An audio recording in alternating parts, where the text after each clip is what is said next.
Alex Jones, and I'm here to tell you folks, the world has fallen. The fascist globalist overlords, they're implementing the Great Reset.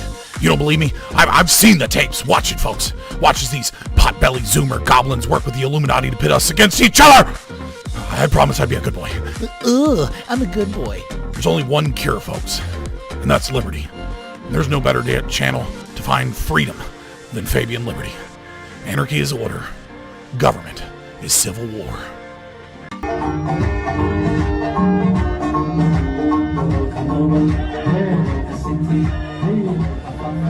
I understand. Fraud is bad.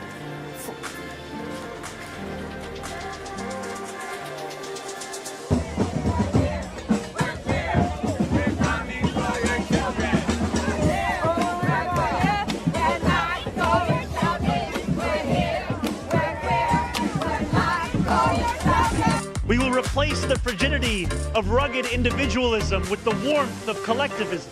I think the reality is that for centuries we've really treated property as an individualized good and not a collective good, and we are going to transitioning to treating it as a collective good and towards a model of shared equity will require that we think about it differently, and it will mean that families, especially white families, but some POC families who are homeowners as well, are going to have a different relationship to property than the one that we currently have.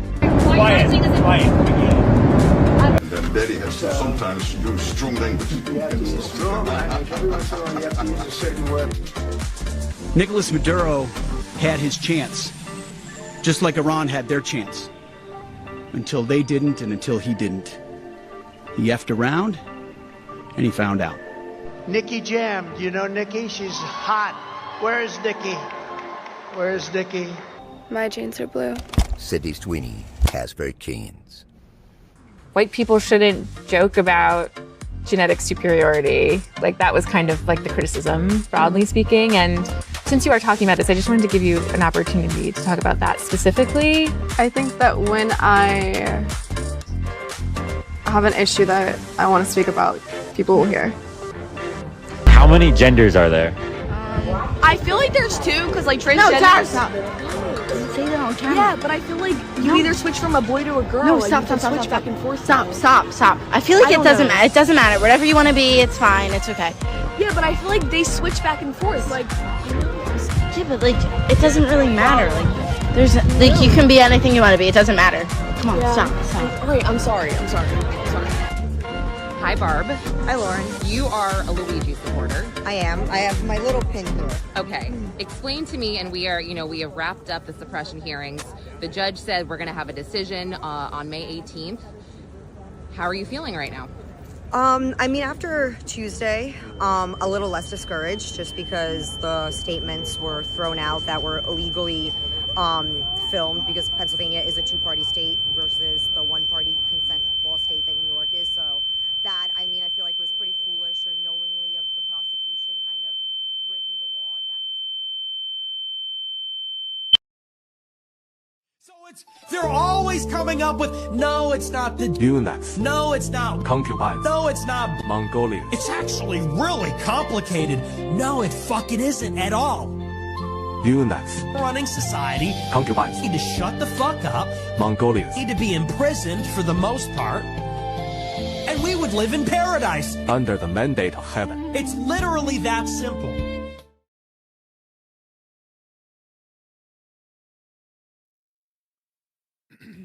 Yo, what is good, ladies and gentlemen?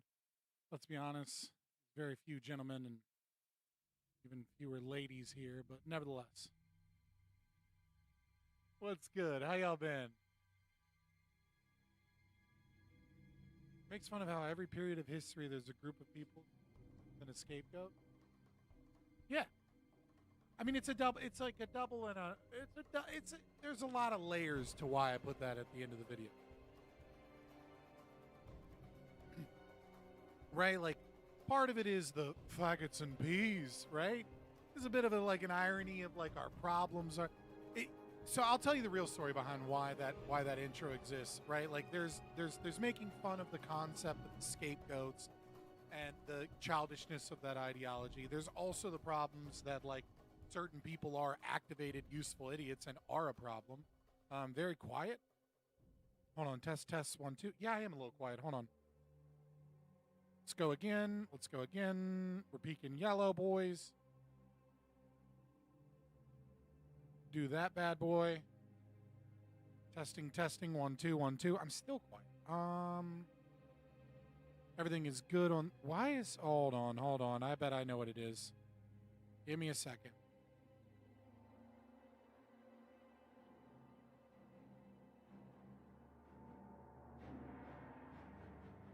There we go. That ought to fix it. That ought to fix it, boys. Yeah. Every now and then a program gets permission to change Windows audio, and it will randomly reduce my volume down to like 50% on a program. Like Discord does it every now and then. SoundYard, Sound Labs does it. Or StreamYard will do it. Like different programs will do it. It's a problem. Am I peaking? I'm not peaking. We're good. A little more on the output. There we go. But anyways, yeah, so the real kind of reason that video clicked with me and like I did the theme is when I was joining the army. I remember I was joining the army, and we're gonna do my grooming stuff while I tell this story. The prerequisite stream grooming, not grooming of children, other than philosophically, am I right, boys? But when I was joining the army, right, and I was going to MEPS to like take like the ASVAB and get all the medical stuff done, I got picked up by like a recruiter that wasn't my normal recruiter, and he goes, "Man, these He's like, man, these are the end times, man. Just like the fall of Rome, I'm seeing things." And I was like, oh, like in my head, I'm like, oh, am I gonna get an explanation from this like army recruiter about like an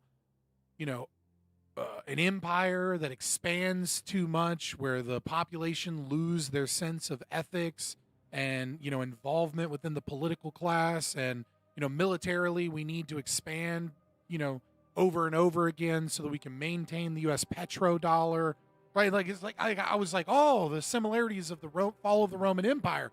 I'm about that. And then he just goes, yeah, it's the faggots and the barbarians. And I was like, oh. And he was like, yeah, dude, all these gay people and the immigrants are barbarians, and they're coming at the gates. And it was like, I'd never heard anybody just kind of like say it out loud before, that like, oh, I have a dumb ideology where the scapegoats are my entire worldview.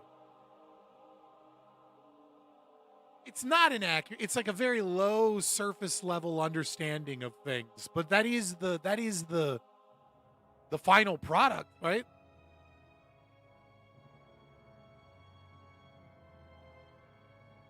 Hell yeah, Chris. It's the Jews or whatever. Yeah, exactly. What the hell is your name? SWAR0or_new. Is it like Star War or underscore new? Is it like a Star Wars thing? Like what's your account? What is this mushmash? Go to channel. Swar or the Niched. Based Scottish libertarian anti-degenerate. Don't tread on me, I'm Scottish. The fuck is this branding supposed to be?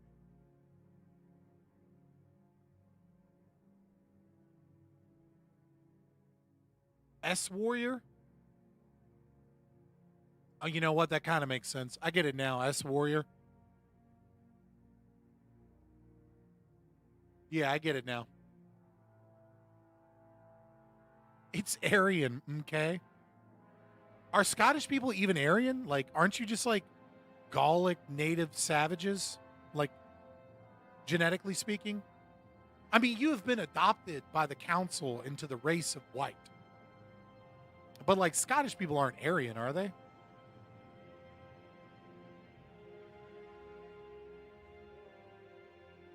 I'm just curious. I'm not racist enough to know the answers to these questions, boys. That's why I'm I'm offshoring my racist questions to you guys. Like, I just want to know how the white supremacists feel about the Scottish, right? Because I know 100 years ago, no Irish need apply. You know, Scottish people were basically the same thing. Like, if you were Italian or Scottish or Irish or Polish or any of that shit, you were not one of the good ones. Are they fully and officially one of the good ones? Because like the current, soft, launch white supremacist right now is fucking Hispanic Nick Fuentes, so times have changed. I just want to know what the answer is. Health cups. Not racist enough? Up your stats? I'm mixed. You know what I mean? Like if I can't be but so racist because it would require me to hate myself no matter what race I hate. Because like I'm just an American butt, dude. I am multiculturalism in the flesh, just not the ideology, just the practice of fucking.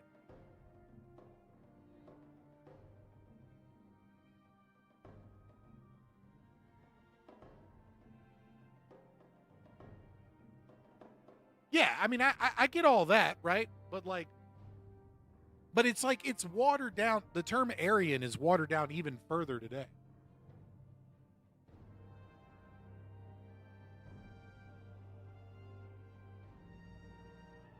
Yeah, don't type that.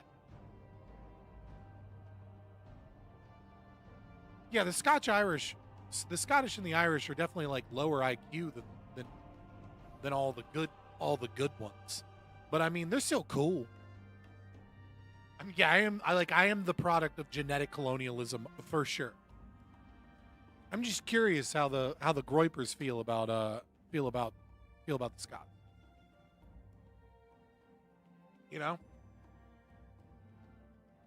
Anybody tuning into the stream for the first time? It's been a little while since I've been back, and I'm like, I'm grabbing new libertarians. It's probably like, what in the fuck is happening? And you're trying to figure out, am I like Toad or Tower Gang? Nah, we're just new boot goofing. I am an actual ANCAP. I am a deep ANCAP. I'm deep in the lore. All right, but I started streaming on Twitch, so I'm all for a little fun, especially in the beginning of in the chat. I'm not a new liber Chad, by the way. Objectivism 1. Yeah, I mean, I'm if you want to call me an anarcho-objectivist, that's fine. But my philosophy on objectivism is, I consider myself a neophyte as far as objectivist philosophy is concerned. So I don't feel the need to claim objectivism over the closed objectivists. You know what I mean? Like, I'm an ANCAP, and when I'm determining what I should do morally, I think selfishly. I think about, I ground the non-aggression principle with argumentation ethics. And then I go into this, like, does it benefit me? Is this high time preference or low time preference behavior? And, and I look at those things, I think altruism is evil. Like I have a base kind of understanding of objectivist philosophy. But I'm not like I've debated Michael Leibowitz a couple times. I think we have more like conversations than debates, to be fair. But I'm not some guru of objectives. A Dave Smith ANCAP? I am not a Dave Smith ANCAP in any way, shape, or form. Dave Smith can eat a dick. He is poison to the libertarian movement, and it's super unfortunate because he used to be a whole lot more based years ago. You have it on good authority. You can't merger ANCAP and objectivism. Yeah, well, that's the whole philosophy of the closed objective. Is that can't be done. But I just think Ayn Rand was close. The closest any philosopher has ever been in human history to the truth. But that doesn't mean that I don't think she got some things wrong. I think she got abortion wrong. I think she got understanding of an IP wrong. I think Leonard Peikoff is amazing, but he clearly his once you get that guy fired up about Iran, he's wrong as fuck. You know what I mean? But that's just, I think the work doesn't stop with Ayn Rand. And I have to do more work to better understand her positions, but I am coming at it from the ANCAP perspective. And I think she got some things wrong, and I think she got most everything right.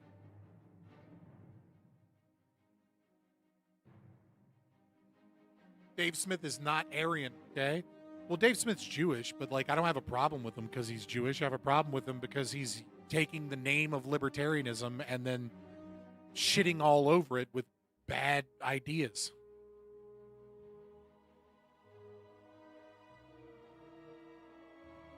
Right? And I think tonight's kind of like theme of what we're talking about is reacting to the lolcow fucking iHypocrite is kind of a perfect example of the damage Dave Smith has done. Is that, there is this perception of what libertarianism is by a large movement of like less taxes Republicans that call themselves libertarians and praggots that call themselves libertarians.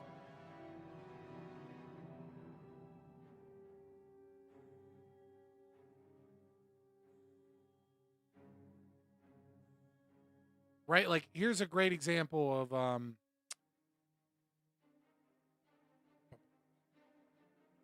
Rachel Wilson, like, tweeted out something. And see if I can find it. It's like no hate towards Rachel Wilson, but it's like it's a perfect is this is me, sir? What the fuck? Who is taking Okay. Give me just a second. Let me see if I can find my reply because I'm dumb.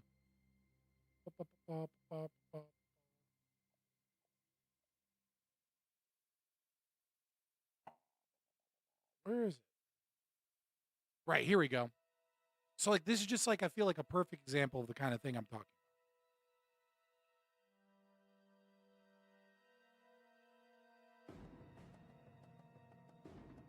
Right? So like let's read this tweet.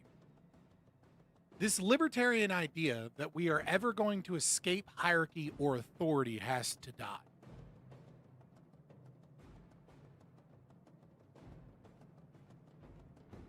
If you're an actual libertarian, just think about that for a moment. If you understand anything about libertarian philosophy, you know that it is antithetical to the concept that we should destroy hierarchies.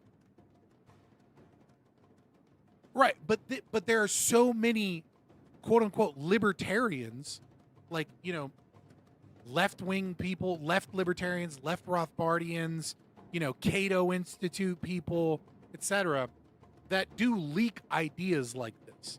And so, I could shit on Rachel Wilson and just be like, this is retarded, she should know better, but she doesn't because she's a retard, right? Like I could say that, but like I'm also not going to deny the experience that Rachel Wilson has bumping into a whole bunch of people that probably say this dumb shit like this and then call themselves libertarians. And I feel like that type of shit, it's the Dave Smith watering down of what libertarianism is and the inability to actually communicate those ideas effectively and instead just engaging pragmatism that leads people like Rachel to assume nonsense like this.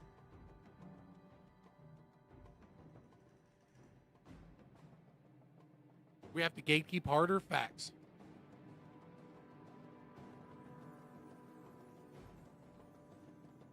Libertarianism has been diluted until it is nothing. No, I feel like libertarianism says a lot of really popular things, but people, and just like Republicans and just like others, they don't want to follow their thoughts through, like logically follow them through to their conclusion. And so they like a bunch of things that libertarians say about free market capitalism, about individual liberty, about the government stealing our money to give it to retarded Somalians, right? They like the idea that libertarianism says that, the drug war is a failed policy. Like they like some of the things we talk about. But if they follow their thoughts through to conclusion, then they're an ANCAP. And so instead, they would rather maintain contradictions. And so you get a whole bunch of people that call themselves libertarians because they like some of the things libertarians say. And then they become representatives of the ideology because that belief system is far more both popular and widespread than actual libertarianism. Also, like, share, and subscribe. I hope you guys subscribe to the channel. There's like 38 of you watching right now. We just started. There's only 17 of you that have liked it at a minimum, and that's assuming everybody here came here in the beginning. There's 20 of you guys at a minimum that haven't liked the stream. So like the stream, join the Discord. That's where the go lives go. Follow me on Twitter if you want to watch me talk shit. I don't do a lot of promotion of the stream on Twitter. I mostly just spout out shower thoughts, which sometimes are like, this black girl's hot. And sometimes they're like autistic Spurg analysis of like, you know, chicken eggs or something in the market. You know, you get what you get and you don't throw a fit, but it's fun to follow me on Twitter or Zitter or X or whatever the fuck you want to call it. And, you know, and consider super chats. I always answer super chats. Scott, I DM you. I'll look at it in just a sec. We just started the stream. And then, yeah. So do all the things. And I appreciate the money. It lets me come back here instead of doing other shit. Do it now. All right, what time is it? It is 4:22. Give me like 5 or 6 more minutes, and you can hop on in the Discord, and I'll join the Discord with you. I've been arguing with a bunch of libertarians on X that are willing to ally with leftists on abolishing ICE, but don't want to do it through eliminating the welfare state. Who are these people? These are people that don't understand. There is a stream that I did with Nicola, and you guys should check it out. If someone in the chat can find it and like throw it in the Discord or something, do that for me. About his theory of the arrow of regression. The problem with working with leftists to abolish ICE is that they do not want to abolish ICE because they believe that the state can't solve problems. They want to abolish ICE because they want a ballooning of the welfare system and suicidal empathy. And so you should never ally yourself to try and get some political victory, because a political victory without a philosophical victory is worse than meaningless. It is actually negative. If we were able to abolish ICE, but we did so under the presumption that the welfare state is good, then all we would have done is grown socialism. ICE is not ICE is a problem, but it is not the problem. The problem is a philosophy of socialism that states that the government is needed to fix the world's problems as opposed to the market. And so you don't want to work with leftists that have false presumptions and false beliefs as a means of getting rid of a government institution, because you haven't moved the needle in any meaningful sense, because you haven't pushed the philosophy in the right direction. This is a philosophical war. The policy comes downstream of the philosophy. And so if you win the current day political battle, but lose a battle of the philosophy, then you are losing the war, not winning. I totally understand people that are like, fuck ICE. ICE are fucking armed thugs that kidnap random people. Sometimes they're bad guys that don't have any rights. Fuck them. Sometimes they're just going into a place and arresting hardworking people. And the actual problem is the welfare state. But they don't want to talk about the welfare state, so we can work with them. Do not work with them.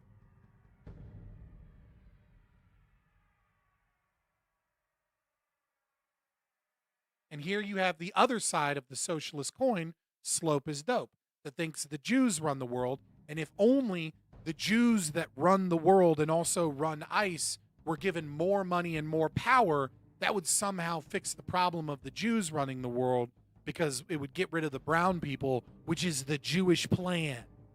But for somehow giving the people in power more money, more funding, more property, and more power isn't going to be an issue, because it actually goes against the J plan or something.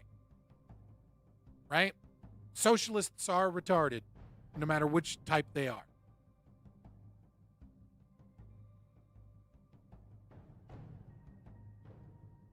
Makes sense. So one should still say abolish ICE, but not ally with leftists to accomplish this. You should say abolish ICE, And you should say that everyone that is in support of ICE is a useful idiot for the welfare state.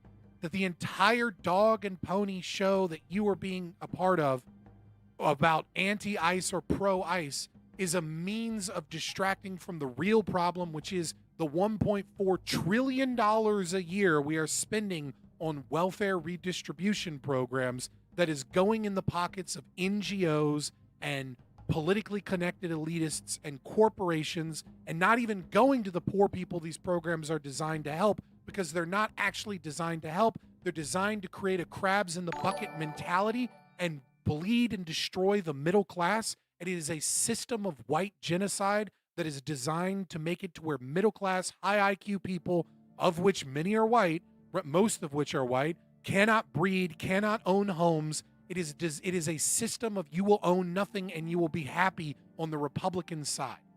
That's what you should tell people.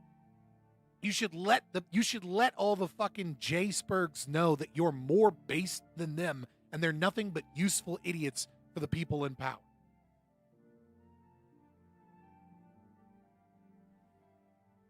Talking about abolishing ICE is like jumping out of a hijacked plane without a parachute. It's the exact opposite. The exact opposite.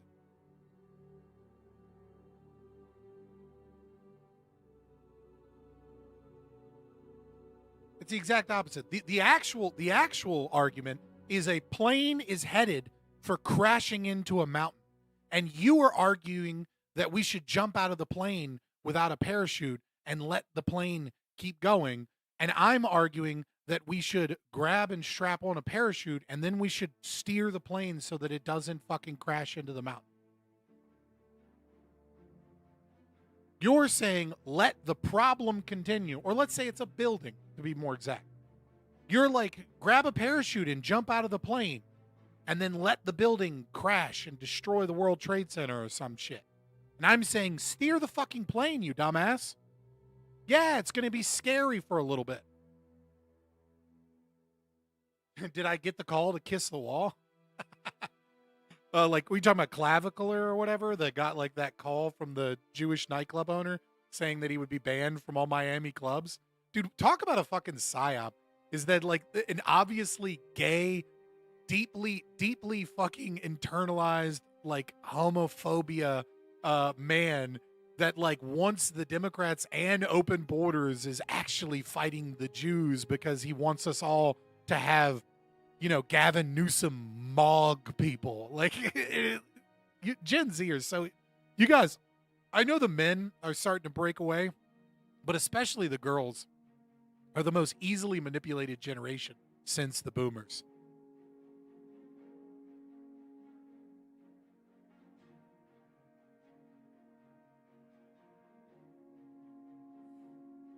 And using white genocide like that is cringe.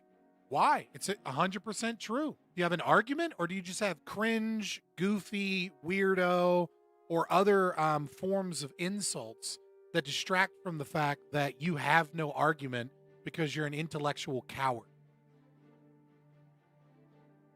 Like, I mean, bring an argument. You don't think it's a problem that the birth rates are plummeting? You don't think it's a problem that, you know, that white Europeans are incapable of preserving their culture as we have imported third worlders destroying everything that we have? You don't think it's a problem that the race and the culture that built Europe and built America is now living in a place where they're going to be taxed to death if they want to own a car in Chicago, but if you go on the subway system, there's like 500 sleeping fucking homeless people ready to stab you at any moment.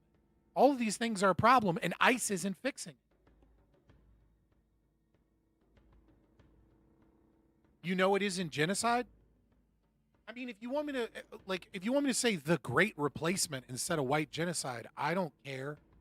Right? Like, you know what the term white genocide means. Now you're being cringe with your Reddit moderator energy, being like, actually, it's not a genocide. You know what the fuck I mean. You know exactly what I'm talking about. You know the process that I'm talking about. But what, you want to police my language to make sure I get the terminology right? Does great replacement make you happier? Please like the stream. Hell yeah, dude. Like the stream. All right, Crowd wants to hop in here for a minute. Crowd, before I get going on this reaction and look at a couple of fuck England clips, hop on in here and we'll hop in Discord. And I know you had some questions you wanted to ask me, so just jump in any of the Discords and I'm down. I'll hop in.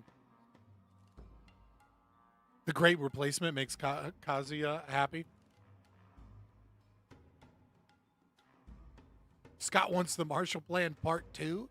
I'm trying to avoid the Marshall Plan. He's black? I am part black. I'm also part Lebanese and part... I'm like Scotch, Irish, Lebanese, black, German. I gotta go look at my 23andMe again. But I'm a fucking mutt, bro. I'm an American mutt. All right, let me hop in. Crowd, did you want to be on camera? If so, I can switch all my shit around. If you're just chilling, then we can just do that. Yeah, sure. I don't have like my I'm on my computer, so I don't have a camera. Well, yeah, well then don't worry about it, because then I don't have to switch a bunch of shit around. Okay, all right. Yeah, I had we had planned to do. I had a lot of stuff come up last couple. Okay. But we're here. Zulu fucking forgot that we had a planned fucking conversation, so I got to reschedule with him on that. And I DM'd him, and he was like, "Oh shit, I forgot." He was like, and I was like, "When are you free?" And I'm like, "I'm streaming tomorrow." Nothing from Zulu. I think Zulu might have gotten captured. Boy, he gave me a thumbs up with "I'm streaming tomorrow." What the fuck is that, Zulu? Yeah, like I saw him recently stream. I want to say yesterday. Yeah, but what's up, brother? What, you had some questions? Absolutely Yeah. discuss. Yep. Yeah, like I just had some questions. I was like basically watching like a bunch of, I should say, like philosophy clips from Liquid Zulu, and I just had like a few questions that was like on my mind. I wanted to ask about the anarcho-objectivism thing. I was just curious, like I don't know, like I don't Dork know if voice. this He is does have a dork voice. That's okay. Some of us can have a dork voice. Dork voice shit gets things done, dude. Elon Musk has got a dork voice. He's the richest man in world history. What are you doing? Complaining about the Jews in your mom's basement? Continue. Yeah, F that, dude. Yeah, so I wanted to ask about this whole deal with anarcho objectivism. I was curious, should that be like the actual focus to, I guess, like people that Yeah, claim to be there's a lot packed into that question. So first and foremost, I'd say you should probably talk to Liquid Zulu about this, not to me about this, because he is okay. right, like he is kind of the progenitor of that philosophy online. Even if not the progenitor, he is certainly the first person to communicate it to a large audience and actively work to push the theory forward, working with people like Ian and others anarchists that have come from objectivist variety. This is what I will say, though, is that I believe that the natural conclusion logically of existence exists. I believe that is an unavoidable axiom, and I do think that lends itself, if one follows the logic through, towards anarcho-capitalism as well as towards objectivism, and that the brand of objectivism that the Randroids and the closed objectivists push forward has holes in the philosophy that anarcho-objectivism doesn't have. I'll also say that anarcho-capitalism is a descriptive legal philosophy. And so because it's a descriptive legal philosophy, it does not give us moral ought claims beyond one ought not violate the non-aggression principle, right? So it has nothing to say about should we or should we not engage in prostitution? should we or should we not engage in animal abuse, right? Should we or should we not engage in incest? None of these questions are solved by anarcho-capitalism because anarcho-capitalism doesn't pretend to solve. It doesn't pretend to have an answer to these questions because it's not pretending to be an entire world philosophy about what you ought to do. Rather, it is a philosophy that says these things are for sure unethical and they are not justified, and a legal structure cannot be an ethical legal structure unless it adheres to these things. And so the question is, how do you answer those questions? And so you have to have some other encompassing worldview that does answer those questions so that you can meaningfully act and engage in the world, toward that align with your own goals. You have to have some form of philosophy. If you don't have a philosophy will take you. And I think we see this with leftist ANCAPs, right? These left Rothbardian people, they support like left-wing degeneracy. They're like, why shouldn't leather daddies be able to sling their dick on the streets for a gay pride parade in front of children's faces? I mean, they're not harming anyone. And it's like, why shouldn't you do all the drugs in a bacchanalian ritual that, as the world keeps on turning and you just devolve into your own hedonistic pleasure? If it feels good, it must be good. And my dick in a dude's butthole, it feels fucking great, so it must be great. Right? Like you get an answer, you get nothing, right? Disgusting. And you get into this kind of like Sartre or Dostoevskian kind of, like from like Ivan Karamazov from the Brothers Karamazov, where like if God isn't real, everything is permitted. And so if you don't like those things, then you end up falling for this retarded ideology of like the sky daddy judges me when I jerk off in the shower because I put drain babies down the drain, and that's 1 million children I murdered, and it's better for my seed to have fallen into the belly of a whore than to have gone and become a drain baby, which is equally fucking retarded and doesn't, it's functional to a certain extent, but it holds us back from being able to meaningfully achieve human values and move forward into the future towards things that we want. And so you have to have some ideology, some philosophy that guides your choices and your behavior and your actions beyond don't violate the non-aggression principle. And I think that the correct one is objectivism, though it has some flaws in the Randroid closed objectivist circles. And I think Ayn Rand got 99% of things right. She got a few things wrong, and anarcho-capitalism fixes those few things. And so I fully support the anarcho-objectivist movement, but I myself I'm not learned enough in objectivism to be able to make the claim that I am an objectivist. Does that make sense?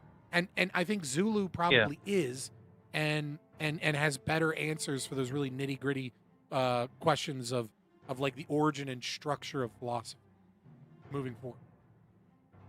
Yeah, I definitely like agree. That's why that I just wanted to ask, like about it, because I feel like at this stage of like where libertarianism is at, there's too many people that are inconsistent that like to say a lot of broken information, and therefore they like to bring a lot of poor-minded people into the libertarian community. Like I'll use Dave Smith as a great, example. You have like, a bunch of very degenerate left-leaning or right-leaning people that will just say like the most wild crap, ever, to say, libertarianism can justify violence in certain cases for any particular scenario that anybody can think of, but it's not okay for anybody to criticize it. People should just go ahead and not say anything to that person and just say, well, just because Dave Smith says it. So the main key distinction, like this isn't like the perfect answer, but I do think that this is a simple answer that normal people can understand. Right. And this isn't to say like you're the normie that needs this. I'm saying this for the audience and for people that you talk to. Right. Which is, be it libertarian, be it communist, socialist, be it democratic, so it doesn't matter what the philosophy is. There are essentially two types of people in their world. You have the few people that are principled, and then you have the many who have values. And values can be negotiated with. Values can be compromised. Values can be twisted into something that they were never meant to be. And what you have with Republicans, it's very common with Republicans, and it's very common with libertarians, is you have people that have values, right? They value families. They value a healthy society. They value a clean and ordered society where they can go to the grocery store without a fear of being carjacked, right? They have these values. But what they lack are principles. And so a large portion of the libertarian movement have adopted libertarian values. Dave Smith is a perfect example of what happens when you adopt libertarian values, but you do not adopt libertarian principles. And so, just like you said, you can twist any violence or anything to be justifiable because the value is this ends justify the means end goal of a, less burdensome government, less Medicare fraud, less NGOs stealing money. And these are all, honestly, these are good values. Dave Smith has a lot of good libertarian values, but he has zero libertarian principles. And so because those principles don't exist, and because he doesn't have hard lines in the sand that you cannot cross, those values can be subverted. Can life be twisted? Is it a value? No. Well, that's a great example. Like, I value life, right? I value life. You should value life. We all value life. We kind of prove that we value life every time we don't commit suicide, right? Like, we as conscious creatures are, programmed for survival, and we have the capacity for reason to be able to extend survival and find meaning and purpose through our survival. Every human being ought value life, okay? But if you don't have a principle about life, instead you just have a value of life, well, then all of a sudden, shouldn't you spend $50 billion to get AIDS treatment for people in Africa? Don't you value life? Can't you think of the poor people there that are dying because of a disease that's completely treatable so long as we, give them some money and allow them to treat it? Taking the concept of valuing life without any philosophical principles leads you towards full and complete communism at a certain point. It's only when you realize that value has been twisted and that what we're really doing is subjecting people to the inability to live out their life as they meaningfully choose, and instead succumbing to altruism, which is a pure evil, but is couched in such a way that it looks good because it is the philosophy of sacrifice. That is when you realize that your values have been twisted because you lack principle. You lack the principle to say taxation is theft. It is a destruction of my values, my personal values. It's a destruction of my life to say that I ought sacrifice for other life. But without those principles, the values essentially are meaningless.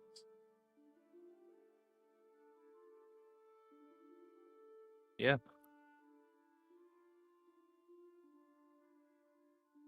Well, I'm sure you had other questions. I'm done. Oh, yeah. Okay. Yeah, because I was Cheers. actually... I'm drinking cold brew coffee I made myself, boys. Oh, From nice, a local coffee nice. spot called Rostov's. Oh, that sounds really good. I might need to try that, next time Dude, that make I go your down own coffee to... in the cold press. Just ground, get a French Oh, press. yep. Night before, all you do is just grind your coffee, throw it in a French press, throw some good filtered water in there, throw it in the fridge Yeah. overnight. You wake up the next day and you have better cold brew coffee than you'll ever get at Starbucks or any store, unless it's like a really dope ass coffee spot. And just make sure you get good ground coffee, and then ground it a little thicker if you're going to do it in the French press, right? You don't want to fine ground because it'll leak in and you'll get like coffee dust at the bottom of your cup and stuff. Okay. I will definitely do that. Come Yeah, on, keep the questions coming. We got shit to do today, bro. Hurry up. Yeah. There's 57 people, and they're all waiting to see me shit on iHypocrite here in a little while. Okay. Stay Yeah, tuned, boys. I will do it. Okay, yeah. So the next question that I had is when it came to Man, like what was that one conversation that you had? It was that Yeah, that one. recent conversation. I'm just Oh, teasing wait, hold you. on. I Like don't I'm know. actually trying to find it. Um, it was the welfare fraud debate that you went on to 2 weeks ago. And Yeah. I wanted to ask if the welfare state was to be abolished and therefore all the fraud that was done by the state was to be completely, exposed and like all the money was to be basically reimbursed, Right. would that basically mean that everything that the government has done to try to fund, unlawful fraud would have to be taken out from the tax money that's having to be stolen? And would that mean that more government, more government spending would have to be cut more to go after the debt that's already been, applied by the welfare state? Are you saying like in order to get rid of the welfare fraud, we'd have to increase government spending to go after the fraud? Is that what you're saying? Yeah. Yes. I mean, if the answer isn't to attack the fraud, though I'm not suggesting we just let everybody that had, that engaged in fraud, go away. The ultimate answer is to get rid of the entire state, right? But in the process, what we should the first thing, if you don't have welfare, you don't have welfare fraud. And we're spending $1.4 trillion a year on welfare. Right? Yeah, isn't that like most of what the that U.S. is an budget, right? insane, yeah, somewhere it's hard to determine what percentage of the U.S. budget is going to welfare, right? Because we're also spending like roughly 11% of the budget is going towards payments on the debt, paying off bonds, paying off creditors, things like that. Yeah, like the And Spanish American war tax. right, Yeah. and some of that is due to we're in debt because of the welfare. So is that like part of the welfare, or is that not part of the welfare? Right? Like I would argue that it is part of the welfare because we wouldn't be in all of this debt if we weren't spending all this money on welfare. Right? So I mean, like really, like what we were talking about is upwards of 70%. And if you do it for like all government subsidies and all government programs that are designed to redistribute wealth or engage in helping the poor, helping the needy, etc., we're really talking about upwards of 80% of the budget by some estimations. It's hard to know because we don't know where all the money's going. The Pentagon hasn't passed the fucking audit and isn't even designed to pass an audit until I think it's like 2030. Like the bills that are designed towards their audits are designed to get closer to the truth until 2030, right? Like, so we don't know where the fuck our money's going. We don't know how much of U.S. aid is designed to be welfare and how much of it is designed to be, the State Department attempting to, have coups and overthrow democratically elected people in other countries, via influencing their university and their news and their social media algorithms and systems like they did for the Arab Spring or like they did in Ukraine in 2014. So we don't even know where all this money's going. But if we just take the direct payments towards welfare, $1.4 trillion, that's $70,000 to every poor American household, period, regardless of immigration status, regardless of whatever the legal status is. There are 19.8 million quote unquote poor. And most of these people have AC units, refrigeration, heating, right? Like they wouldn't be poor by the standards of 100 years ago, right? But they're below the poverty line. That would imagine if you just took away everything and just wrote checks, that would be $70,000 a year to them.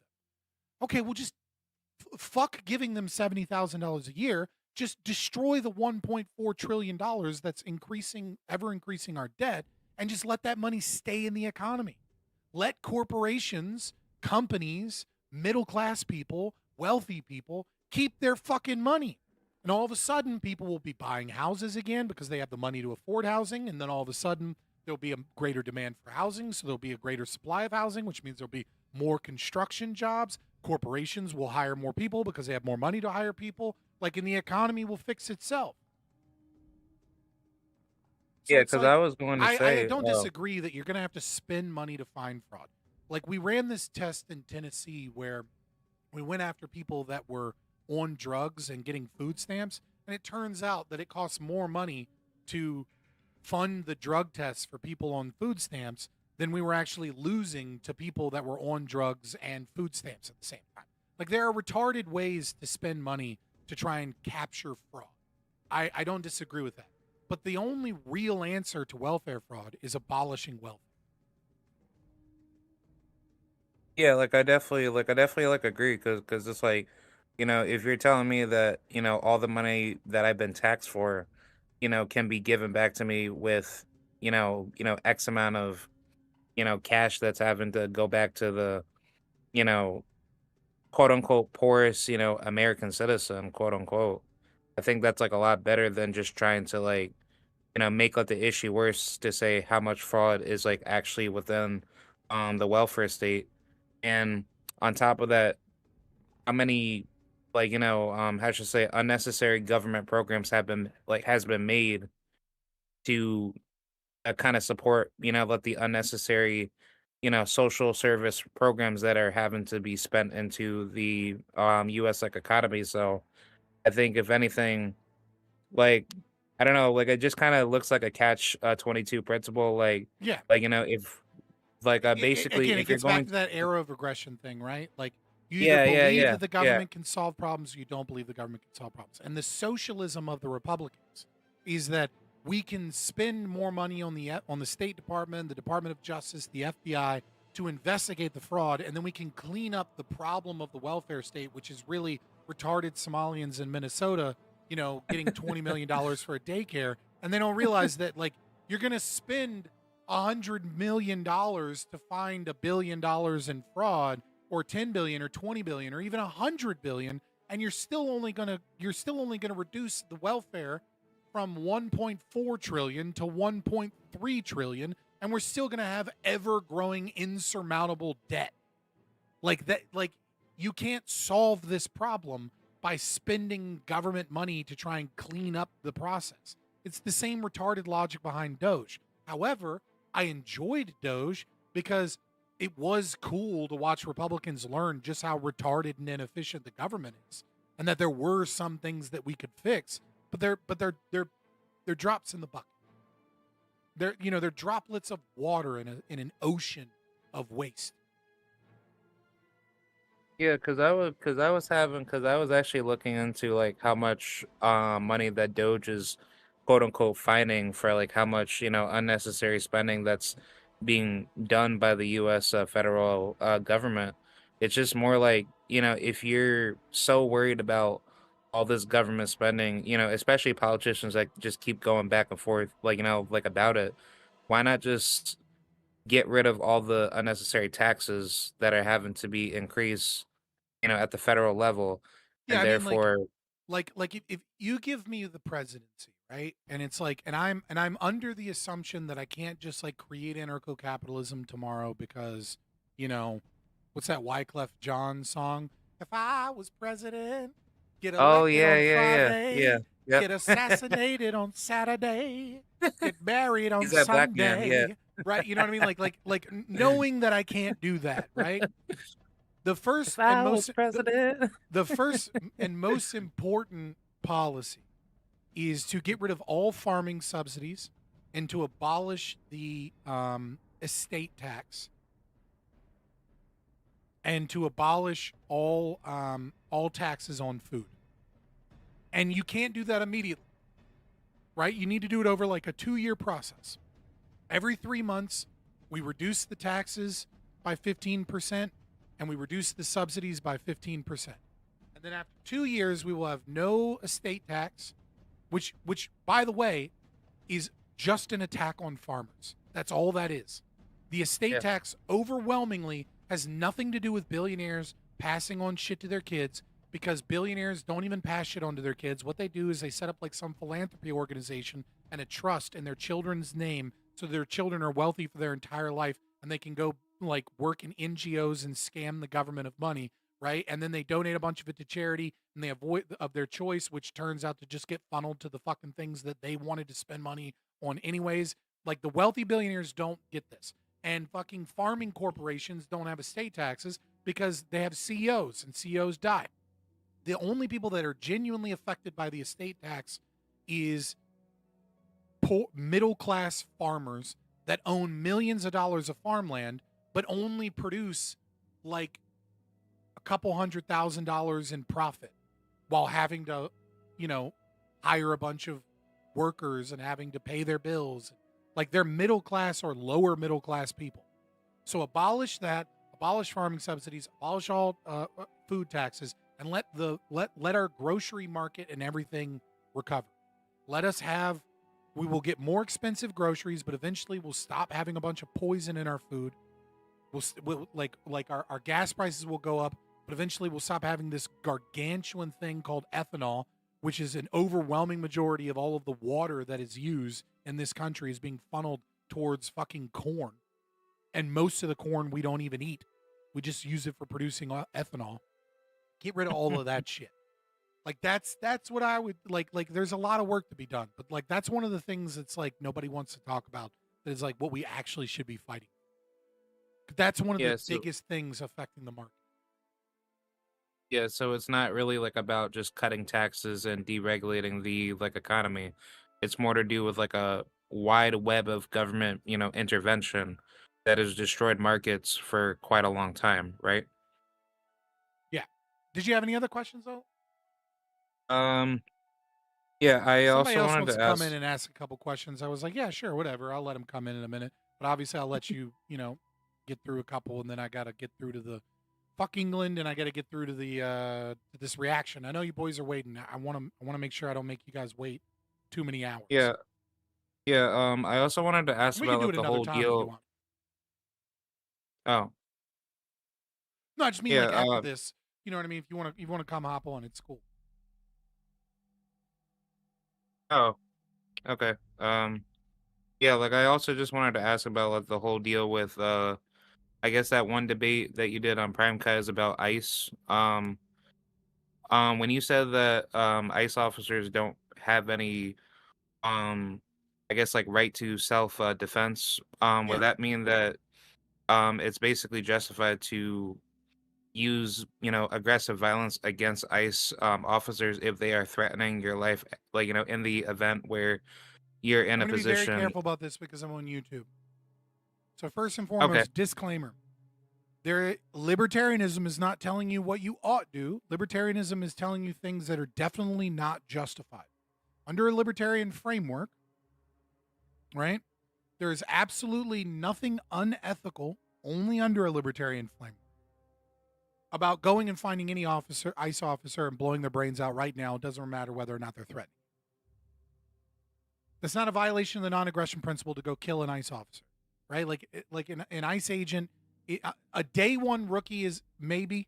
I have a talk scheduled that was supposed to happen yesterday with Liquid Zulu, but we'll have to reschedule that because we have some disagreements apparently on the concept of outlaw and those that argue for the state, right? But any ICE officer that's kidnapped, that is engaged in kidnapping and human trafficking, yeah, they're criminals.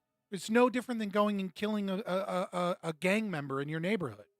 Like, what would be wrong with if you know that there's a house and everybody in that house is full of, it's a trap house where they, all they do is sell drugs and they, and they everybody in the house has done drive-by shootings, right? And they rob people. What the fuck would be wrong with blowing up that house? Fuck them. RPG the house. The only potential crime would be if someone that isn't a criminal owns that house that they're renting from, and even then, they're the aggressors, not me. Fuck it. Kill them. Blow them up. Murder them. Torture them. Skin them alive and parade them through the streets with a concoction of drugs that allows them to stay cogent and aware as they walk around as the flayed man. I don't give a fuck. Now, that doesn't mean that that's morally the thing anybody here should be doing. If you go and you kill an ICE officer, you know what's going to happen? All you're going to do is fucking fuck up your life and your family's life and fuck up the libertarian movement. on top of the fact that like that's kind of weird, you know, I don't know, I don't know what the psychological harm that might do on you to live in a state of like such hatred and such anxiety and such like, you know, lack of value of like other human beings that are part of a trapped system that have been, you know, brainwashed their entire life to thinking that they're doing the right thing, to go and just find them and flay them alive. Like, you're probably a psycho. Probably other problems here, right? Anybody that flays somebody alive, I don't care what they did, I don't want to be around that guy because that guy's not right in the head, right? Takes a certain someone to flay someone alive, right? So, but is it justified? Is it? I don't know. But what I do know is that it's not unjustifiable. I do know that it, or I should say, it's not unjustifiable in an ethical framework according to libertarianism. Like what the like they're criminals. They kidnap and traffic humans. Like they don't. So the idea that they have a right to self-defense after they've kidnapped and trafficked humans, and they've done so for the state, and that the entire process is to maintain the state and to maintain the welfare system from collapsing so that we can keep a welfare system that is designed to strangle the middle class into not having families and not being able to afford their own property so that the wealthy elite can stay in power. And I'm supposed to say, well, these are actually the good guys, or these guys have rights? No, they fucking don't. They have no rights. Fuck them. That doesn't mean that it's a good idea for you to go out and shoot ICE officers. And it's certainly not a good idea for you to tie libertarianism with leftists that hate ICE, because they're socialists too. Best thing to do is just sit and talk about the fact that they're human garbage and try and actually get people to focus on the real problem, which is welfare. Yeah, so that would be the same applied to U.S. Soldiers or, you know, police officers, right? Yeah. Less so to firefighters, you know what I mean? Like, they're still agents of the state. They're still taking stolen tax money, but, like, you know, the fuck are they harming, really? As an individual, they're not engaged in any aggression, other than being The paid by the firefighters state. are the EMS workers. Right, like, they're not engaged in any personal aggressive activity. They're a part of an aggressive system, but they're not. Like, I fail to see how they've violated the non-aggression principle by taking a job that is offered in the economy. The aggressors are the state for taking the money for that job, and then for saying we're the ones that are going to control firefighting, right? So this would not apply to firefighters, to, you know, state-funded nurses or doctors, EMS workers, paramedics, flight medics. Like, these people are not engaged in acts of aggression. Yeah. Yeah, I was just like curious like about that because I wasn't too sure like if that should really be like applied all the way, but but Yeah. now that I think about it, like basically anybody that works in that that type of position, you are engaging in violence to harm somebody one day while you're on the job. So it's like, All right, I'm going to go ahead and drag Businessman in here. Crod, next time I'm streaming, not tomorrow because that'll be like prime because those streams are long as fuck. But next time I'm streaming out of that, feel free to hop in. I think instead of trying to like schedule stuff ahead of time or whatever, we're just gonna, you know, we're gonna have the Discord open to people coming in. And Crod, you'll always be one of the ones that probably has priority because I know you. okay. I know you're not gonna come in here and just scream the N word and then I'm gonna be like, okay, No. leave. Wait, what? You know what I mean? Like, right? But people do shit like that. So let me drag in this newbie, see if he's unhinged, see if he's cool. He's got an unhinged fucking profile picture, so we'll see. Okay. And your channel, I know you have a YouTube channel. Shout out your YouTube channel real quick. Okay. Yeah, do you want me to DM it to you? That is not a shout out. Why are you giving me more work to do? Oh. Yeah. For anybody that wants to follow me, just type in KRod7435. That's my channel name. So, if you guys want to go check. 7435 Crod with a K. All right, boys. Yes. Hey, what's up? You said you had a question. What's the question?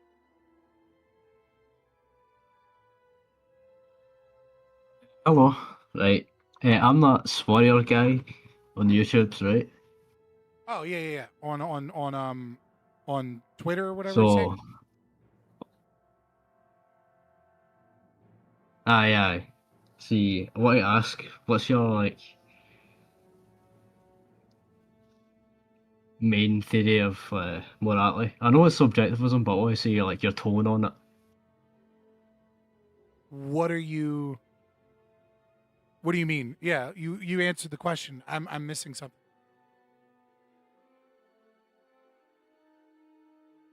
Like, I want to hear it in your words, like specifically. You know what I mean? Sure, I guess.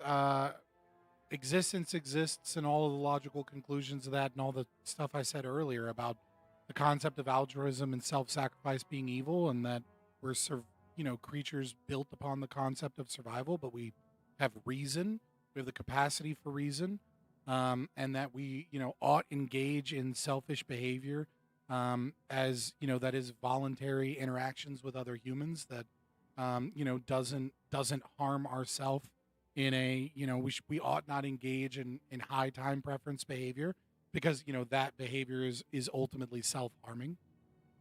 I mean, like, I could get it. I mean, like, I could maybe give a better response to a specific scenario and how I might analyze it, but overall, I treat it from that perspective of selfishness and a benefit to myself and to the things that I care about and to the things that I value, but that is going to be couched in an anarcho-capitalist perspective that that the violation of the non-aggression principle is unjustifiable.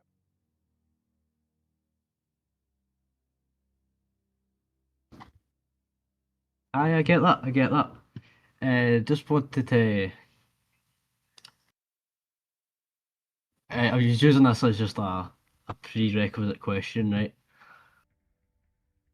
Okay, well, what's the follow-up?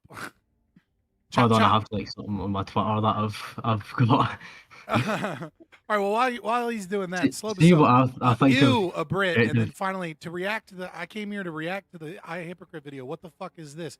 Slobozope, you've been in like 50 streams now at this point, and you know that I never start a stream and then just immediately get into the advertised content. It's usually 2 hours, right? Like, I shoot for 2 hours from when I start the stream is when I do the main content. We're an hour and 8 minutes in. Guess what? Buckle up, bucko. We probably got a roughly 52 minutes before I start the content. Yeah, go fuck yourself. I'm not starting it now. It's not your stream. You want to run a stream? Start streaming. I know that you won't be very successful because nobody likes you, but, do it. iHypocrite knows the libertarian Nazboy pipeline is real, and he's Jewish, so of course he wants the libertarians to gone. NCAPS and Nazboy one struggle. Yeah, with friends like these, who needs enemies? Like, I don't need the Nazball fucking people on my side, man. I'm good. You're retarded socialists. And every person that goes through that pipeline never actually deeply engaged with libertarian philosophy because they know that every Nazboy is a retarded socialist. You are no different than communists to me if you're a Nazi. Like, I see you as the same thing. Two sides of the same coin. Go ahead. Come on. What's your follow-up? Right. It's not really a question, but see my like vision of. Hold on, the stream's looping for me. Right, solved. So my more vision of like more objective morality is that if life's not a value, then you have like no values. Because everything kind of bases on life. Every value you have as like requires you to presume life. You can't really like assume death in that way. Yeah, I mean, I don't know if you were here earlier, but I mean, say I want a made computer. that claim already. I'm sorry. I don't know if you were here earlier, but I made that claim already.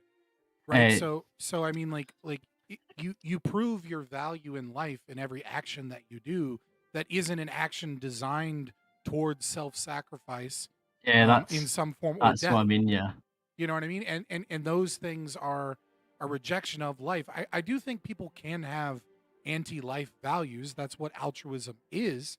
But it is a philosophy of contradiction, because the only logical conclusion of an anti-life value is to kill yourself. right? Like if you are a socialist, the only way that you can be a logically consistent socialist is to just grab your gun and kill yourself. I'm not telling anyone to kill themselves. Yeah. I'm just saying that that is the logical conclusion of socialism.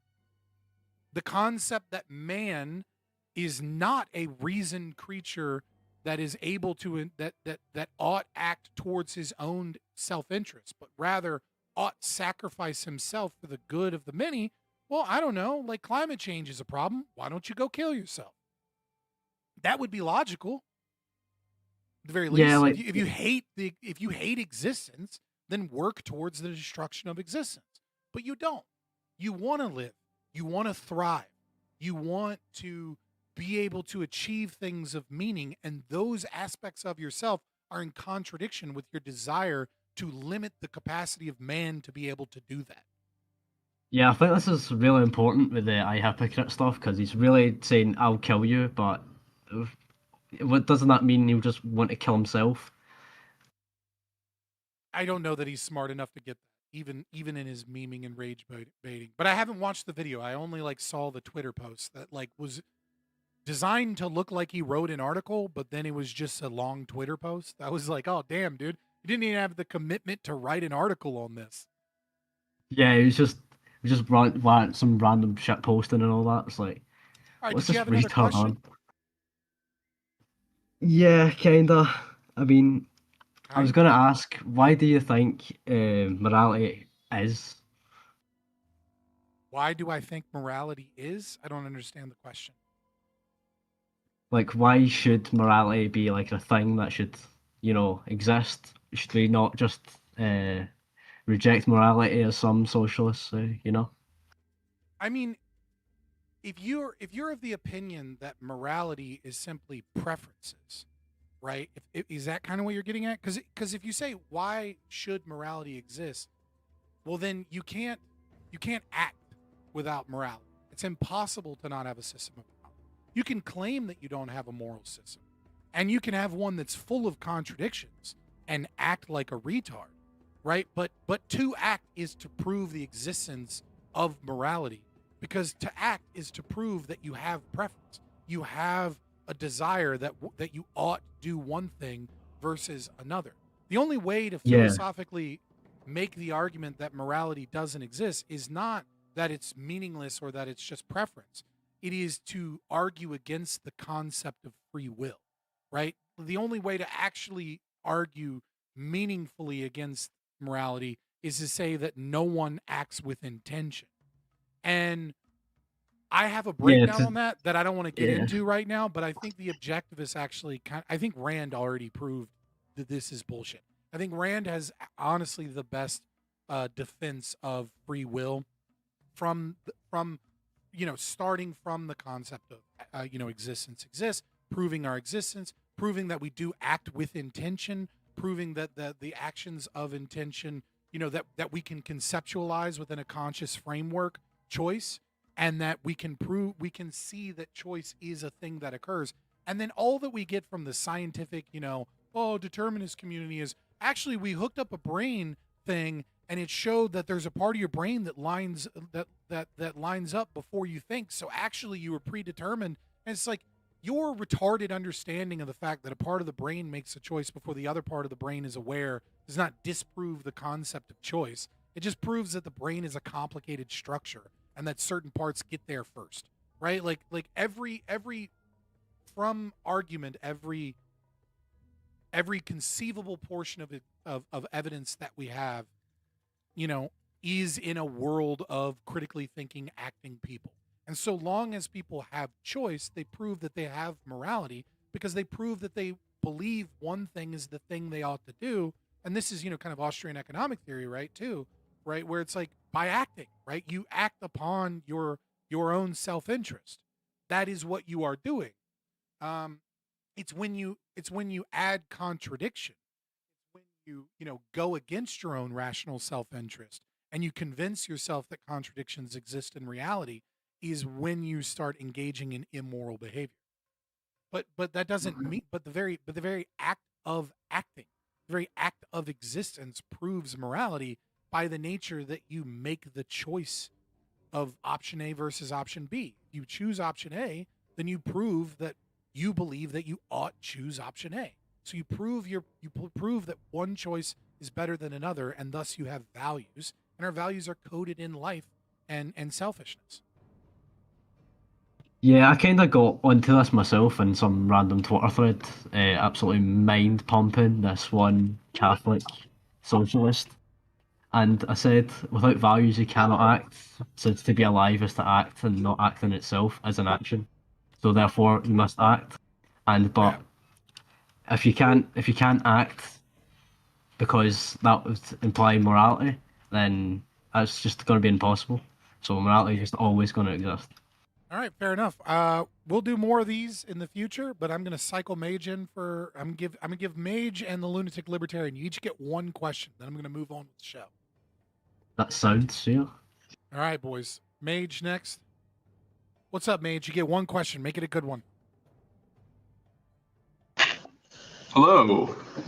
What's good? I wanted to first start out to say that I really appreciate what you do, and I'm really glad that there's like streamers like you who do React content like this, because I feel it's really important in this space. Yeah, there's enough autistic spurgs like Liquid Zulu that are able to break down and teach philosophy to the hardcore nerds. I'm ever so slightly trying to appeal to an I'm trying to appeal to an ever so slightly more normie audience than Liquid Zulu is, while still maintaining the consistency of the ideology, right? Yeah, that makes a lot of sense. To get to my question, yeah, go ahead. I wanted to ask, like, what do you feel besides, like, maybe some of like what would you think like the most dangerous leftist ideology is to the libertarian movement?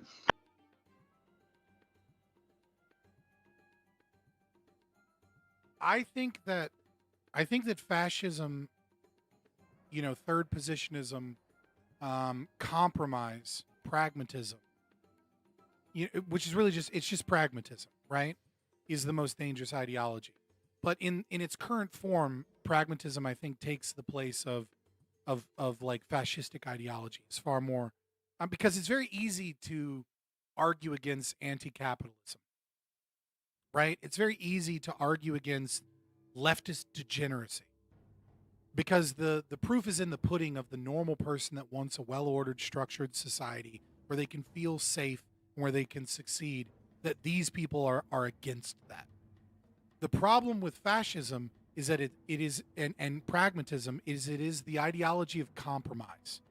It is the ideology of pure cowardice. Nick Fuentes, the Groypers, the Jews are the problem. These are the greatest cowards in political philosophy, and yet they are the greatest danger, because after the left goes far enough, they sound the most reasonable. Because because that ideology, when liberalism is working relatively good for the material conditions of people, and when liberalism is working relatively good for people to be able to like achieve, certain goals like home ownership, start a business, things like that, that ideology is an ideology of losers and, dysgenic retards on the internet, right? Like your typical Nazi is looks like a Reddit moderator. But when that liberalism starts to fail, when those normies go, how do we get back to the way things were? Fascism, pragmatism, Nazism, third positionism, all kind of the same category, takes on different terms, says, yes, some of the socialism was good, but we are going to do it in a way that makes sense for your people, for your citizens, for your race, for your people. Like you've recognized that the importation of a bunch of brown people that are committing crime in your neighborhood is bad, and you've recognized that all these government programs have failed because they hate you, and they want to use the LGBTQ against you, and they want to trans your kids in schools, and they're bringing in critical pedagogy with drag queens, story hour to turn your children against you and against your Christian faith and all this. And all of a sudden, that ideology sounds real fucking easy and nice because it's just tweaking all of the systems of socialism to fit them and to appease them because they've been left out as the beneficiaries of that socialism. It's much harder to convince people that the socialism was the problem, was the root problem to begin with. The altruism was the root problem to begin with. That, racism or identity politics, or whatever the fuck you want to call it, right? It is a problem in and of itself, not because it's targeted against you. And so people are talking about populism and things like that. Populism is just the birth of those ideologies. Populism is just everything's fucked, so somebody comes in with a hammer. Like populism is not an ideology of any significant theory. It's an ideology of praxis. It just is. It's everything's fucked, so we're gonna fix it. So somebody's gonna come in with a whole bunch of whatever ideas sound popular because the people in power don't want us to have these ideas. It's not a real idea. It's not a cogent philosophy. It's just a movement. It's a reaction. So that would be my answer. Did you have a follow up on that, or misunderstanding of my point? I would say that makes a lot of sense, and I also wanted to ask, I was talking with a friend of mine, and he's convinced that that currently in the populist lens, in the populist eye, currently politics are kind of swinging to the right, but he believes that it's gonna swing back to the left, and even what do you think about that? He believes that policy is going to swing back to the left. Why? I was a bit distracted. Could you clarify? What do you think about I don't know if you've ever heard of the political pendulum theory, where it's you swing too hard one direction, swings back. Do you think that this push towards ice and all with all that going on and whatever, do you think it will swing harder the opposite direction? I think that's a bullshit theory. I think it's a complete dog shit theory. It's 2 steps forward, 1 step back. It's not 2 steps forward, 4 steps back. Right? The idea that, right, because we'll get a hard push against cultural ideas. Right? We're getting a hard push against the concept of woke. We're getting a hard push against the concept of degeneracy being good because it's hedonistic.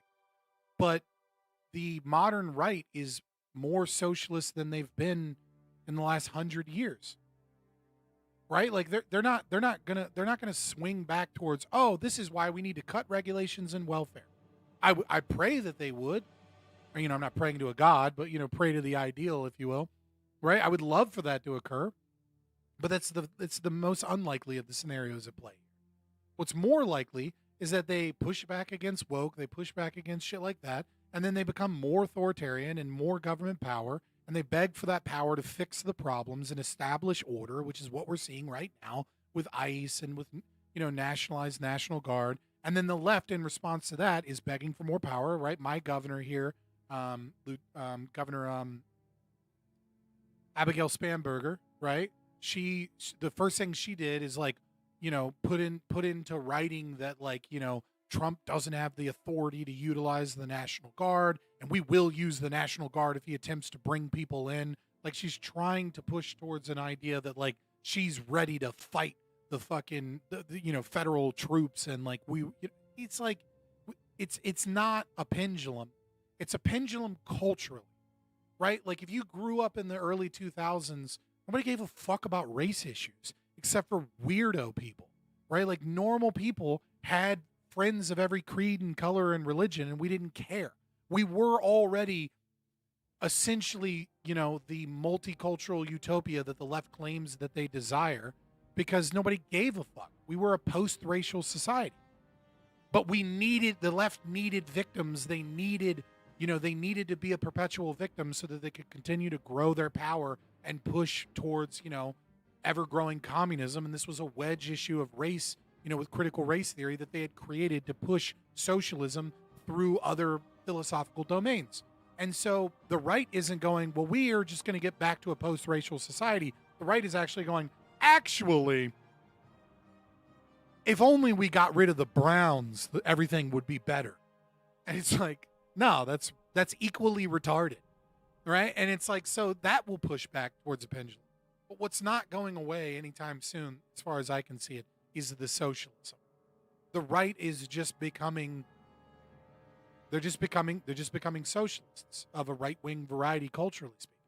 Culture war swings like a pendulum, but the economic Yeah, that's and what I was social meaning. incentives don't. Yeah. But do you see for instance, the immigrant issue? Do you see it like maybe the next president who gets elected, like maybe they're going to be more left leaning, and then they'll be more lax, like on the border or whatever? Like, do you think that's in the realm of possibility? I think that political predictions like this are a lot easier to do when the population is,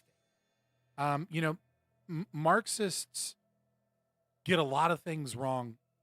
But one of the things that they get right, kind of by a happy accident, is that material conditions matter. Right now, we're in a K-shaped economy, right? Where the wealthy and the upper echelons of the upper middle class have more money and more wealth than they've ever had in human history. Doctors, lawyers, anesthesiology techs, people that like got a good degree that's doing well in the economy, or people that have a lot of money, are able to buy more houses and more housing and more square footage than ever before. They're able to buy more Starbucks. They're able to go to movie theaters. They're able to eat out whenever they want, right? And the poor are doing worse than the previous generation. The lower and the regular middle class can't afford groceries, can't afford, like, you have people that are essentially middle class that are putting off having a family. Yo, thanks for the membership. I really appreciate it, guys. And also to Rudy earlier. Thank you for the memberships. I answered the super chats, but I forgot to call that out. Thank you so much. You get cool emojis, but there's no locked content, right? So just do it if you want to do it, but it's just pure support. Super chats are what this goes to. I like super chats because you give me questions on it. You get something for your money other than just like some emojis, or do both. Help me out. Yeah. So, fuck was I saying? I got too distracted. Oh, you were telling me about like what Marxism got right or whatever. Yeah, the material conditions, right? So when you have the regular middle class being just strangled by welfare to where they can't afford a home, they can't have big families, the mother and the father both have to work, like you have a problem that is rife for a new political power to swing in and shake up the system. And it is, I think that these conditions, people think we're pacified by global trade and all these other things. I think these conditions are actually worse than the conditions that led up to World War II. And one of the reasons I believe that is because it is only now in human history where you also have a divergence between men and women. Not politically, that happens all the time, but in their availability and access to resources. What we have done is we have created a welfare state that is designed to prop up single moms, that is designed to prop up women, that is designed to push families, which are the greatest pacifying system in all of human history towards male aggression, is, marriage. It's designed to break up marriages and incentivize women into lunacy and degeneracy. And they're already a creature that is less grounded in reality than men, because our social structures don't force accountability upon them, and they very rarely have. And now we have the technology to allow regular women access to the top 1% lifestyle of men, albeit in temporary means. And so you have a lot of young women that essentially all the men their age are invisible.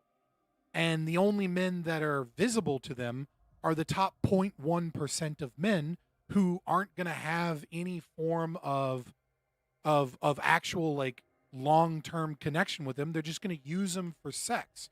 And so not only do you have the material conditions fucked for the middle class, family planning is fucked, ability to own a home is fucked, but you have a whole generation, especially Gen Z, but millennials as well, but definitely Gen Z, of young men that are castigated and looked down on by all of their potential mates as worthless, while the government steals all their resources and makes it difficult for them to have family. That is a group of people that is extremely susceptible to, we're going to fix this. The government is going to fix this problem. So making correct predictions about what political parties and cultural swings and elections and things like that look like in the next 10 years is kind of like one of those Christian prophets that claims that the world is going to end in 2 years on this date, and then they get a bunch of money and donations, and then it doesn't happen. And then they're like, oop, actually, God came to me a second time and said he pushed it back another year. You know what I mean? Like I have no fucking clue.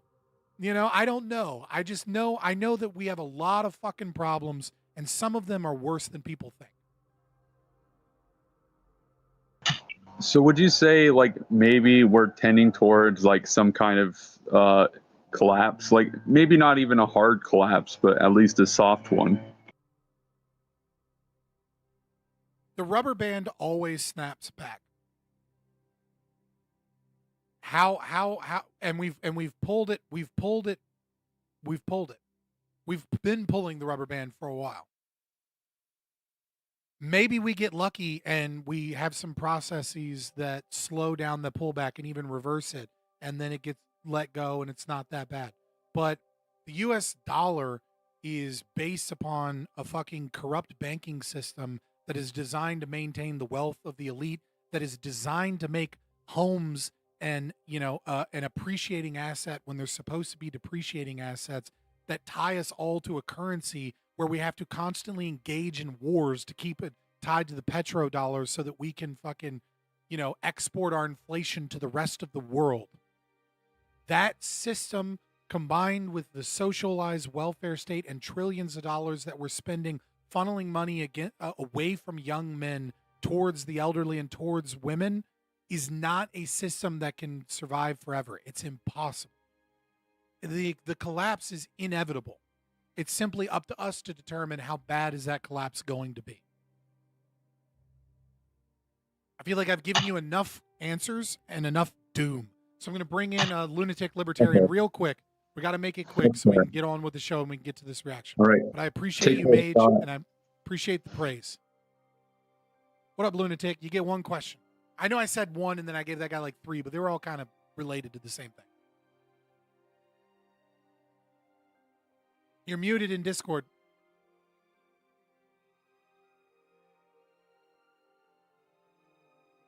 Ten, 9, 8, 7, 6. Yo. There we go. What's up? Not much. I've been listening to the live stream, and you know, talking about systems that are corrupted in their current form is absolutely correct. What have we been programmed to is another thing that's absolutely correct. Society is not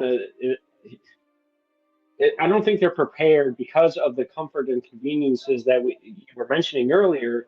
It has been propagated so much that people don't even understand where their food comes from. That's why we have the subletting to or the subsidizing to our farmers, which is, what 1% of the population that provides all this food for the rest of the world, or fuel, or the commodity which makes other commodities, correct? Sure. What's your question? Well, my question is where do you think we're going to be as far as if we don't have a trained society? And I mean trained through the failures, because it's not a participation trophy. That is encompassed as it being emotionally stable, physically stable, and mentally stable. so that we can cooperate and tolerate each other as a human species. Where do I you mean, think our country's going to go from that point of view? I mean, I don't know, man. Like, like I said earlier, making predictions is kind of a fool's errand, especially when things are chaotic. It's easy. It's a lot easier to make predictions about systems that are stable, and we're all beginning to, hopefully, all of us, in some degree, are waking up that the system is unstable. Very few of those are becoming libertarians, and actually trying to figure out why the system is unstable. I will say this though: necessity is the mother of invention. Right? It's essentially impossible to get a large portion of the population trained to grow their own food, trained to repackage their own bullets, trained to 3D print firearms, trained in humanitarian, local humanitarian situations. And yet, a lot of us are going to be fucked, but also a lot of us are probably going to step up to the plate. And I think a lot of people will surprise you. One of the things that I look at is, the Cajun Navy that occurred in Louisiana shortly after Hurricane Katrina, right? Like, necessity is the mother of invention. When Hurricane Katrina hit, the entire system collapsed. It was very obvious that they had a corrupt government structure that was not maintaining the levees. The politicians did everything they could to make money off of the situation. There was Red Cross scams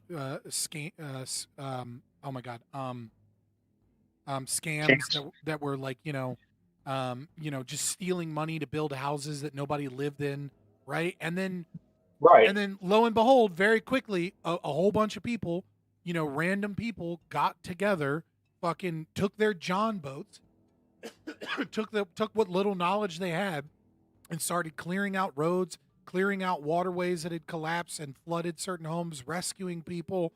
And, they did far more work than, some of the most organized systems and institutions were capable of, right? Like We see that in North with Carolina John boats, right? Like a few rednecks with John boats were far more effective at disaster relief than the entire FEMA organization. And so it's like, not disagreeing with you, because you saw that in North Carolina along with the hurricanes when people are dying and FEMA's actually restricting progress because they have to abide by their existence, right? So I always say that these are false security systems, right? They're the feel-good systems that say that I am secure. But yet again, as a human being, why are we programmed to subcontract our actual biological, instinctual security systems to a third party, such as a government or an education system or a food supply that's poisoned? I mean, I think people have come to the existence of so much comfort and convenience in this country that they don't realize what's happening around the world to understand what true meaning of destitution means, to understand what not having shelter means. Now, I understand there's a homeless problem, but yet again, when I say that people aren't trained, there's no actual wisdom that's obtained because there's all participation trophies. Our systems are failed. So one of the first pieces of sociology research to ever exist was Emil Durkheim, or Amelia Durkheim, however you want to say it, right? He's the father of functionalism, which is a field of sociology most people don't know about these days because it's the only conservative form of sociology, right? And sociology departments have been completely taken over by Marxists and radical leftists. And that birthed absolutely birthed structural functionalism, right? And the core tenet of functionalism is if a thing has existed for a long time, then it serves some function. That doesn't mean it's good, it doesn't mean it's bad, but it means that there's a reason that it was kept around, and we ought look into why that thing is there before we just get rid of it, because we need to know what it is. And so it's very much like the philosophy of when a conservative sees a road in the fence versus when a liberal sees a road in the fence, and the liberal says, a fence in the road. The liberal says, well, we got to get rid of this fence so we can use the road. And the conservative says, why is there a fence in the road, right? It's like, that's kind of like where that comes from, really. And the first piece of research that he did, like major piece of research they did, is he tracked suicidality and suicidal ideation and successful suicides. And it shocked everyone to learn that upper middle class white men were the most likely to commit suicide, attempt suicide, and successfully attempt suicide. Now, he didn't figure out what we now know today. It seems kind of obvious once that we know now today, but he didn't figure out that the reason suicides are more successful with men is because they use more violent means of suicide, because they don't care what their body looks like after they're dead, and they're usually not looking for attention. They're usually looking to end their life, whereas women tend to care about what their body looks like after they're dead, or they're engaged in suicidal behavior, but they're not actually trying to kill themselves or doing a cry for help, to attempt to suicide so that people help them with their trauma. But the thing that was still shocking was, like, why is it wealthy white men? They have the easiest life. And the thing is that the more that you have, the more devastating it is when those things are taken away, right? Trauma, well, right, because fear, it's relative, right? And so, a poor person with the lights get cut off, they go, yeah, this has happened to me before. It might even happen again. Light a candle, we'll figure it out. But if a millionaire loses all of his money in a day and his lights get cut off, that's an extremely traumatic situation. And so I think okay. Can I just interrupt you 1 second? Because I think that it goes into the programmed ideology of what your purpose should be according to the American structure, right? So I'm supposed to, as an American, go through the government facilities for 17 years of my life. That's daycare all the way through, because I got to have a 2-parent household that are both working to stimulate the economy, and then buy a house and have credit cards and this standard of vehicle, the standard of living. This is all programmed into us. But yet again, when you get down to the nitty gritty of it, people don't want to abide by the individual choice, whether I want to be a quote unquote vagrant, which is somebody that because if you were live in a you're waffling. What is no, I'm not. My argument is that people don't allow people to live their lives. They want to abide by a certain demonstration of obedience to society, just because, okay, well, you're going to agree that you're going to buy a house and you're going to abide by this monetary system and everything else. That's a good thing. The thing is that I disagree with you. If you want, no, that's fine. You can, and that's your choice. And I'm not mad at you about that. But the thing is that we also need a society that allows people to congregate with who they like and who they and disregard those that they don't. We don't need this ideology that we all have to agree with each other. And I think that okay. As far as the land, what is your claim and/or question? You're making a lot of belief claims. You're on a soapbox right now. That's fine. No, I'm trying to speed along. I'm trying to speed along to get to the next thing, and I'm offering okay, questions. that's fine. But I asked you, genuinely, I'm not trying to be a dick.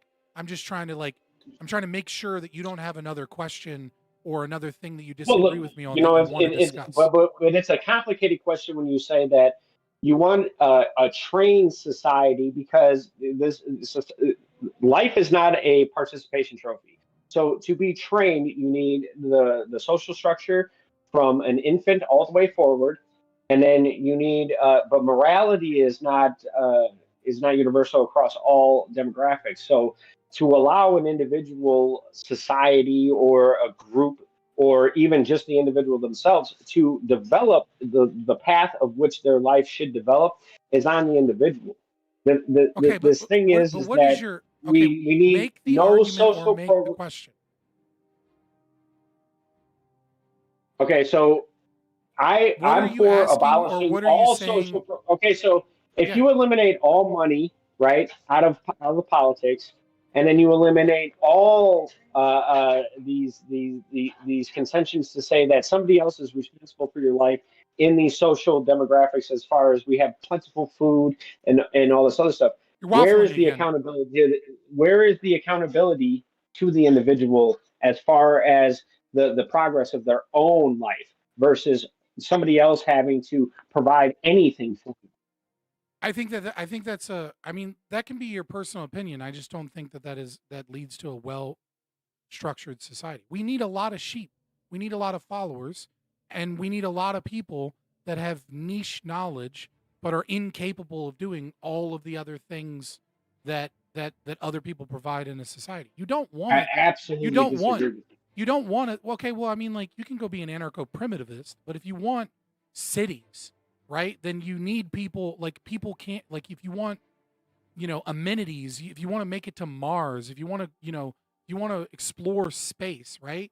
You need people, you need engineers for a specific type of People are gear. complaining about not having the basic essentials of food, water, shelter, clothing. What are we talking about going to I don't Mars? want to. I don't want to be a. I Like, don't want to be a medieval like for peasant. real, man. I'm like, but That's an ideology cities are of peasantry. detrimental for no. It's an Cities are ideology of detrimental peasantry. for sound, according to science. The decibel point of chaos, right? So living in a city is actually detrimental for your Right. actual This is existence. anarcho-primitivism. Like, I don't want to live in a No, hut in the woods. it's not.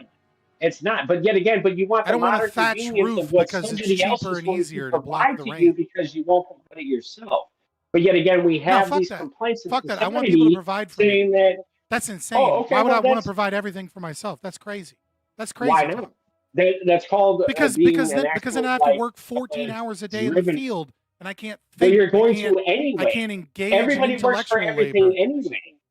No, Everybody this is works like for much, but collapsitarian intellectual labor is feudalism. still It's work. nonsense. No. Intellectual work is still work. You still have to read. You have to use your mind. You're still expressing calories, right?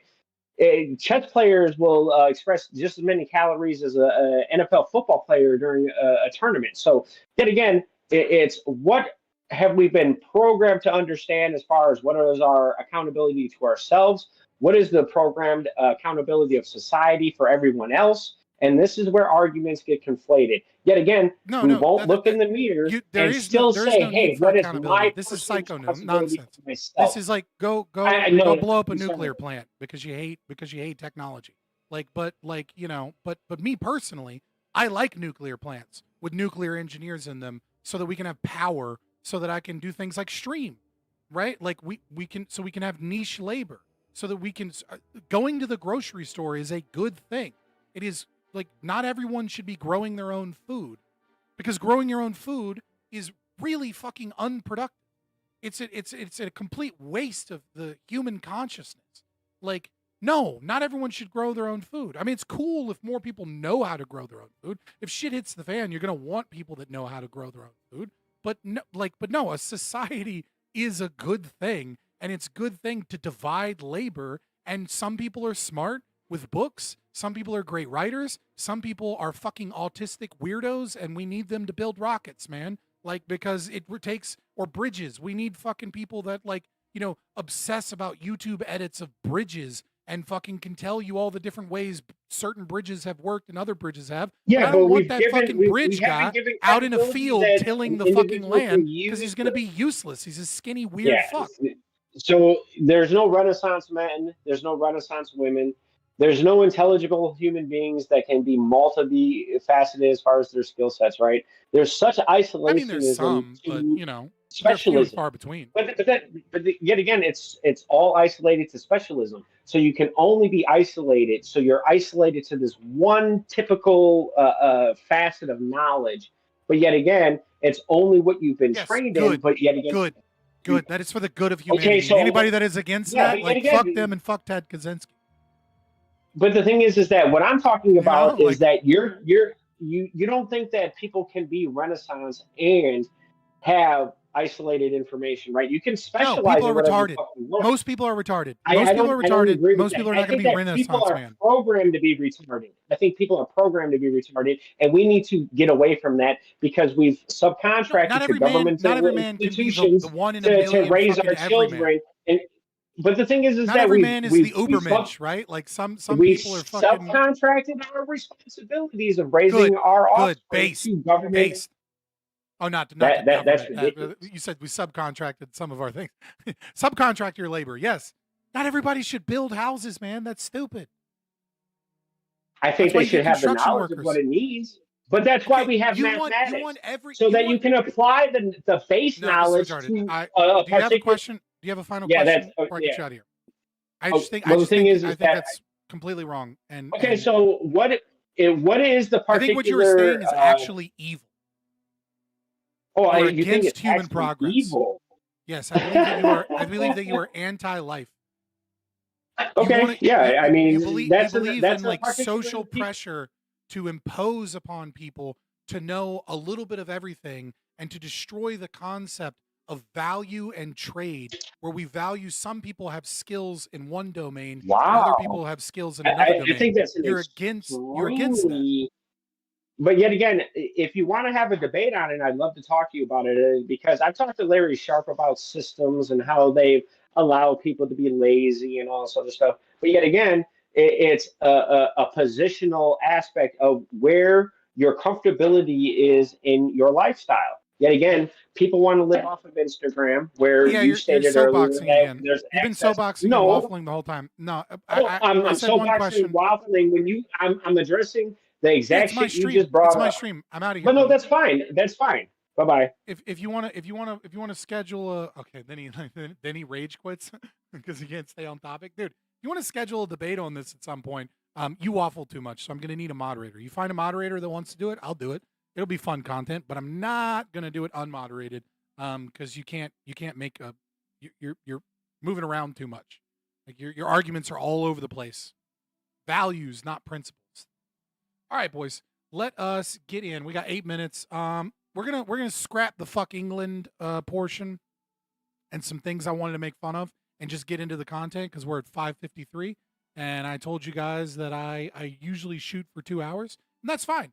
We'll get into that. You know, it's not like crazy things happening in the world are gonna stop, and I've got a limited amount of content to do that. Where the fuck is my what is in this mod actions? What happened? Something happened. I banned Lazy Thorn for posting spam gambling content.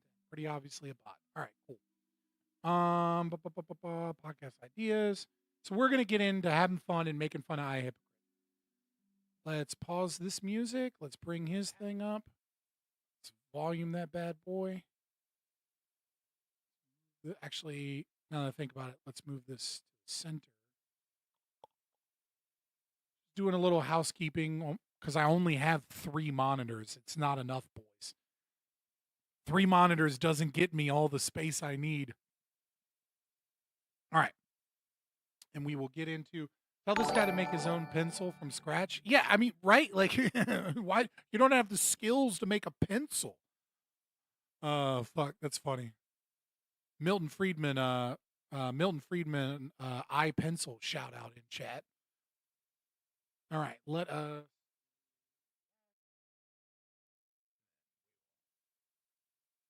Also, I do have to point out, fucking, what was it? Badger Radio, Honey Badger Radio was like, hey man, I know him. Maybe I can schedule a debate with him. I was like, yeah, I'll debate this clown if he wants to. And then he was like, all right, but let's cool it with the insults. And I was like, hey man, he said that he would be morally superior and that we ought murder libertarians. And I called him a clown. Like, I feel like I'm not the one with the bad insults here. I like him. He's cool. But I was just like, nah, dude, I don't respect that guy. Like, I'm not going in quote unquote good faith. Why the hell are you in that pedo hellhole? What happened? Oval, where are you? Scott, you're sleeping on Roblox debates. You could do TikTok invasion style content. I'm not going on Roblox. That's not happening.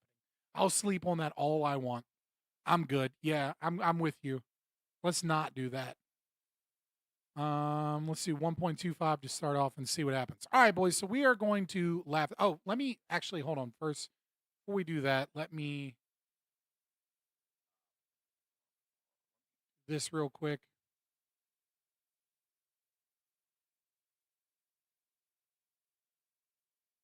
Let me just find and read the original tweet. I don't know if he does in the stream or not, but I just want to. Jeez, this guy posts so much slop.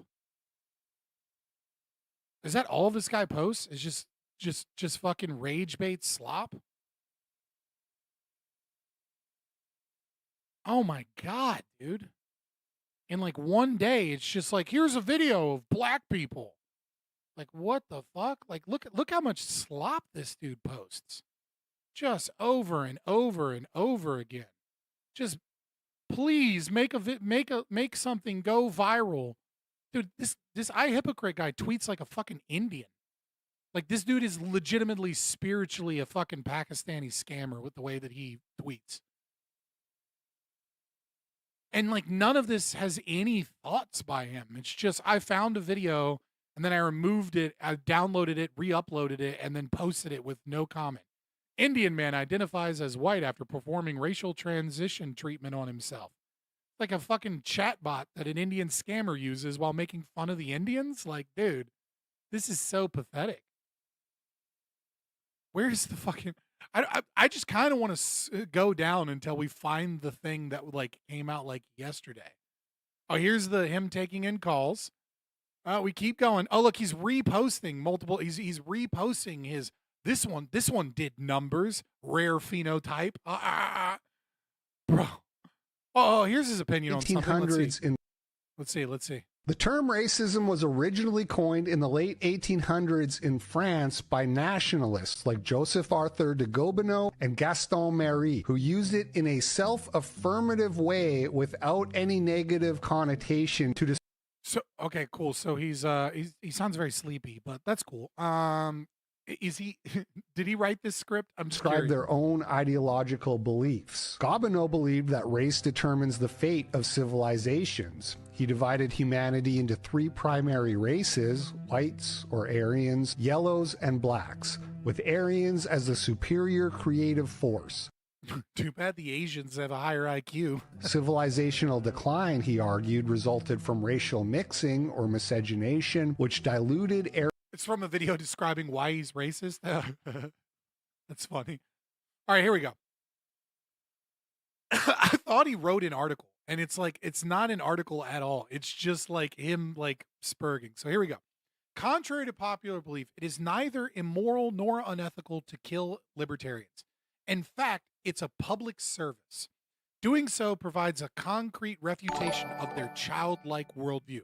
In political theory, this is what we call praxis in its purest form. I don't know how killing people is praxis in its quote unquote purest form, right? Like, I doubt that he ever makes that argument. He just says so, but I guess because he thinks it sounds smart. But like, yeah, praxis is just theory plus, like, it's just theory put into action. I don't know why killing innocent people is praxis in its purest form. But I mean, I guess that is, socialist praxis in its purest form is, just killing innocent people. So I guess, you know what? I take that back. He's correct here. Murdering innocent people is without a doubt praxis in its purest form of his socialist worldview. Because he's a dirty commie. It's a public service. Doing so provides a concrete refutation of their childlike worldview. How? Kill a fascist, and you've merely proven you're capable of murder. Congratulations, you've joined a very crowded club. But kill a libertarian, and you've elegantly demonstrated once and for all that the vaunted non-aggression principle is little more than a charming fairy tale. In the real world, the law of the jungle still reigns supreme. What? You shouldn't kill people. Oh, I killed someone, therefore I prove that I should kill people. All right. If libertarianism were true, some mystical market force or invisible hand would have swooped in to stop my aggression long before it started. See, he's mixing us up with Christians, right?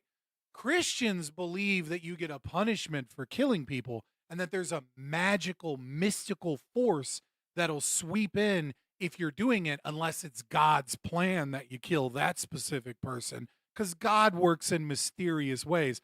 But it's not us libertarians that believe in mystical, magical figures. It's Christians that believe that retarded shit. And yet, it seems as though the only hand in play here is the one gripping the knife that's currently parting your soft, freedom-loving flesh like warm butter. That's not how knives work, but I get that you're trying to be fucking eloquent and failing. Killing libertarians benefits society at both the micro and macro levels. Right, so if you like kill a libertarian in your neighborhood, the neighborhood is automatically cleaner, right? The neighborhood is so much better. I think it's funny too. It's kind of ironic because like in New Hampshire, the Democrats are bitching because like I saw this video where they were bitching about like libertarians coming in and like being really helpful to their neighbors and like a part of a healthy community. And they were like, that's how they get you. And it's like, but have you asked about their world philosophy? Have you asked about their views? Like she was offended that people were liking libertarians because they're good for the community at the micro level. So I mean, like, I wonder if he'll make it. Oh, here we go. On the micro level, the intrepid political activist responsible is enriching himself. How? Once you've dispatched the target, transfer their Bitcoin straight to your autonomous, untraceable wallet. Okay, so now we're killing and robbing them. I don't know how the killing is automatically tied to the robbing, but you're presuming that the killing is good because you robbed them and now you're better off. So your moral framework thus far is that law of the jungle makes right and that there are no such thing as morality or ethics. It is simply power. Yeah, I don't know. Like you believe in power dynamics. I guess that's because you're a dirty red commie. No taxes, no middleman, no questions, just pure consensual on your end, market magic. Again, the problem is this only works if there are only two people in existence, right? Ethics is not a system of two people, it's a system of multiple people. So, it might be consensual on your end, it's not consensual on the other, and it's also not consensual to the observer. As for the macro level, does anyone here believe libertarians are making the world a better place? I do. There are 59 viewers and only 4 likes. You have to refresh the page. There's 44 likes. However, that does mean that there's like 12 people in the absolute current 56 viewers that haven't liked it. So, I do need more likes. Take a look around you and ask yourself this simple question. Who bears the most responsibility for the moral and cultural decay that plagues us in these troubled times? Undoubtedly, you've landed on the Jews. Without a doubt. And the moment you see degeneracy as bad, you're like, the Jews did it. Like, I don't even need to make an argument to the Jews. There's no other conclusion anyone would ever make about anything. Obviously, if you've ever thought about degeneracy, it's the Jews. The issue is that you can hardly even jest about eliminating them without provoking outrage over another potential Holocaust. I mean, I don't know. I don't think most libertarians care if you joke about killing the Jews. But, like, if you're serious, yeah, we should probably do something about that guy. So consider this. Who are the Jews' strongest allies? Who contends that mass migration is beneficial solely because it boosts GDP? Not libertarians. I don't know a single libertarian other than like Cato Institute, like fake libertarians. None of the libertarians, they're either bordertarians like Dave Smith, or they're against all of this shit like I am. So nobody makes the argument that GDP number go up. In fact, the entire idea that like GDP is a fake metric is probably something you learned from libertarians, because we're the ones that constantly talk about how government spending isn't real GDP and that it's a temporary measure. We're the ones that talk about California GDP number go up, but jobs have left the area and that their only actual economic activity is bureaucracy, and the chicken comes home to roost in the long term. Like, you probably learned everything you know about GDP from libertarians or people that were libertarian leaning. Who asserts that deporting illegal immigrants from your own borders is a grave sin? Well, not libertarians. We're talking about the fact that you believe that your borders are everyone's borders because you believe in law of the jungle. Then he posts a random video from someone else. I'm not getting into that. Who claims that the worst imaginable crime is any restriction whatsoever on access to graphic internet pornography? Literally no one, but you're trolling.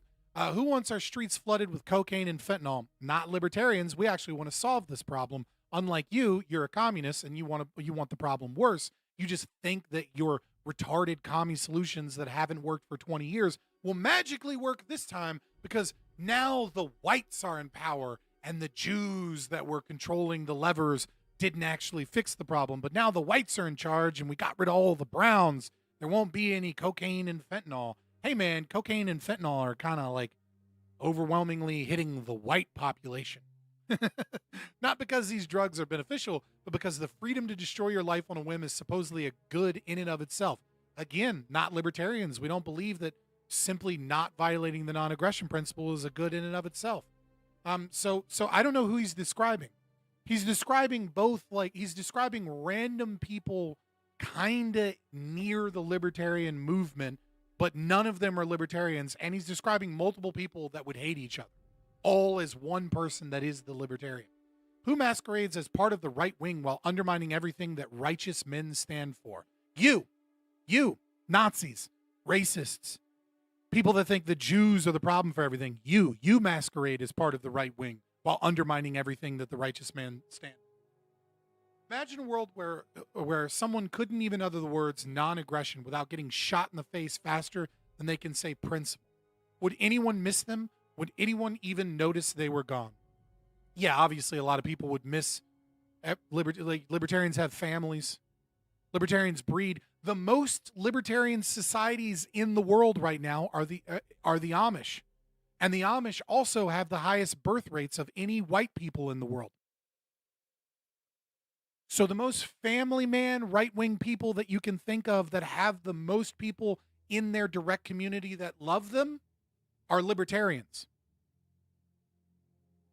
Not you. But anyways, moving on to the actual video, that should be fun. I just want to make sure that you guys had the context where I was like, this is so hilarious. This is like such a lolcow moment. Also, how did 20 of you guys leave?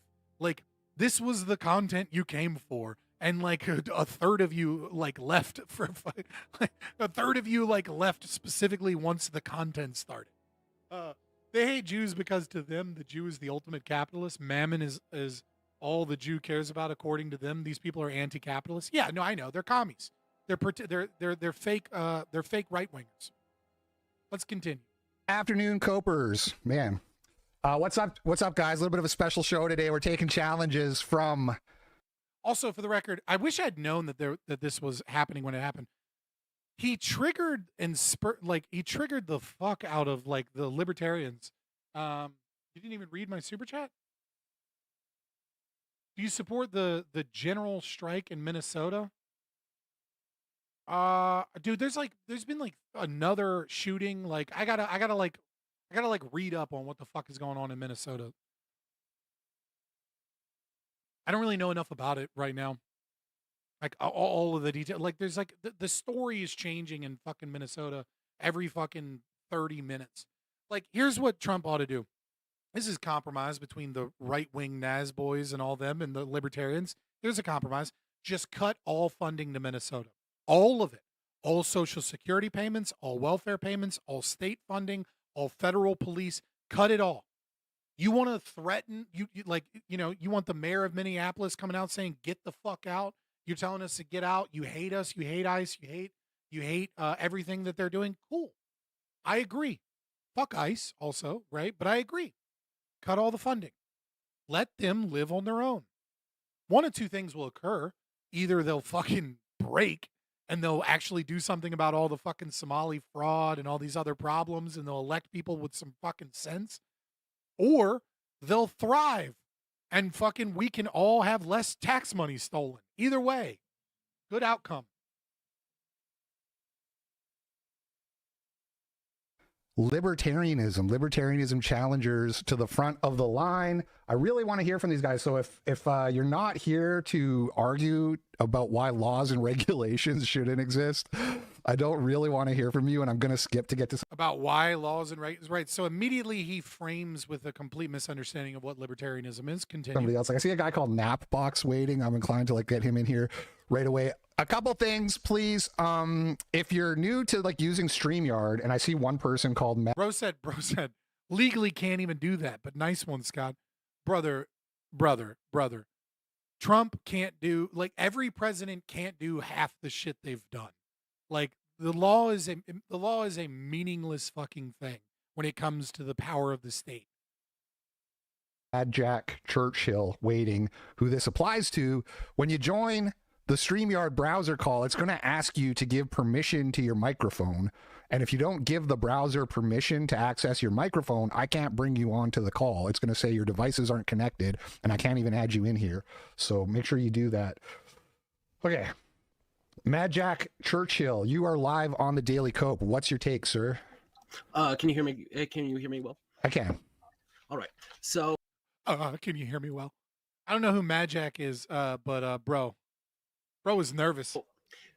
In your article, you stated that the law of the jungle is reign supreme over every other ethical law, legal theory. Yeah. So, do you know what the NAP is, just like in a general stance? Hold on. Diesel, get in here. Sorry, my dog's barking. Diesel, get in here now. Yeah, the NAP is the non-aggression principle, and libertarianism, as I understand it, is essentially that things which do not violate the non-aggression principle should be permissible. You shouldn't have laws and regulations to control things that do not violate. So immediately he just states non-aggression principle, doesn't explain what it is, and then says libertarians believe X, which isn't true. The NAP, which is when you do, the NAP is like when you do violence against a person or their property. So the NAP, all of that was wrong. And so then he defines it as just violence against a person or a property. Well, no, I can use violence against person and property all I want if you're an aggressor. He is strictly a legal theory. It isn't a moral theory. It's completely separate. Different libertarians will have different moral theories that are also enforced. It's just simply saying that the government has no right to enforce acts of morals, like moral problems. Yeah, that's what I said. No laws against things that to regulate or ban things which do not violate the NAP, right? Yes, no coercive laws. So, for instance, if you dislike drugs, and this is the big Hoppian thing, is that private societies will have private laws that are based more in morality, that you sign a contract to that you will agree to this. And Dude, like he just goes I'm 10 seconds in and I already got to use my brain. Oh God, I don't have enough brain to do anything. Oh fuck me. It's so performative. So silly. And if you do not agree to this, you will be physically removed from that society. Right. So the idea, I have something written down here. To be fair, he didn't snipe like an impressionable young 20s kid. He just did like an impromptu thing because iHypocrite used to be able to make a lot of videos and used to get a lot of attention, but because he's a lolcow that promotes slop and degeneracy and idiocy, because he's a fake right-wing grifter, he's lost a lot of relevance. Because he's not quite as good at it as somebody like Nick Fuentes or somebody that's like funny, right? And so he gets a lot of traction on Twitter because he engages in tweets like an Indian. He doesn't put any original thought. He has no creativity. He has no brain to speak of. He has no arguments. He just kind of posts videos to try and doomer pill and get the algorithm to pick him up. And so his entire channel survives based off of like fucked up algorithms and blackpilling. Because he's a non-creative and he has no arguments. And so by doing all of that, he's lost a fuck ton of relevancy within the space. And so he's trying to get traffic and clicks, and it's working because now the libertarians who are gaining some level of traction, right? We used to be wholly irrelevant. And now over the last few years, we've gained some level of relevancy. He's hoping to trigger us into watching his content and to engaging with him. But he didn't go out and DM any big names or any big debaters because he knows that he'd fucking get trounced by somebody like me or Liquid Zulu or maybe even Mentis Wave. I don't know how good he is at debating. He would get absolutely demolished by any of the good debaters on that. So he's not actually engaged in anything other than just kind of doing an open call, and he's fishing, right? He throws out the bait and then he's hoping that some Twitter spurg will show up. So he's not selecting for, some 20-year-old kid that's a libertarian. He's just seeing who takes the bait, then doing a quick impromptu call in like I was doing, right? Which then allows him to get kind of like the bottom of the barrel, right? Just normie people that happen to be hyper online that happen to hop in. Right? These are the death throes of a grifter. Like he's a grifter and he has to keep on grifting, But the problem is that he's not as good at it as like hot young girls that can get attention just because they're hot and they're young, right? And then they can get paid by big companies just because they're hot and young, like Emily Saves America, somebody like that, right? Like Israel is like, oh fuck, here, have some more money, have a free trip to Israel, right? Because she's hot and she's young and she can get people in just based off the fact that she looks good, right? And he's also not funny like somebody like Nick Fuentes. So like he doesn't have a draw anymore because his ideas are becoming more normal, and there are people that do it better than him. There are three consistent legal theories. The non-aggression principle, mixed law, and the law of the jungle. In your article, you seem to prefer the latter. Oh, we got a Zyle Zulu motherfucker in here right now. That is 100% a Zuluite. Fucking love it. He said there's mixed law, law of the jungle, and ethical laws. That is 100% a Zyle Zulu. Let me get a ZZ in chat, boys. The fucking remnant showed up. The remnant showed up to body him. Impressionable 20s. Man, sorry, buddy. Someone already got him. Somebody already got him. Zulu got his ass. The law of the jungle simply states that might makes right. Put more eloquently, that property rests justly in the hands of the one who has possession over it. Do you follow that instead of a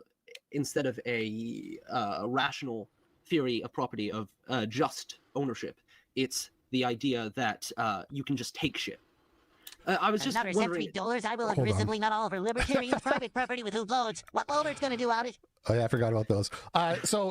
First, one small correction. The article is not a statement of my preferences. I'm not talking about what I prefer or what I desire. I'm talking about like what is philosophically, rationally, and objectively true. And the statement. Just want to point out immediately, now that you're picking holes in my article, bro, it was just rage bait to get you in here, but it's still true. I don't believe it, but it's true. Okay, well, which is it? Is it true or is it not true? Stand by it, you pussy. Like if you're gonna put rage bait out there, you know what I mean? Then but then you're gonna say it's true, but it's not actually what you believe per se. It's just philosophically what is descriptively true. Like don't be a coward. Like fucking stand by what you say. Do you have any balls, iHypocrite? We should kill libertarians would be considered philosophically, rationally, and objectively true. That's not my preference. That's just right. The word he's looking for is internal critique, and it's not an internal critique in any way, shape, or form because it makes a bunch of value claims from your perspective. So I don't understand what's going on here. Does he pretend that like he has like a great grasp on philosophy? Because it seems like he has a very elementary grasp on philosophy. Like he kind of understands that like I'm making a statement of an internal critique, but he doesn't understand how he failed to do an internal critique, not only because he can't steelman the opposition's beliefs because he doesn't actually understand them, but more importantly, because he made value judgments in the form of questions to try and like circumnavigate that he's making value judgments. And so now he won't stand by him. This is the kind of subversive shit you expect from like leftists and commies. This isn't per se something you expect from the right wing, but it is something you would expect from a right-wing grifter that is kind of out of their element. Are you an objectivist? Do you believe in objective reality and the primacy of existence? Hold on. Let me think about that. Say it again. What's your metaphysical beliefs? I'm a Christian. I'm a Christian. Are you anything specific? I'm a Christian is so fucking hilarious when you look at the original post where he's like, isn't a magical force going to step in and stop me when you're the one that believes in magical forces, punishing, evil doers. You know what I mean? Like, what a hilarious thing to admit to and defeat your own argument. Specifically, or you just kind of broadly? But then again, he doesn't believe that. It's an internal critique, right? Broadly. Let's say broadly, okay. Yeah. So you do believe in a metaphysical other dimension that is separate from our world? Sure. Okay. So then do you agree in objective truth? Do you believe that truth is real and you can find it? Yes. All right. So do you have any philosophy? Okay, so this guy is a Zuluite, but I want to say kudos to him. This is something that a lot of people fail to do that he did very well here, right? Like he's obviously nervous. You can hear it in his voice. He's not an experienced debater, but he did something very good here, right? Which is he probably shouldn't have started there, but he started like, do you believe in existence exists? Like, then he asked for his metaphysical worldview. Once he said he was a Christian, he very quickly said, do you believe in objective truth? And then he says yes, right? So we don't need to have a whole debate about existence exists. We don't need to have a debate about the unavoidable axiom. We don't need to have we don't need to establish those things, because we've gone to a point of agreement, which is truth is objective and is discoverable. So he has admitted that truth is objective. He has admitted that truth is not only objective but discoverable by human reason. Okay, and so reason alone is sufficient.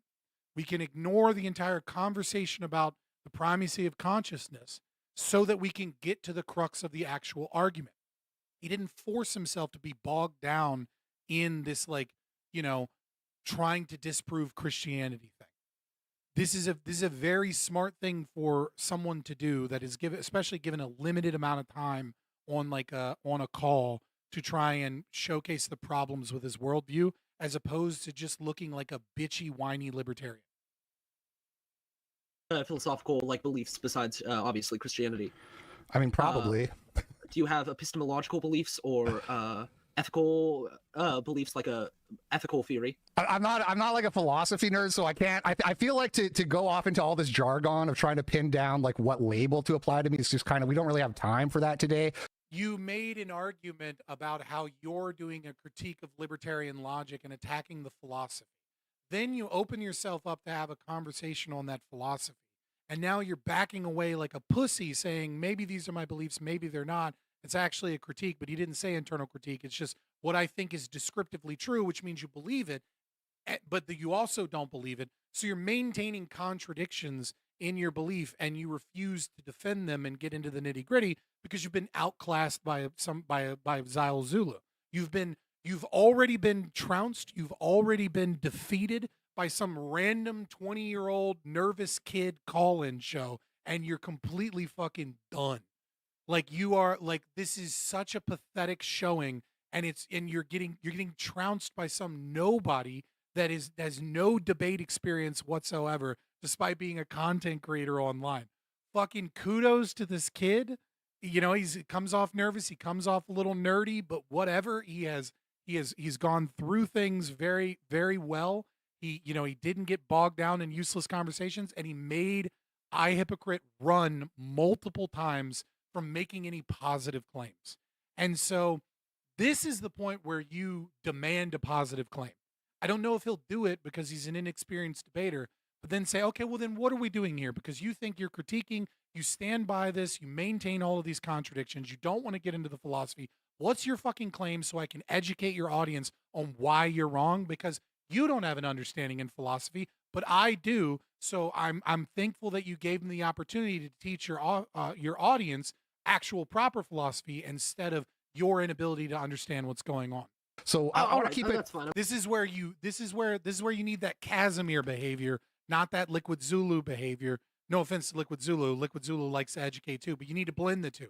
This is where he's run multiple times, and you remind the audience that he's run. You remind the audience that he's engaged in contradiction. You remind the audience that he says that he doesn't know what the fuck he's talking about. And then you tell the audience, I'm going to educate you now since you don't know what you're talking about. And then force him to get defensive and say, okay, well, if you want to get all defensive about it, then give me your positive claim, and then break down his positive claim. Don't let him keep running without pointing out to everybody that he's a coward. I'm not really huge into philosophy either. I'm just trying to find, because there's a lot of communists that you try and argue with. Sure. So I would like to keep it focused on the. Oh, that kid went for the good boy route. He went for the fucking. Nah, that's too nice. The guy said that the guy wrote a post about how we ought to be murdered. Like, fuck him.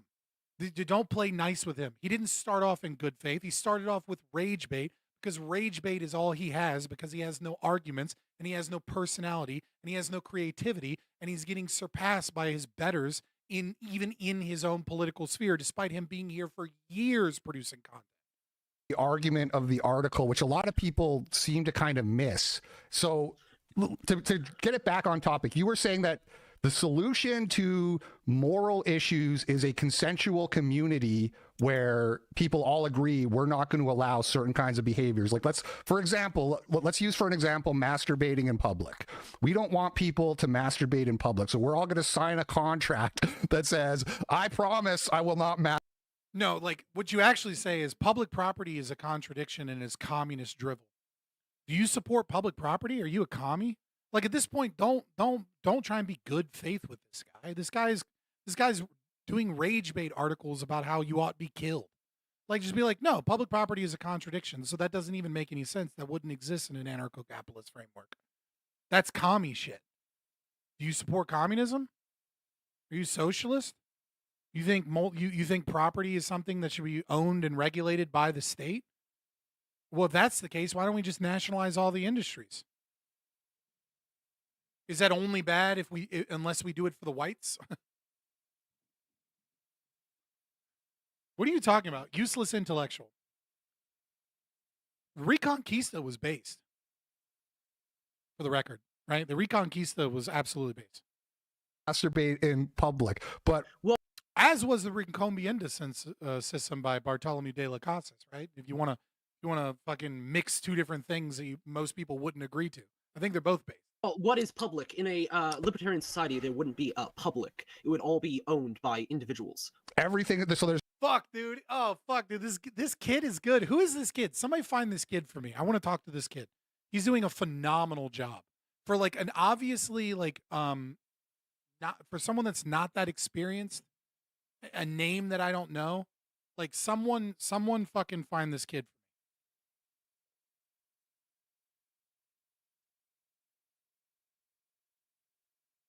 No, everything. Okay. All right. So, okay. Fuck me. Okay. So let's say like in Vancouver, there's a waterfront area. It's called the That's not you. Waterfront. It's like paved. There's like a nice ocean view and people go and they walk and there's little shops and like you get the salt breeze and there's lots of things there. And so like, let's say I wanted to take my family for a walk on the waterfront. Like, would that exist in libertarian societies? It would be owned by a private company. Right. So that private company could set. And so what about like just a random rural field that I wanted to go have a picnic on? Everything is owned and private in this world. It's things can either be owned or not owned. A rural field, if it's been homesteaded, then it belongs to the person who homesteaded it. But if it's truly like rural, like nobody's occupying it, nobody's laying claim to it, then anybody could claim. And by jerking off in the random field, you would be homesteading that field. Right. And how do Dude, this guy is great. This guy is great. Like he immediately went after the public property thing, and then he did a callback to his own stupidity of iHypocrite and said by jerking off in this random field that nobody owns, he's homesteading it. All right, boys, fucking homesteading. Masturbatory homesteading. We're writing that down. That is a new fucking thing.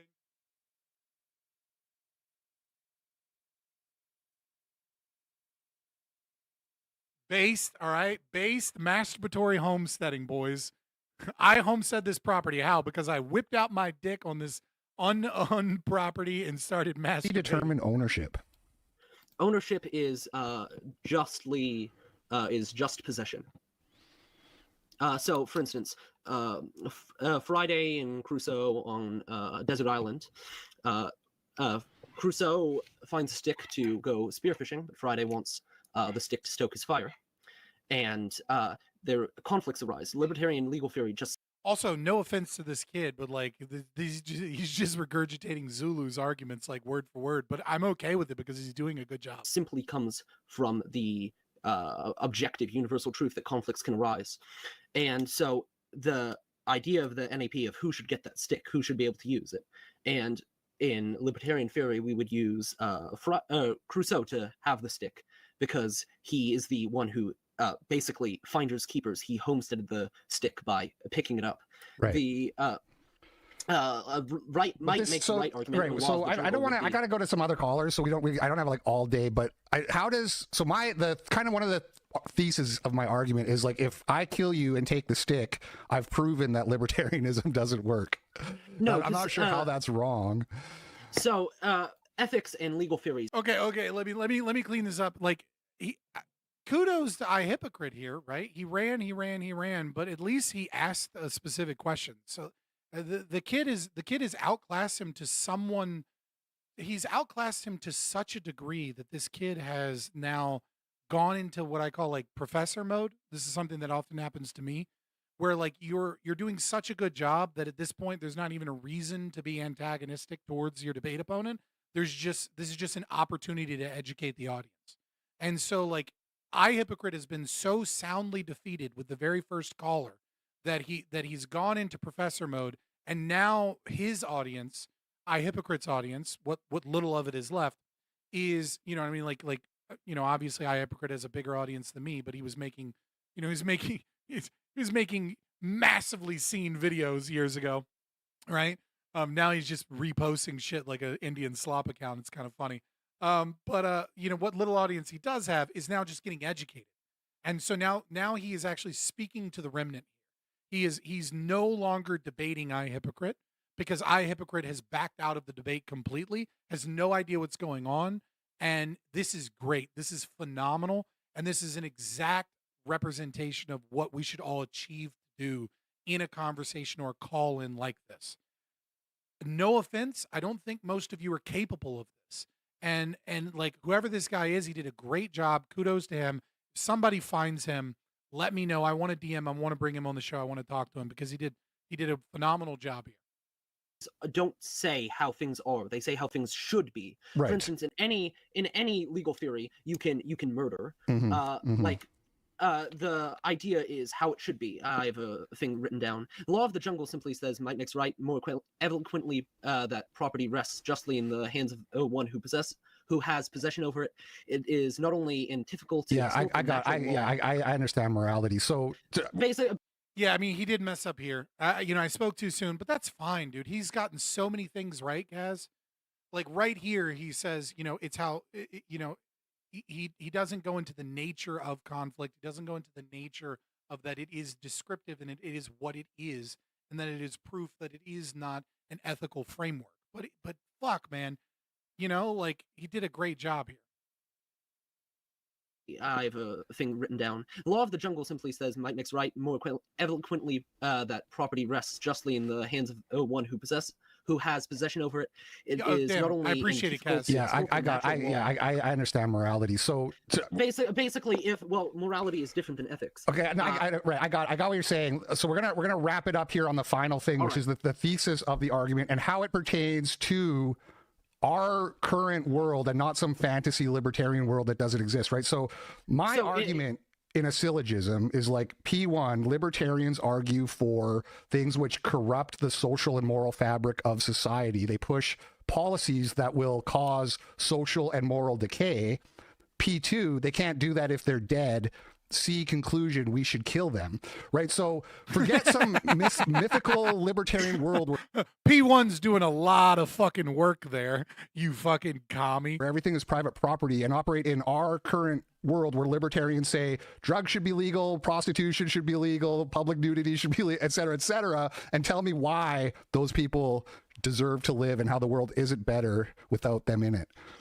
Because everybody has the inalienable right to life from the moment you're conceived to the moment you die of natural causes. You have the right to life. Anybody who would aggress upon that is breaking the legal theory of the NAP, which I know you don't believe in. But like, if we want to take it to a Christian thing, I believe it says, "Thou shalt not steal" in the Ten Commandments, and that is practically the NAP if you dig into it. And when a metaphysical creature like a god says, "Thou shalt not kill," does that prevent murder from happening? Like, it's a legal theory. People break laws. There are laws under. Okay, but you're not actually addressing the argument, which is how do these people living? How is it better to have them alive than dead? I don't care about some right or some moral you believe. I'm saying, how is the world not a better place if we kill these people? Yeah, no, of course. I mean, he was rage baiting to get randos to come in that he can mock, obviously. It's just funny. It's like, I'm curious. Like, what do you think? I'm going to do a poll. I'm just curious what you guys think. Let me see. start a poll.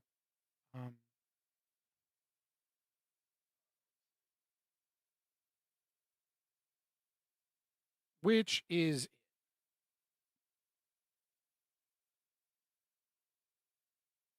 iHypocrite is doing this because he fell off. So, because he fell off. Damn it. We'll just do iHypocrite fell off. Or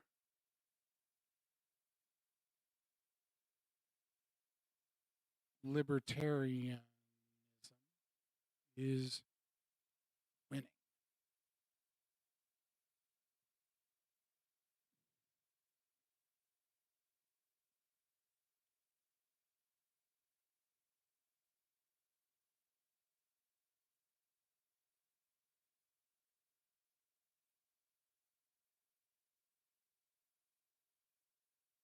There we go. I'm just curious. I'm just curious how you guys feel, right? Is it that iHypocrite has fallen off so far and is just like, all he does is post Indian like slop on X to get numbers and then repost the ones that do well with no comments and like doomer pill hoping to catch the fucking, hoping to catch, an audience, and like he just has no creative endeavors and he doesn't have the ability to like engage at the same level as like somebody like Nick Fuentes, for example, that's funny because he just isn't that funny and he's not that good at it, despite having been a content creator for so long and having been doing so well? Or is it that libertarianism is gaining traction and our ideas during these chaotic times are getting new people and he's doing this rage bait so that he can drum up some clout off of the libertarians because we're actually worth farming for content and making fun of because people are listening to us? Like, which do you think? I mean, it can be both. It is both. My question is which one is the bigger reason for him posting this retarded rage bait and then doing this silly stream where he's already getting trounced by the first guest? How is the world not a better place if we kill these people? That's a consequentialist argument. You can make arguments for communism based off the same. It's not. We don't live in a world. Do you agree that consequentially we should kill libertarians? No, personally I don't. But if you have the idea that you seem to have these like bleeding heart libertarians, I would call them liberals. Yeah. But if the policies that they take, like the progressive libertarians, I do probably think, like all the left wingers, I think the world would be better without them. Doesn't mean I think it's ethically permissible to go and murder leftists. Sure. Okay, man. Good talk. I'm gonna go to the next caller just because. I'm gonna go to the next caller just because I got BTFO'd. There's a lot of people waiting here. Okay. All right. Thank you, Mad Jack Churchill. Richard Parker, make it quick because you're not a libertarian. What do you want? I don't have time to talk about retard maxing. You should save it for next week. Okay. No, I understand that. I stipulated as much. I don't know where to begin. I mean, all of this sounds like some sort of parlor game or fantasy. I mean, if wishes were horses, beggars would ride. I think that what your essay gets to is if you had the libertarian experiment, there'd be a vacuum of power, and then a faction that doesn't believe in this nonsense would then simply, of course, it's totally unsustainable. Of course, I bring you on to support my idea where I just make up shit and then I base upon what I think would happen, and then I just straw man the fuck by creating a fantasy universe where all the libertarians are frolicking in fields, masturbating, singing fra la la la la la la. Meanwhile, we're like, no, we should kill people that are a threat. People threaten us, we kill them.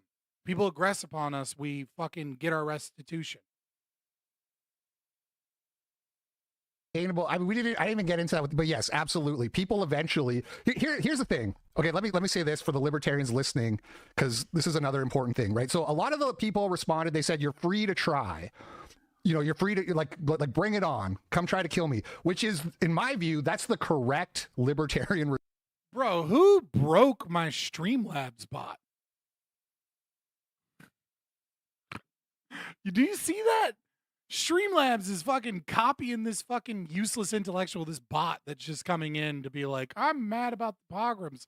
And it's like, it's just quoting his fucking tweet. What did you do? How did you do that? I mean, I guess that's fucking hilarious. I don't know how you did that. That's fucking so funny. Response, because fundamentally what libertarianism boils down to is the belief that you can you can protect your own life and property better than the people who want to take it from you, and you don't need any help from the government to do that. So yes, it's that's so naive. That's war among all against all. That's right. And so that kind of proves the point that if I kill you, first of all, I've proven you wrong fundamentally, like axiomatically your assumption was wrong if I kill you. But also, this is like he's laughing up and he's like axiomatically. What axiom? Like he's just using words at this point. Well, axiomatically, I've proved you wrong. What? That makes no fucking sense whatsoever. Like do people not realize that he's just saying words? Like this is honestly, Slope is dope. This is like the ortho cuck shit right here, where like the audience is too dumb to understand that you're not actually making an argument. So you just meme and you just try and use words that sound smart. And since we both believe in the same religion, then we're right. People are going to like team up eventually, and there's going to be like these wars, and all of human history shows that. Yes, there are several flaws, if I may, with libertarianism. I think the first and foremost is the chimera of the non-aggression principle, which only discerns obvious harms like murder or child molestation is violating that. There are a number of vices that do harm society and the individual. These people are just too fucking daft to see it. If someone is... Yeah, I'm going to get angry. Oh my God. Libertarianism doesn't say anything about prostitution, and they're too stupid to know that prostitution is bad. Hey, I'm here.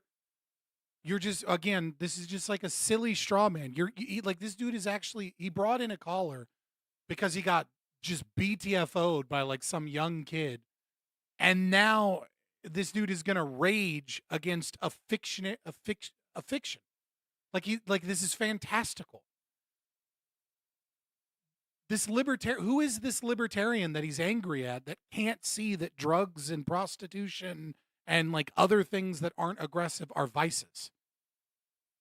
Born from some single mother who's a... Fabian, I'm going to leave, but you bet I'm going to listen to this tomorrow morning when I head off to work. It's certainly interesting to see young Liberty Chads to own silly people online. Yeah, that kid was drug addict or alcohol and gets abused by his stepfather. It makes this whole idea of consenting adults the most preposterous idea imaginable. It shouldn't fool. This idea that I've constructed is preposterous. It's an idea that libertarians don't have. But if I just say that you believe X and then say, isn't it crazy that they believe X? It doesn't matter that they immediately go, we don't believe X. A child. Yeah. Look, we're in agreement, so I'm going to bring on somebody who disagrees. Okay. But thank you, Richard. Always a pleasure. Cheers. Rex Man, you're live on the Daily Cope. What's your take, sir? The problem that I see, is my audio good? It's not great, but I can hear you. Yeah. Is the audio good? Immediately. No. And the audio is not good. Okay. The problem that I see is Sarwis, to everyone, not just to you. IP is bullshit. Intellectual property isn't real. You have absolute authority to clip whatever you want, even if it's out of context clips.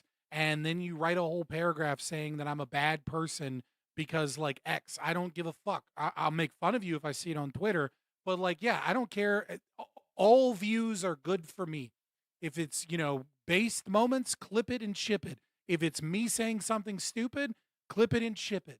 If it's edited up to make it sound like I said something crazy, like don't clip this. Having sex with children is good. End of not clip this. I don't care. I don't care at all however you do it. Now, if you clip that and try and make it seem like that's what I actually believe, then I'll make fun of you and I'll generate hate and I'll generate shit and I'll generate traffic and I'll get more attention. And then more people will come into the stream. And then those more people that come into the stream will fucking end up donating me money or giving me ad revenue, and libertarianism wins. I don't give a fuck what you do, boys. We had a chance to go towards an Ancapistan future when Ross Perot ran for president, and we missed that turn, and then we missed the turn again with Ron Paul, and now we are beyond the exit ramp for going in that direction. The country is so far gone that we do need to go towards the route that many of us are now seeing as our only option. So we have a post-libertarian Nazboy coming on, like that just agrees with his post. Yeah. All right. But I hope Yeah. Go that ahead. once we fix the other things in our society, we can turn back around and go towards Ancapistan again, because I think especially the American whites are just a Is this guy like libertarianism only works if it's the whites? different breed. We have more gumption than grit than Europeans. They're so far gone, they're going to run out of gas before they get to a gas station to turn around and try to come in this direction. Libertarians believe they own your house because they live there and rent it. No, we don't. Where did you get that silly assumption? We have a contract. Right? I mean, if you want to get super technical, you're actually kind of right, but not really. And so I'll explain it this way. What many libertarians would believe is that actually the property has been transferred over to me via contract. And once I stop paying the rent, the property is then transferred back over to the landlord. But in effect, no, we don't believe that you own the property that you're renting. We do believe that you have exclusive control granted by a contract, but the moment you don't pay your rent is the moment you can be evicted. He's anti-ANCAP because it means no money for Israel. Yeah. Oh, dude, that's great. Oh man, if I ever end up talking to him, I'm just gonna be like, "Do you hate ANCAP because we would get rid of fucking aid to Israel? Is that the real issue? Did someone did you get the call to kiss the wall?" But with the right people and the right ideals, a completely free society without a government, I think, is very possible. I agree. If the whole world, if all of America was 130 IQ Anglo Christians, then maybe it would be possible. I'm gonna go on to the next call though. I want people who want. I'm gonna, yeah. I mean, all right. I predicted it, right? I agree. ANCAP would work if we were all whites, and we were all Christian, and we were all 130 IQ. Does he think he's in that category? That's the other question, right? Does he believe that he is in that category? Does he actually think he's one of the 130 IQ white Christians? Be funny if he did think that. By the way, libertarianism is winning, has won the poll, boys. Let's go. Argue in favor of. He says that he's in Mensa. There's no fucking way he's in Mensa. Like, I'm sorry. Like, no. I'm 100% positive that he's not in Mensa. Of something else, but thank you. Natbox, you're live on the Daily Cope. What's your take? Yeah. So, can you hear me? Yep. Yeah. So. Oh, hold on. What was the other guy saying? That. Hold on. Box, you're live on the Daily Cope. I want people who want to argue in favor of something else, but thank you. Natbox, you're live on the Daily Cope. What's your take? Yeah. So, can you hear me? Yep. Yeah. So, what was the other guy saying? That. Anyway, what we were saying, where it's best to kill libertarians because they produce they're not they don't produce anything good in the world, right? Yeah. That's kind of retarded if you think about it. Not an argument. So, like, have you thought about how there are many Christians who also do not do, like, who have a lot of vices and stuff like that? That we're not putting the using that same logic. No, we're not, because we're not putting the individual on trial. We're putting the ideology on trial. Yeah, but the ideology. So, for example, there is sects of Christianity that are. I'm Christian, by the way, so this is not but yeah, there's sects of Christianity, especially in America, that are fucking shit, that push for degenerate lifestyles. So, would you also be asking for all of them to be killed? The logic that you're proving, or that you're trying to push, is if any ideology has any point of it that has negatives to it, you have to just kill everybody in that ideology. Mm-hmm. How's that wrong? Yeah. How'd you say how's that wrong? Yeah, what's the actual argument? You're essentially no different from, like, Hitler at that point. Okay, but is there an actual argument beyond the ad homs, or you're essentially Hitler? Oh God, we don't need this one. The first guy was great. We don't need this guy. Okay, yeah, no, telling people, oh well, you're Hitler, it just doesn't work anymore, right? I mean. If he's a Christian, maybe he could make a Christian argument, right? But like the first guy is the way to do it. Just attack the philosophy. he's afraid to go into the philosophy because he's incompetent in that domain. Right? So don't try and like it doesn't work anymore. I will tell you the final nail in the coffin of like being like, well, you're literally Hitler, was Nick Fuentes on Piers Morgan, where he was like, you shouldn't joke about the Holocaust, and Nick Fuentes, why? Too soon? Right? Like that moment right there is the final nail in the coffin, that just saying like, or when, right? Like, or we was like, you know, what's cool about Hitler? And he goes, the edits, like, right? Like, it's like, really, you're being childish. Like, they don't care. They don't care, and it makes their entire audience just look at you like a left-wing spurg that is a part of the meme. Oh, you're literally Hitler. Like that's the worst argument you can provide to win anybody over in this position. Should I just go to the next caller? You're arguing to kill people for just actions that they're doing that are harmless to you. No, it's not. It's not. How is pushing degeneracy on society harmless? Clearly, that is not harmless. You're corrupting the social and moral fabric of society. Okay, if someone in the privacy of their own home. Well, that's different. What you. Right, so the claim here is again another cope by him on the Daily Cope. Right, this is such a goalpost shift. So now it is no longer that libertarians are permissive of the state not using violence to stop things that they don't like. It is now every libertarian is now pushing degeneracy onto society.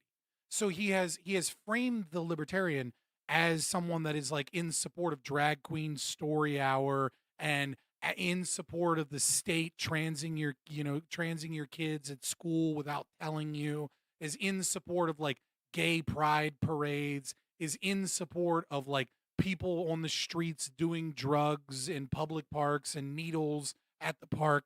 Like he has completely shifted the goalposts to an entirely different thing. On top of his already retarded argument, he's already retreated. Am I going on that panel? I didn't know that the panel was happening until Casimir DM'd me. And then when I went to check, like the live stream had ended 15 minutes afterwards. I would have gone on just to go laugh at this fucking lolcow, but like I didn't get on. You do that I don't know about, I don't care about. I'm talking about when you go out in public and say pornography should be legal. Has this guy given any reason for why we should believe in consequentialism as opposed to something else like natural law? No, he ran from that when the first caller accused him of consequentialism. He was just like, philosophy or something. Like, I'm not really that into philosophy, etc.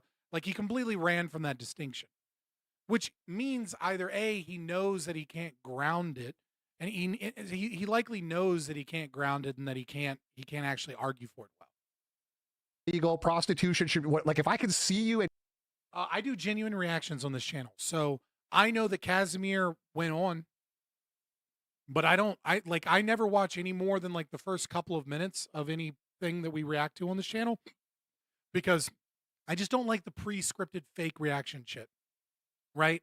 Like it's just not the style of content that I want to do. Plus, to be honest, it's a lot more fucking work for me to like pre-watch something and then find the things to react to on stream. Like is like, you know what I mean? That's like double the amount of work than it is to actually just react to it on stream.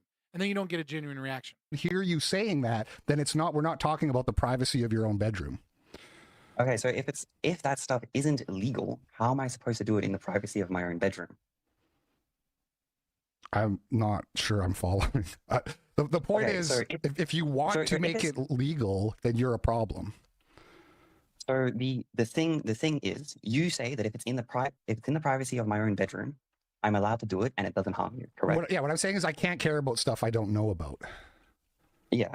So if I want to do it in the privacy of my own bedroom, but I can't purchase the thing because of a government law. Right. Me saying that I wish to purchase that thing and it should be legal for me to do it, so I can do it in private where no one can see. That's not pushing moral degeneracy. No, yes, it is. Yes, because the laws against prostitution and drugs are good. That's not really the because I don't want drug users and Johns and prostitutes.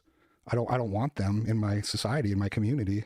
Yeah, I don't want them either. That's why I'm a libertarian instead of a dumb commie like you. Like, what you want is you don't like a thing, but you're such a coward that you're a pretend conservative with socialist ideology. Right? See, I don't want Johns in my society.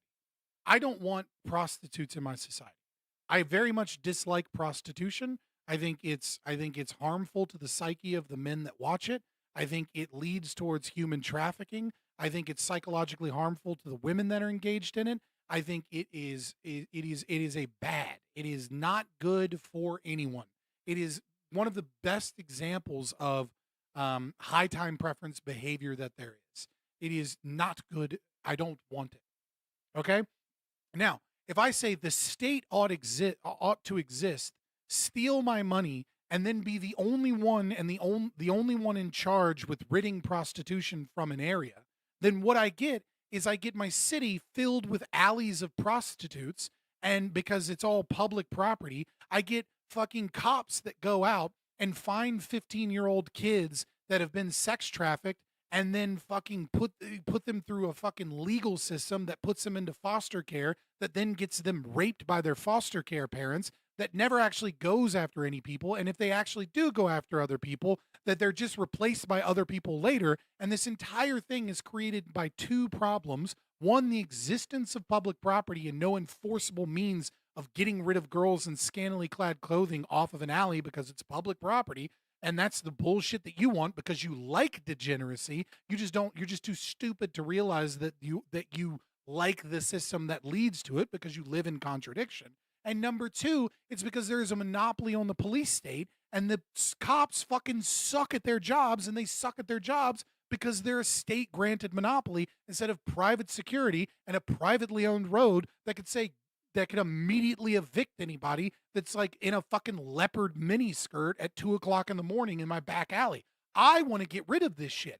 I want to get rid of degeneracy. And the way to do that is to embrace libertarianism, not to give the power of cops to do all of this bullshit. So I am the one fighting against degeneracy. I am the one fighting against the breakdown of the system. You, iHypocrite, are the person fighting for a bloated state that punishes people and that encourages and incentivizes all kinds of horrific behavior with a welfare state that is crushing the white middle class.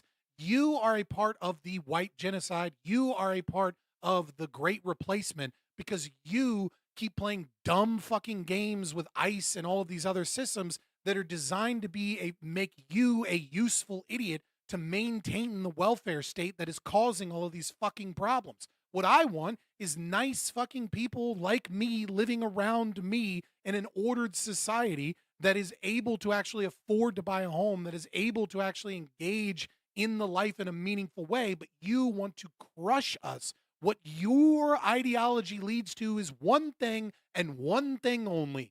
You will own nothing and you will be happy. And to that, I say, fuck you, you fake right-winger, you fake conservative, you self-admitted racist, identity politics, wedge issue, useful idiot retard. So no, I am against degeneracy, not you. And by your presumed logic, I should blow your fucking brains out and the world would be a better place. That's your logic, not mine. Luckily, I'm a libertarian and I actually want to get rid of shit like that. Yeah, I don't want drug users and prostitutes in my community either. Great. The So what are we difference is- arguing about? But the thing is, if another society wants them or doesn't mind them, they should be allowed to do it. Yeah? If Why? I have... What do you mean if another me and society? you- I don't care what they do over in Dubai. I'm talking about America. Well, we should be talking about a society that we, an geographic area that the both of us are currently in as a hypothetical. Okay. So let's leave other societies out of it and talk about our hypothetical society. We don't want drug users and prostitutions. We agree on that. So if somebody is saying, but actually maybe we should have prostitution and pornography and public masturbation, then Literally, he's constructing a fake libertarian to a straw man to try and justify his consequentialism, of which he can't fucking justify consequentialism anyways because he's fucking philosophically retarded and he's already proven this when he got BTFO'd by some kid that was just a Zuluite in the first place. But on top of that, he has to create this straw man. The best thing we could do is kill that guy so that their bad ideas don't spread. Killing someone is immoral unless they are specifically trying to harm you in that instance. If the person just has bad ideas, there's a lot of other things you can do first. Well, they are trying to harm me because they're trying to corrupt my society, my social and moral fabric. That's what I keep saying. At the shopping plugs at Hold on. Walmart for use in my bedroom. Average Lolbert. LP stands for Lolbert Pounder, by the way. Sorry. Okay, so I want to go on. I think we got Jeremy Kaufman waiting. I really want to hear from him because he's Jeremy Kaufman. Oh God, this will be fun. Pretty sharp. So why don't you give your? So I feel like the moral thing is sort of a separate issue because it's kind of like subjective. Like anybody can have any morals they want. Whereas I'm saying if we kill libertarians, then we don't have them subverting the moral fabric. Yeah, we're bringing on Jeremy Kaufman, who I don't know. Is he even going to disagree? Like, let's see.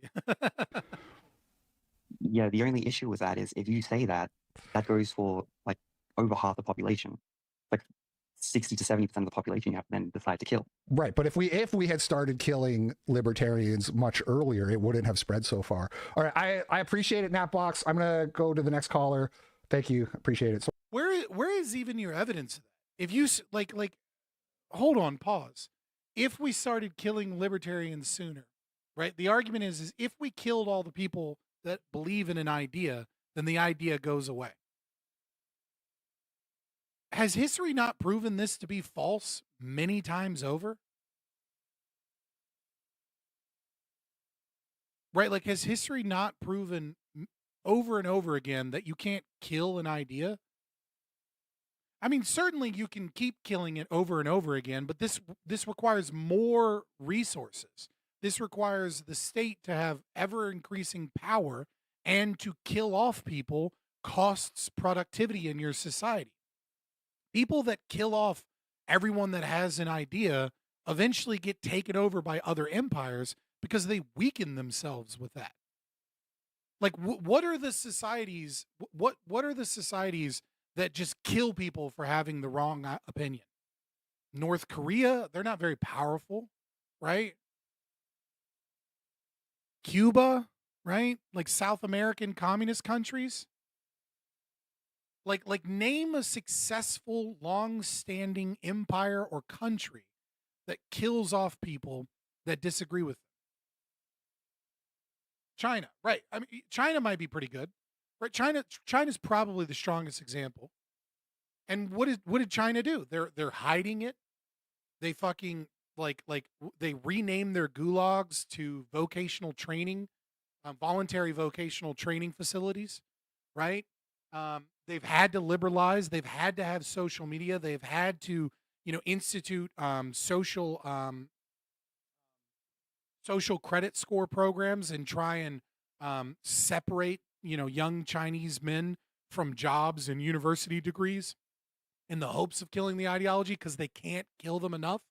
They've liberalized their markets to a certain degree. Like, everything shows that it is costing China's productivity to do so.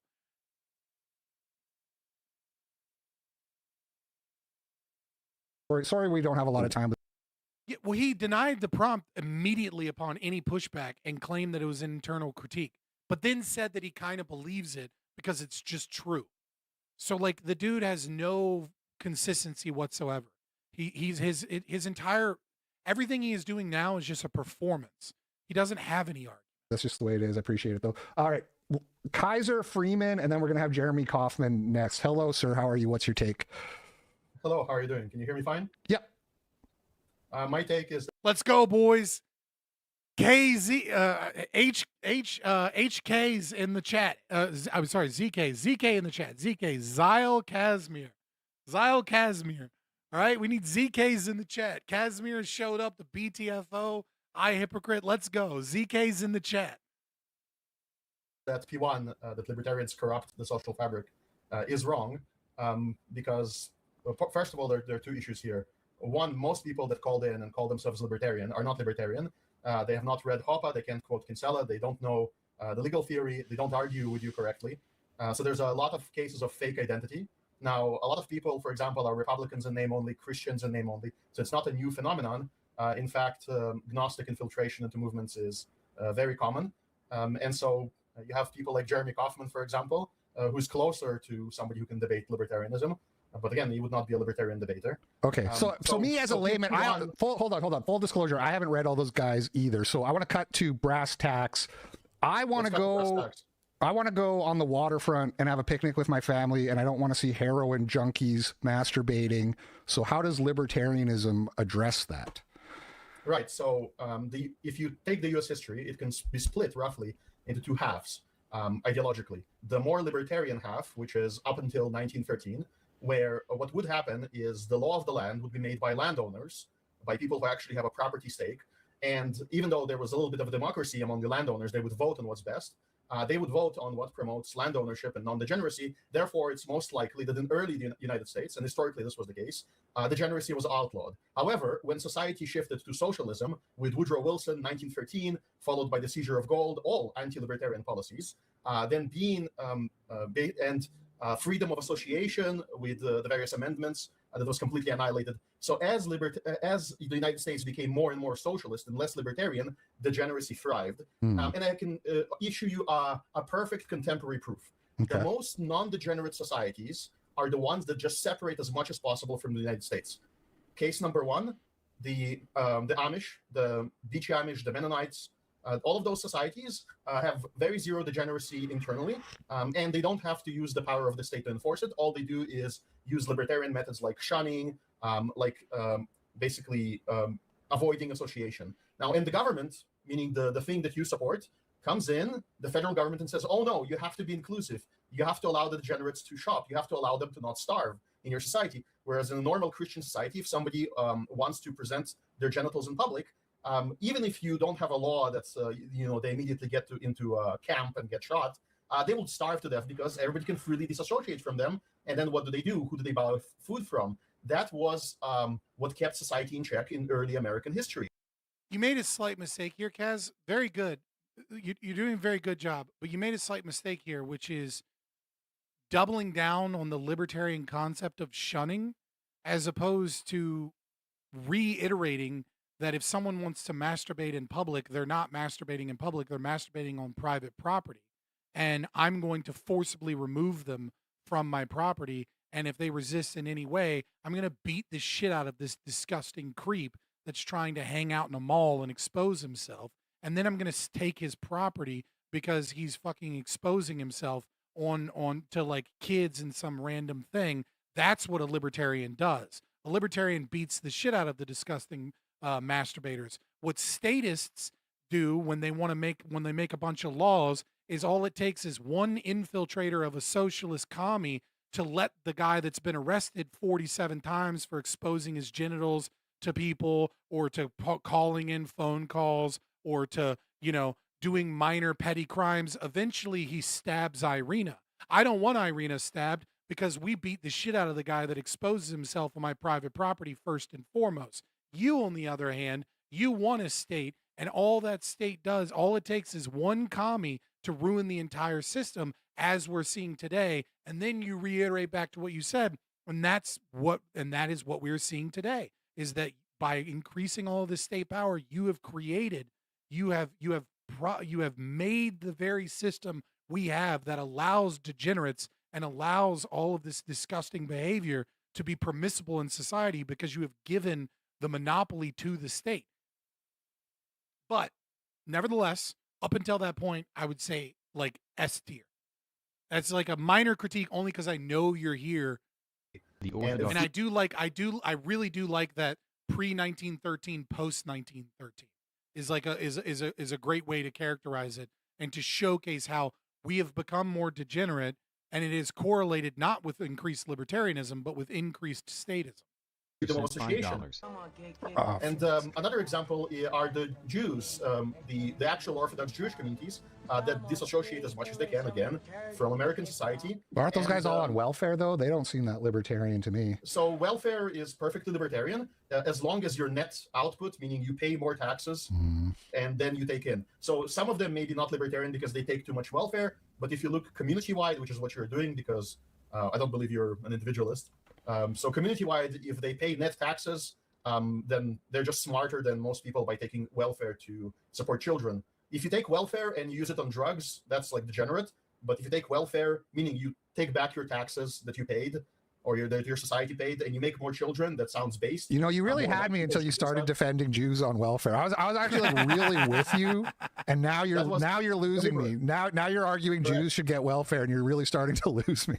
Everybody that pays taxes should. Casimir 100% did that on purpose, and that's funny. Get welfare, and everybody that doesn't pay taxes should obviously. Well, P1 then would apply to them, but not to libertarians. Right. Okay, well, look, you've made a very good argument. So you're saying if only property owners had the vote, that we would be closer to libertarianism than what? Well, so because obviously when I look at, you know, the Libertarian Party and the leaders like a gay guy waving a rainbow flag around, like that's what I see. You know what I mean? When I say what are the libertarians up to, I see. Dude, 100%. That Chase Oliver fucking dude did so much damage. We all like Gabe like that, and that dude was that guy is, you know, he's good on some stuff, but it's left Rothbardian fucking libertarians, you know, like he said, just like politics, just like gender, politics is non-binary. And I was like, oh dude, please somebody get rid of this fucker. Like this is absolutely not what we want at all. Like no bueno. Nah, I seen those Jews in New York, and we should fire them out of a cannon into the sun. Fuck them people. Let's not. It's such a psycho statement. We're all gay.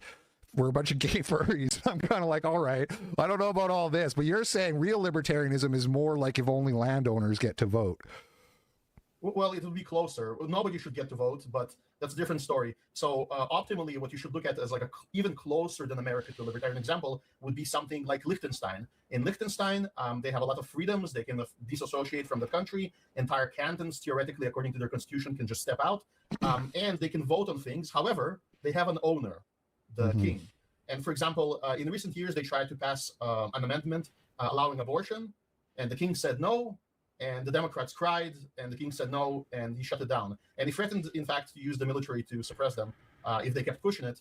And so they pulled back a little bit. Now, I'm not saying it will remain stable because it's surrounded by socialists in Europe. Oh God, what is Peacecraft saying now? Now I have to pre-read it.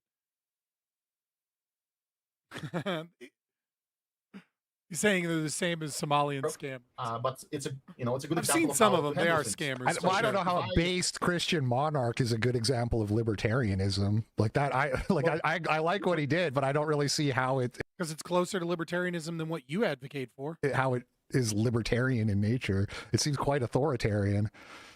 Well, yeah, we don't have anything against natural authority. Okay with as I tried to explain to you in our as long as they tell you then. Oh, you're a Kashmir? Oh, so absolutely. Okay, what is natural authority? What makes authority natural, and how does it differ from, say, an elected government or just a state power? Oh, it's whether it complies with what we call objective or natural law. But basically, in simple layman terms, was something established by first appropriation initially, or is there a living? He didn't claim that the king was a natural authority for the record. An existing victim that's being basically robbed. So I'll give you an example in American history because I think it's relevant.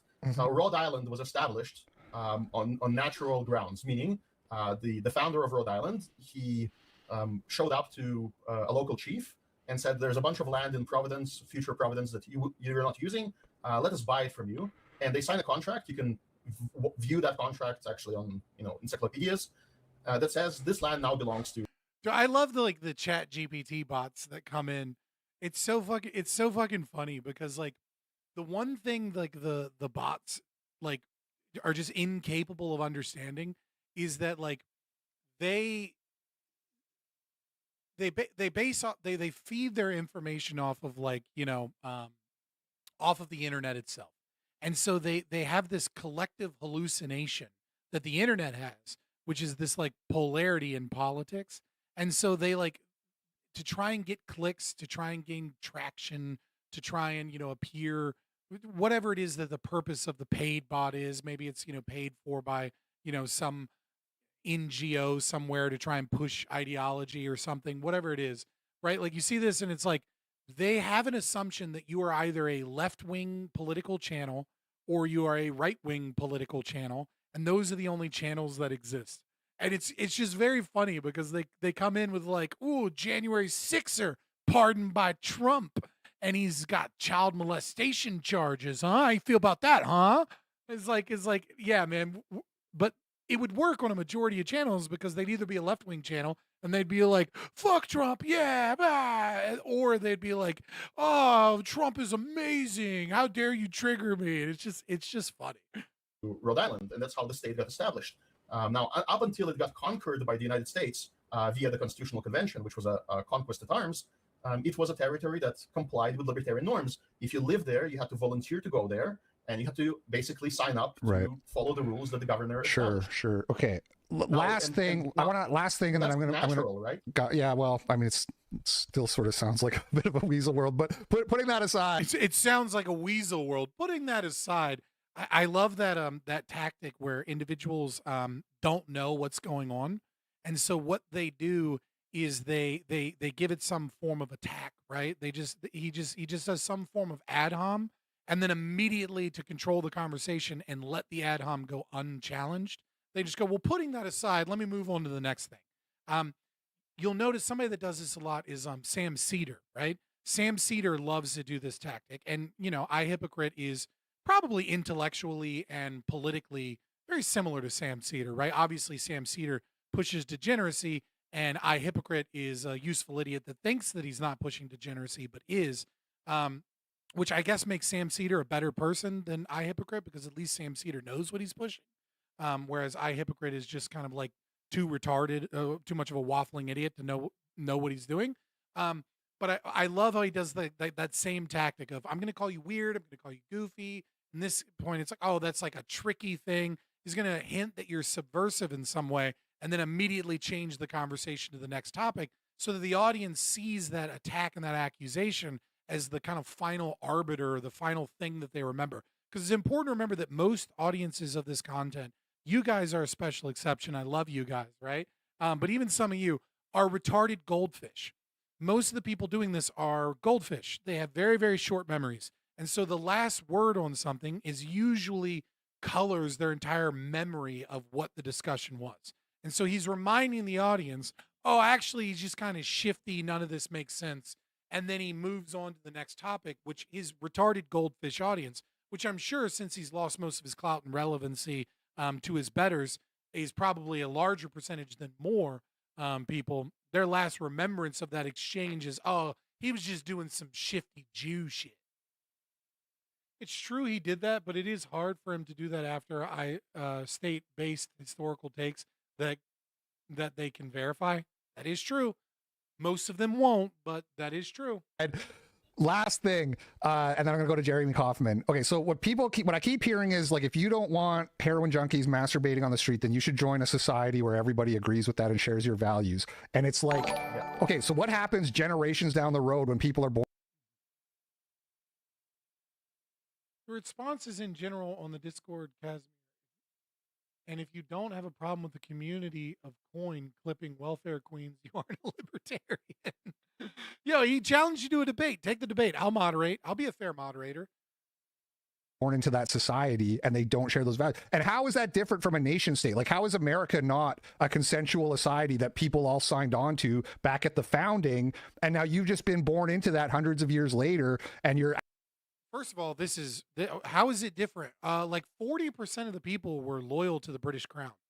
So no, it's the idea that there wasn't a single person that did that it was voluntary because what? Because like a majority of people agreed to be their own country. Like this is nonsense. This is silly. How is this different? First of all, second of all, people that grow up in a system of private property, yeah, some people will be against that. And if they fight against that, we expel them. When you grow up, right, when you're born, you do just like the Beachy Amish did, right? Like, or just like the full-blown Amish do. When you're born, you grow up in this society. You are socialized to a society that respects private property and that functions in a well-ordered way. Most people are going to agree because most people agree to disagree or to get along anyways. Even if they don't steadfastly hold an ideology, they will be socialized into that ideology. Some people don't want to do it. Okay, just do like the Amish do. You have Rumspringa, right? They say, get out of here. You're 18 now. Go out, experience the world. Only come back if you want to come back. The same thing would be necessary of the age of majority within a community of saying, look, you have to sign on to these things. You can't just you can't buy property without agreeing to the stipulations of the property. You can't get a job without agreeing to the stipulations of the job. The job says you got to have a rights enforcement agency, insurance company supporting you. Well, in order to do that, you have to voluntarily agree to those rules. Most people don't want to go form their own thing. They're just going to go along to get along. Acting like it's somehow immoral or unethical that all of these norms like taxation and whatever that have been put in place as part of this. Oh, thanks for the sub. I thought it was another Peacecraft donation, but nevertheless, thanks for the sub. And thank you to Peacecraft for getting triggered. Sensual community called America. You're acting like that somehow that is not right and shouldn't, by your own libertarian beliefs, you should just leave or whatever and go start your own society in Antarctica or something. I don't know. Yeah, I should, but the real person that should leave is the person that conquered Rhode Island.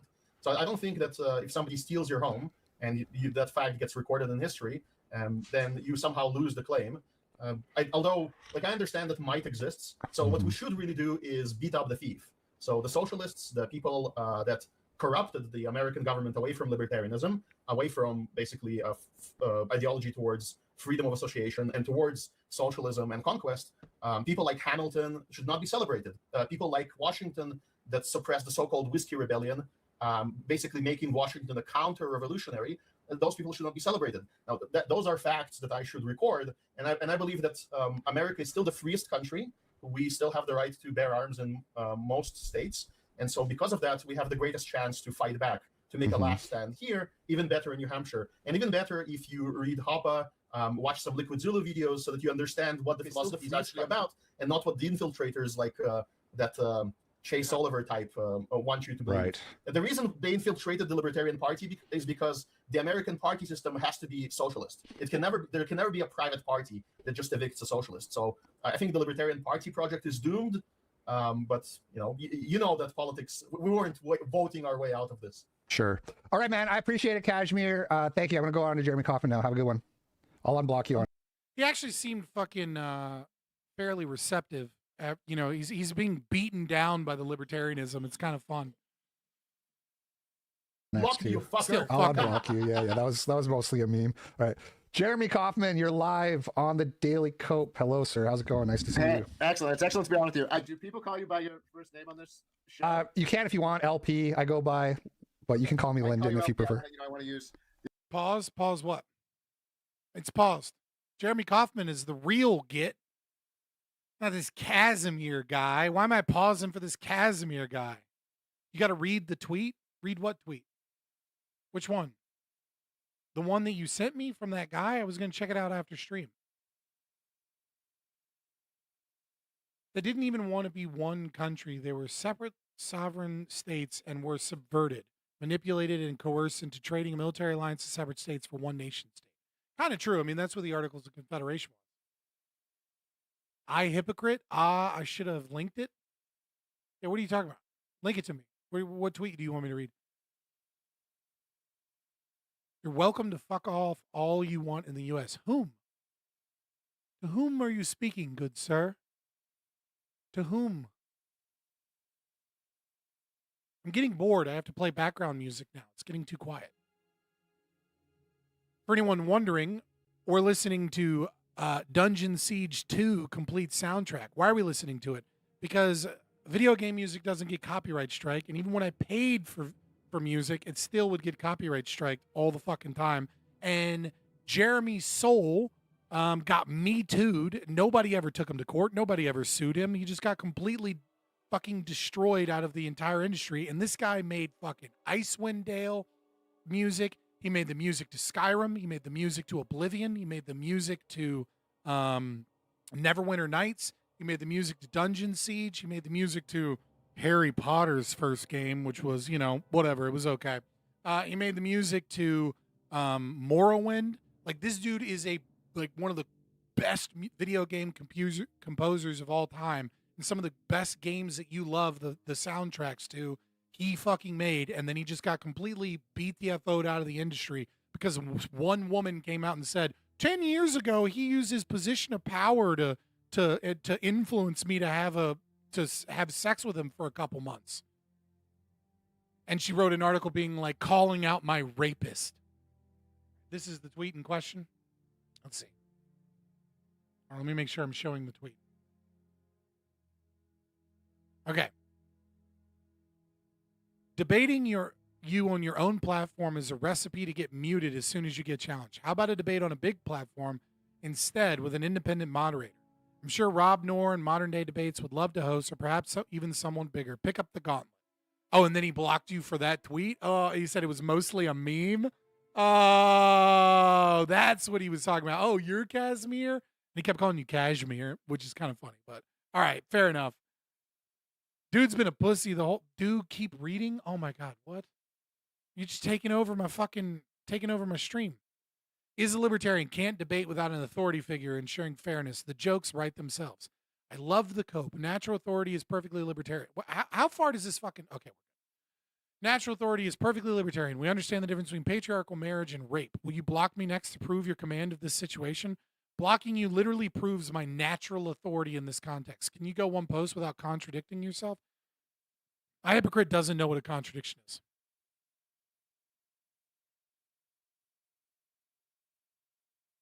You approved. Yeah, I like to respect Hilarious. people's pronouns. That's me. That's me.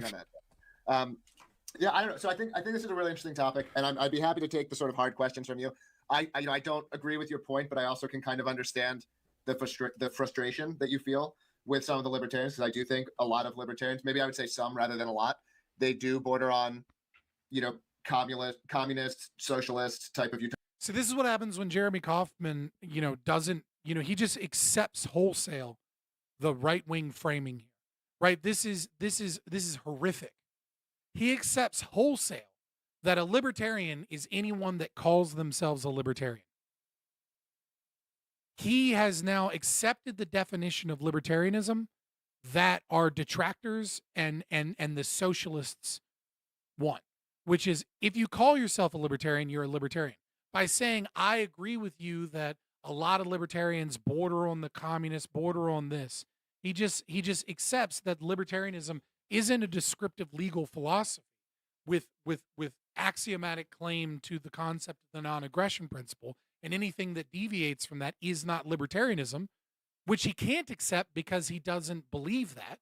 And he doesn't believe that because he is, for a whole host of other reasons and things that he has said. It's hard to tell what New Hampshire and what, LPNH and what he says is meant to be a rage-baiting meme and what of it are his actual beliefs. So, if I assume that he doesn't believe any of the things he tweets, in this very moment, he accepted the framing that is used to water down and destroy libertarianism itself.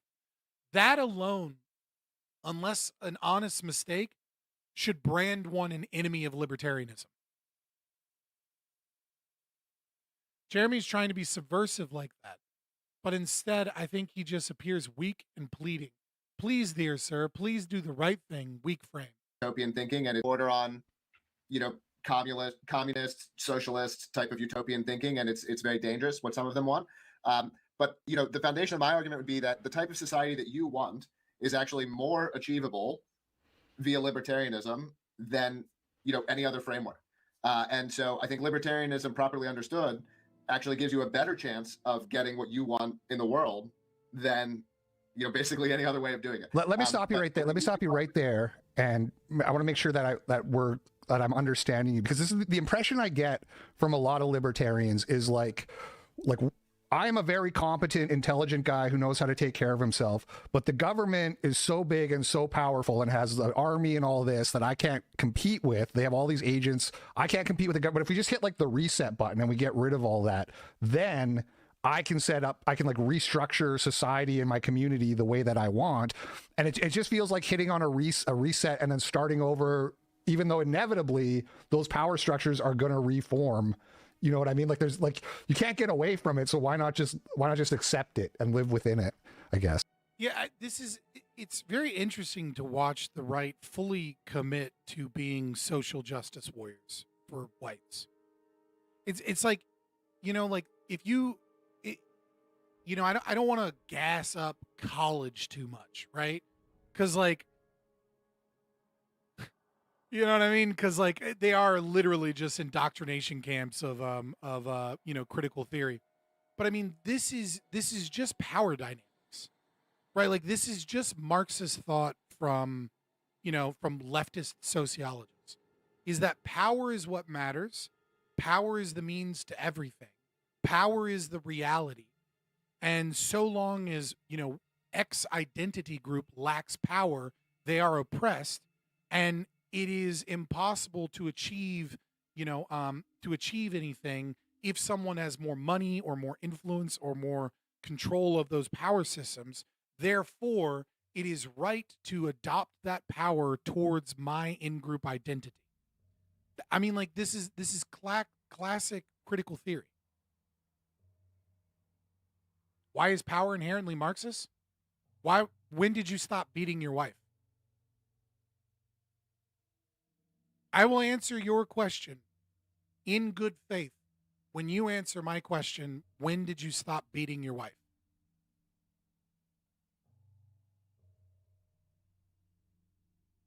You don't.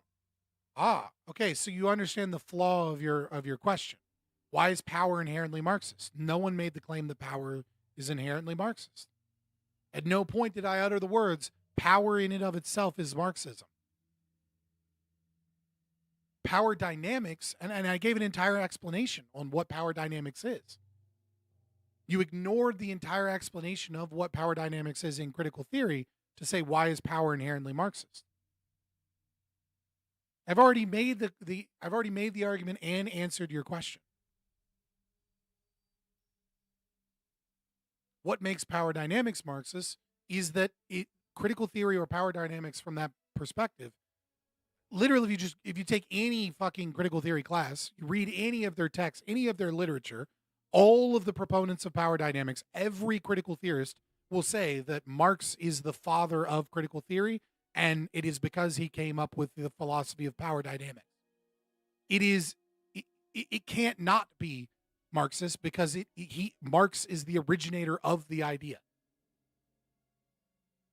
That's what I'm saying. Yeah, I mean, I broadly agree with that. I think power is. Fair enough. Maybe I'm being too much of a dick to someone in chat because I only see like some of what occurs in chat, and then I'm like reactionary. So, not reactionary in the Marxian sense. Right. So power dynamics is the concept that power is what matters completely. Right. And so it is a univariate analysis of sociology that says, okay, does this group have more money, more representation in power, etc.? If so, it is absolutely true that the other person is with less power and thus is exploited or oppressed. Right. So the capitalist that, gives a job to someone is oppressing them because they have the money and they have the power. So just by the nature of you having a job, you are an oppressed person being exploited because you do not own the means of production. You do not have an equal share of the power of the evil capitalist that gave you a job. That is the ideology that is being embraced when you say that these institutions and these power structures are inevitable. Therefore, my identity, my group, and my belief system must take this power and hoard this power over other people because it is the only way to stop the things from occurring that I don't like. It is an inversion of Marxism that is just triggered towards his own preferred identity or group, as opposed to saying, no, what I want is liberty. I want the liberty to be able to trade with the people I want to trade with, do business with the people that I want to do business with, control my community the way that I want my community to be, associate with the people that I want to associate with, and those other people can fuck off. And if they come at me, I will come at them. That's why I'm saying that he is embracing Marxism, is because the entire argument of power dynamics is that this power is inevitable. Thus, we need a state to control that power. And then eventually, once everyone reaches critical consciousness, or in the Marxian sense, class consciousness, this will no longer be a problem because we will have achieved a society of everyone being woke. That's where woke comes from, right?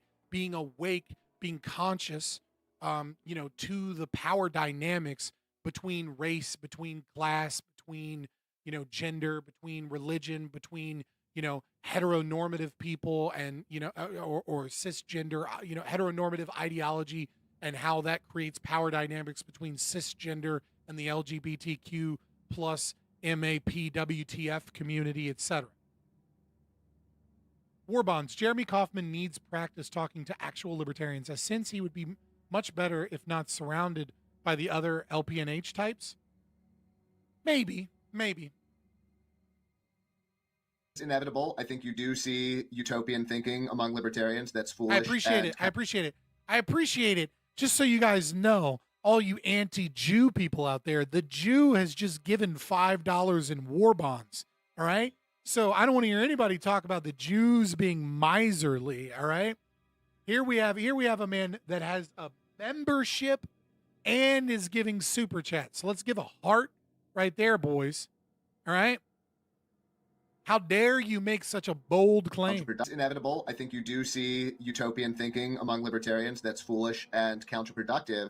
But I don't think it's inevitable that power has to exist at the exact and precise scales, that it exists at today. And even if you take, the United States federal government and its existing military as necessary to, I do love how his chat the entire time has just been, I don't like Jews or brown people. Jews, brown people, gays. They're all bad. Jew bad. Gay bad. Brown bad. It's the blind leading the blind, man. Believe certain things, which is a debatable premise, but let's take that as a given. We could still have much stronger federalism, much stronger localism, in which case, both the gay race communists can have more of what they want, and the people who want parks without junkies and less degeneracy in their societies can get what they want. And so to me, why I find libertarianism a beautiful philosophy at the end of the day is it allows more people to get what they want. It's not, to me, and I know, and I get hated on by the libertarians sometimes because I think a lot of libertarians do see it as reaching certain conclusions that, prostitution has to be legal everywhere and drugs need to be legal everywhere. But that's not what libertarianism is about to me. It's about pride. Why does he keep saying to me? This is such a weak stance that allows him to go, oh, you're one of the good ones.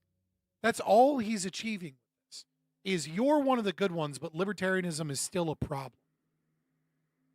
You're the immoral mercenary that will keep around, but at the end of the day, he's giving zero reason to embrace libertarianism.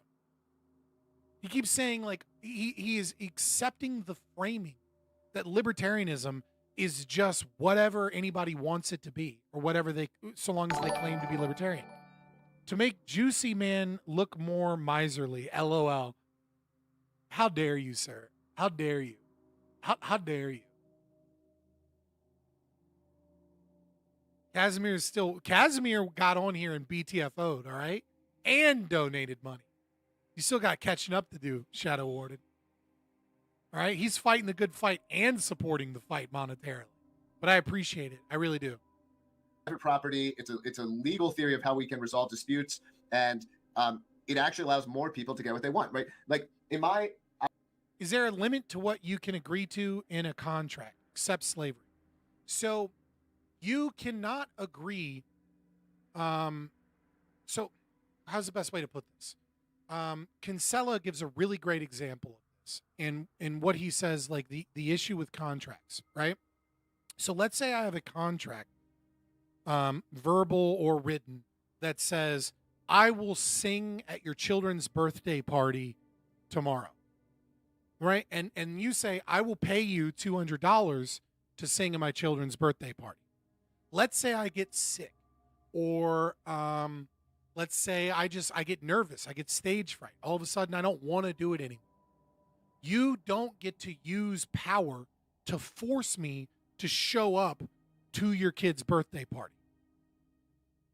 Now, let's say you put in the contract that says, if you don't show up to the kid's birthday party, if you do not render this service, because all a contract is an agreeing to a transfer of title of property. And currency is an exchange to represent the value of that property. So you can either agree to a contract that you're going to pay me some level of currency, which is what we use to exchange property, or you can agree to give me property, right? If you sing at my kid's birthday party, I promise to give you, this coin or this couch, right? There's a really good couch, but for whatever reason, I have 2 couches. I ordered a couch and like they sent me 2. I have an extra couch. I'll give you this couch, or I'll give you $200, right?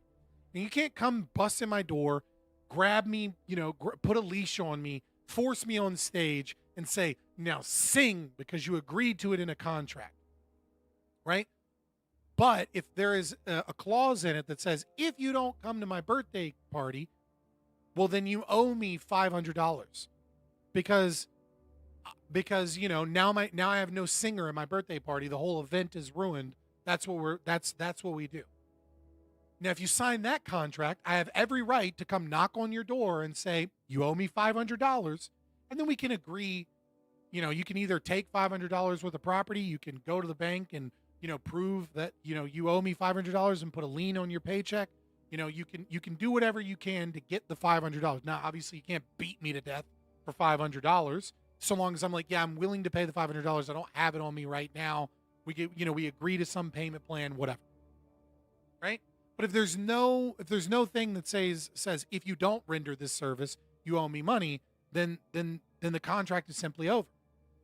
So you're correct that a contract can agree to anything except slavery, sort of, because that would be a form of slavery. The current me cannot agree to the future me to be enslaved for something. Rather, a contract is a promise of a title transfer of property. And so if I sing, you give me $200. If I don't show up and I don't do the thing that you booked me for, I give you $500. Now I have an incentive to go sing. And, and if I do sing, I get $200. If I chicken out or, something happens, then I agree to pay you $500 in the event that I don't show up. That's what a contract is. Same thing with renting, right? It's an agreement to the transfer title of property. I'm going to give you this house for this period amount of time so that you are the rightful temporary owner of this house, and you're going to keep paying me rent. The moment you stop paying me rent, I'm going to evict you.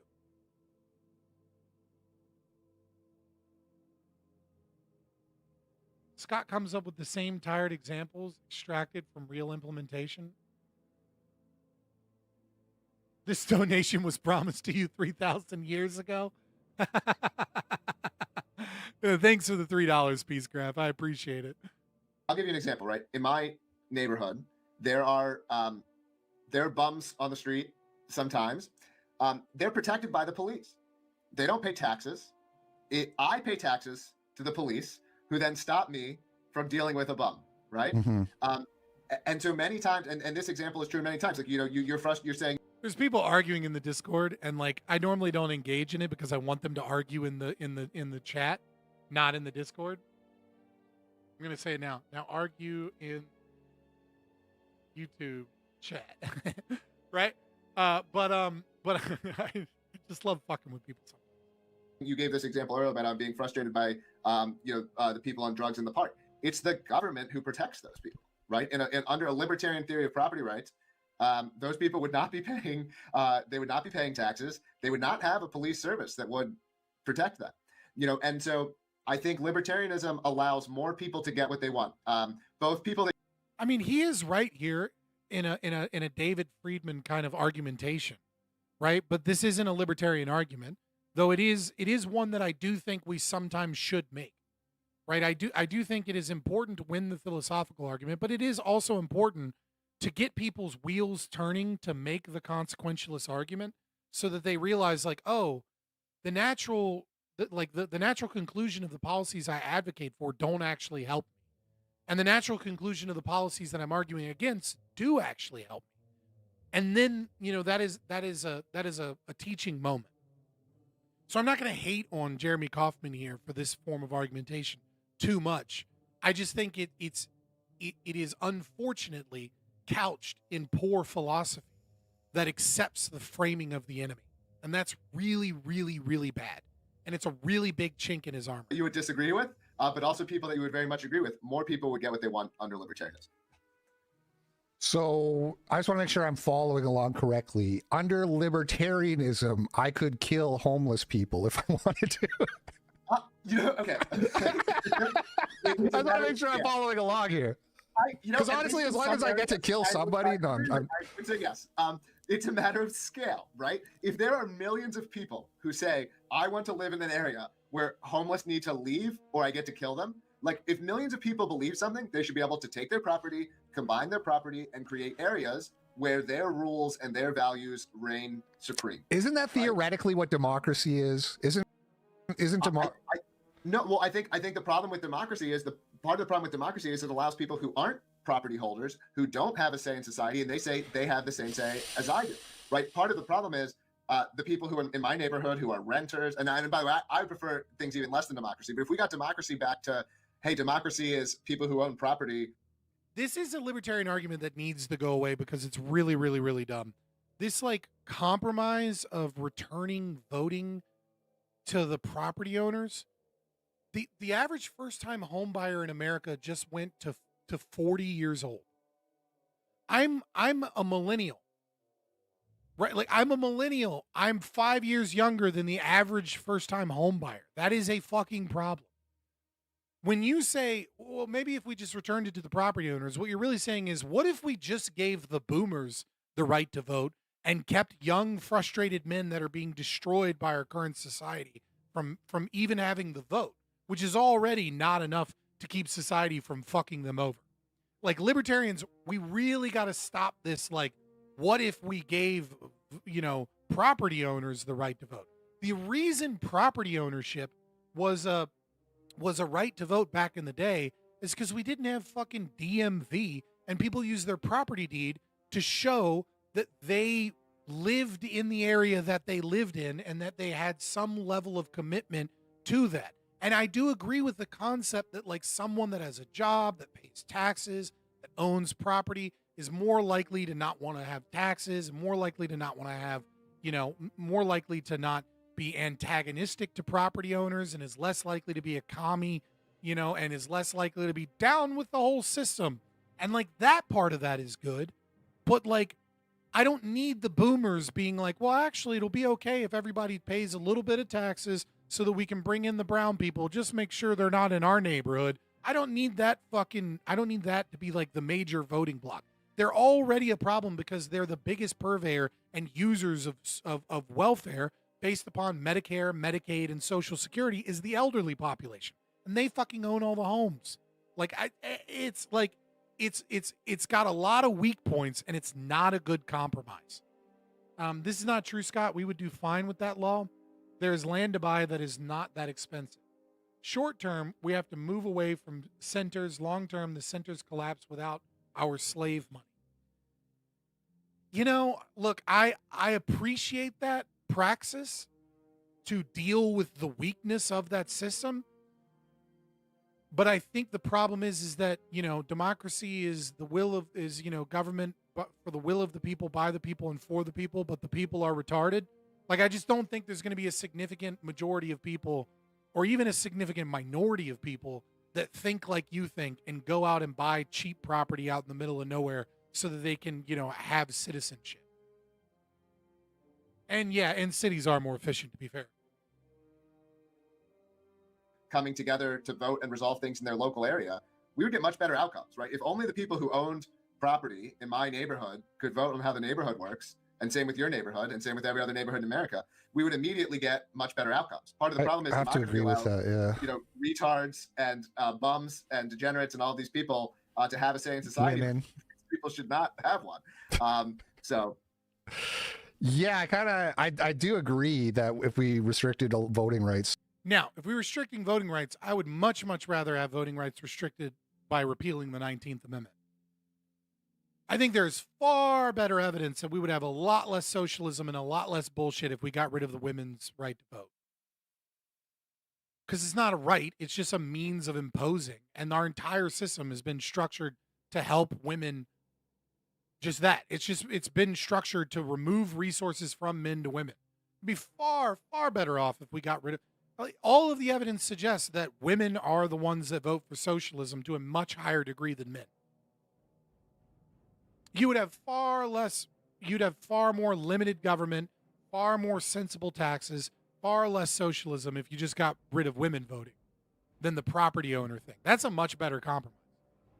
You know what convinced me of that, Scott? Deb Philman's recent X posts. Very sad. I mean, she's blocked me everywhere, so I don't see any of her stuff.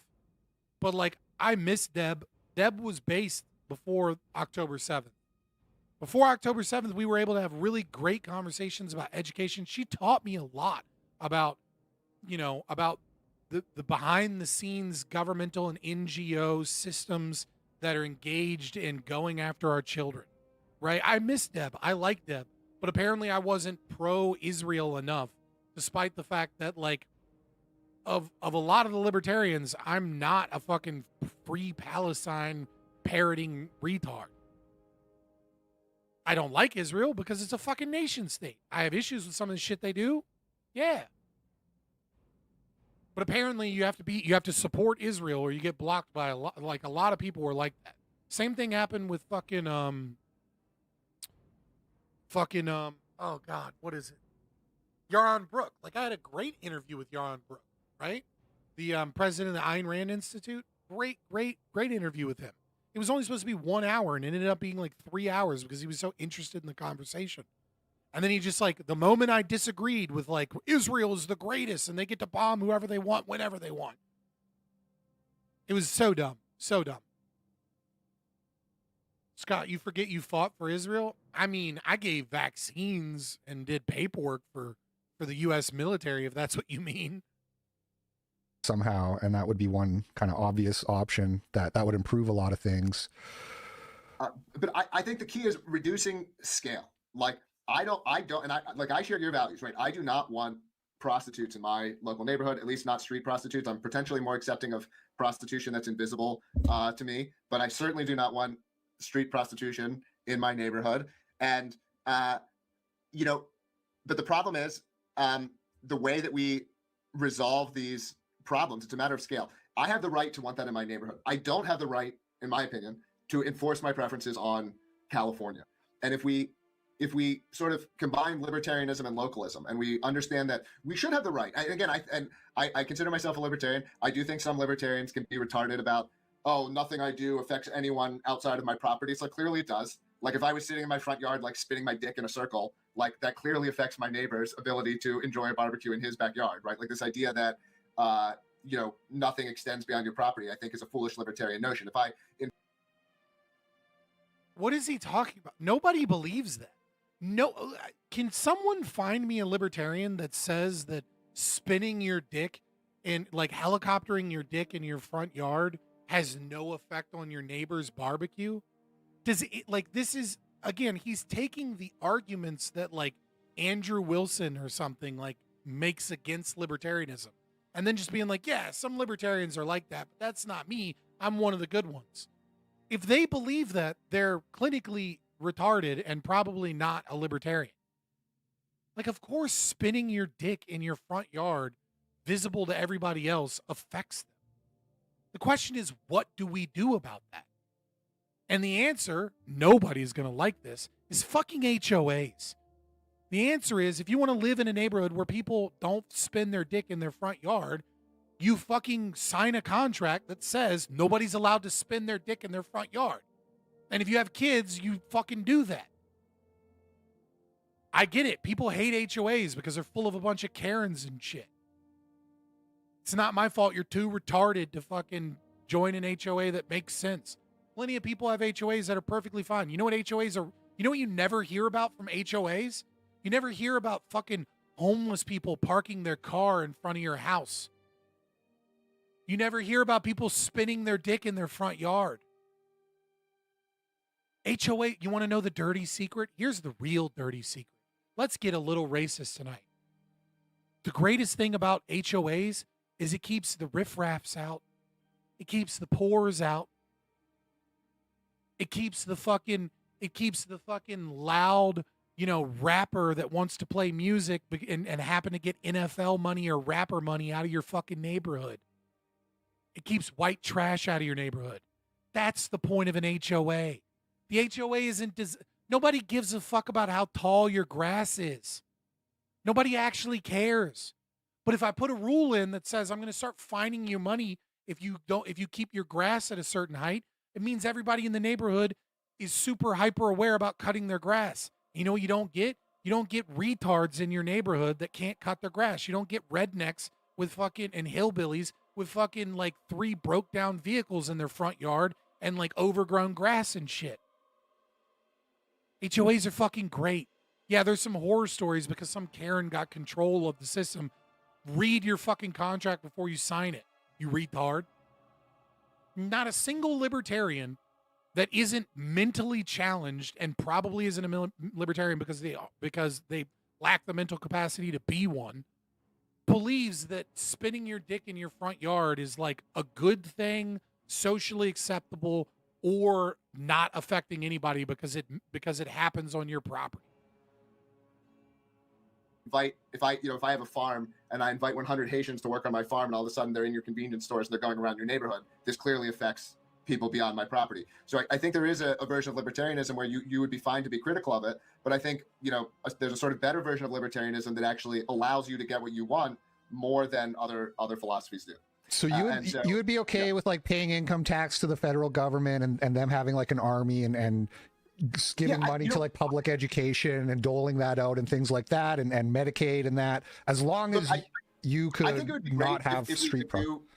National defense without coercive taxation. I think these arguments are completely secondary. Right now, 2% of all taxation, 2% of all taxation goes to give poor people dialysis treatment because they ate so much free junk food that they need to be bussed in an ambulance to have their kidneys treated every week or 2 weeks. 2% of U.S. GDP, or it's either 2% of U.S. GDP or 2% of all taxation. Like, this is what we're spending the money on. We're not, the vast majority of money is not going to national defense. The vast majority of money. But your kind of what you're describing doesn't really address that, because you're saying as long as I don't have to see street prostitutes, I'll still pay my taxes to the government. Aren't you kind of saying that? Yeah, it's hilarious that Jeremy Kaufman, after iHypocrite has gotten BTFO'd by every libertarian, the actual libertarian. Kaz destroys him. That first kid destroyed him. Now he's trouncing Jeremy Kaufman because he's showcasing that his ideology isn't consistent. I think I think like minarchy versus anarchy type arguments are kind of stupid. Like, it'd be great if we can provide roads without centralized taxation scheme, but at the end of the day, roads are 0.5% of all taxes. The thing that we should be unified on is the fact that 10% of we are taxed 40 to 50 to 60%, depending on how you want to count it, of our lives. Where is this money going? The vast majority of where this money is going is social welfare programs. It's going to Medicare, it's going to Medicaid, it's going to food stamps. The it's going oldest time to sent Social $50 Security. on Rumble. Like, please unblock RageBait88 on YouTube. I mean, for $50, okay. yeah, right. Fucking for $50. It's like unless a right winger actually this is the first fucking thing I've agreed with him on, man. You send me $50, you want me to unblock you somewhere? All right. At this point, I would actually say you're not a right winger. Unless a right winger wants these vast social welfare programs, libertarians and most of the right wing should be able to be cooperating on this stuff. Whether or not we can do roads or national defense without coercive taxation is like a secondary concern. Sure. But so, okay, two things. First of all, you said. I mean, I'll agree with Kaufman on this, right? Like, there are fights you're not going to win. You know what I mean? Like, in the immediacy. like I'm obviously going to still make those arguments. I'm not going to shut up about those arguments, right? But if a bunch of fucking right wingers want to fucking work on a bill that says, look, the government is really ineffective at, at retirement savings plans. We need to phase out Social Security. Yeah, I'll work with them on that because that's a philosophical and practical win, right? Less money is stolen from me.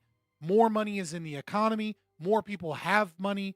And there is a philosophical win of a beginning of understanding for many right-wingers that the government sucks at this, that the government is inefficient, and that the government has caused a problem, and we're going to rectify that by removing the government from the situation. That's 100%, I support that.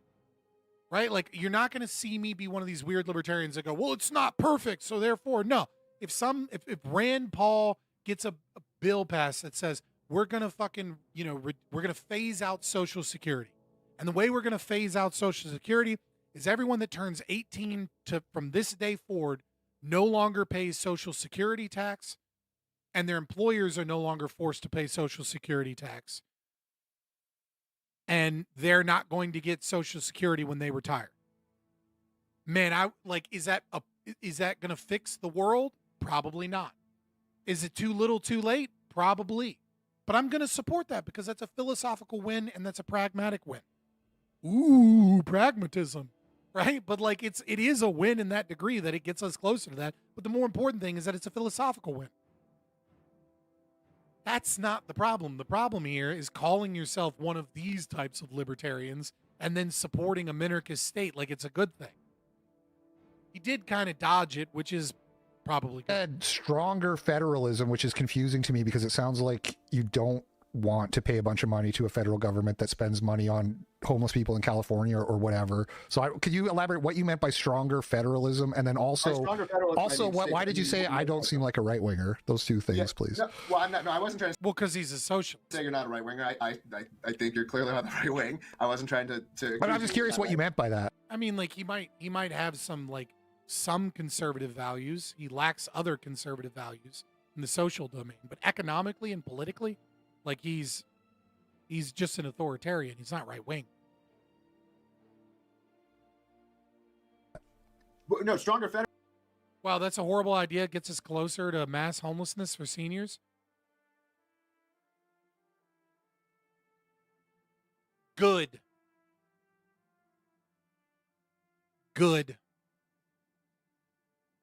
Based. It's not my job to solve your homelessness. And it's not your job, little bits, to go to work at fucking, I don't know where you work, but you're kind of a troll. So let's assume you work at Wawa. Right? You're a cashier at Wawa. It's not the cashier at Wawa's job to fucking pay a bunch of taxes that they get some of which back, but their employer has to pay taxes, and which is lost wages they never get back, and pay a grocery store tax, and pay a fucking a bag tax, and pay property tax the moment they get a car, and pay import duties and taxes. It's not the person struggling at the young man struggling at Wawa to fucking deal with the homelessness problem of some grandma that never had kids to take care of her because she decided she didn't need to breed because she was a boss bitch, and decided that Social Security was going to take care of her, so she mismanaged her finances for 50 fucking years. That's not your fucking job. Fuck them. If they're really so destitute, go live in a fucking mother-in-law suite with one of your kids. If they're destitute and they have no kids and they just fucked up their entire life and expected the younger generation to pay for them so they can just say, fuck the younger generation because I'm old, fuck them. Fuck them. Just because you're old, I don't have some fucking moral duty or obligation. And if I did have a moral duty or obligation, let the free market that can do it so much better be the one to do it. Let local churches do it. Let people have more money. And if you're so inclined to take care of the homelessness problem, then donate money to your local food bank or homeless shelter. But it's not our job to have our lives increasingly strangled to death so that we're incapable of starting a family or owning a home or being able to find a fucking wife because all of the money is getting stolen from us and then given to elderly people and given to women, and the women get more money if they fucking divorce their husbands and go be single moms, and then they go get a new husband that pays all the bills and they just get free checks. Fuck the welfare queens, and fuck the welfare queens that are older. Like, fuck them. Federalism means respect of America as a federation, of allowing more states, to do what they want. I think. Oh, so you don't mean like a stronger centralized federal government that? Or they treated her kids and husband like trash and they don't want to care for her. Yeah, that's her problem. It's almost like we have this weird thing, right? Where your great grandma was a loving woman that baked you cookies and was like a matriarch of the family and handled drama. And you're like, where did those women go? They're the same women, dude. What's different is the incentives. Your great grandma lived in a world where if she divorced her husband, people would spit at her and call her a fucking divorcee. And then they would, and if she tried to get a job, they'd be like, why aren't you taking care of your kids and your husband? Now, granted, maybe she was getting abused by her husband. That shit happens. We have programs to help that. But these are the same women. The grandma that you're like, they don't make them like that anymore. They don't make them like that anymore because all of the women today are financially incentivized to fuck over people.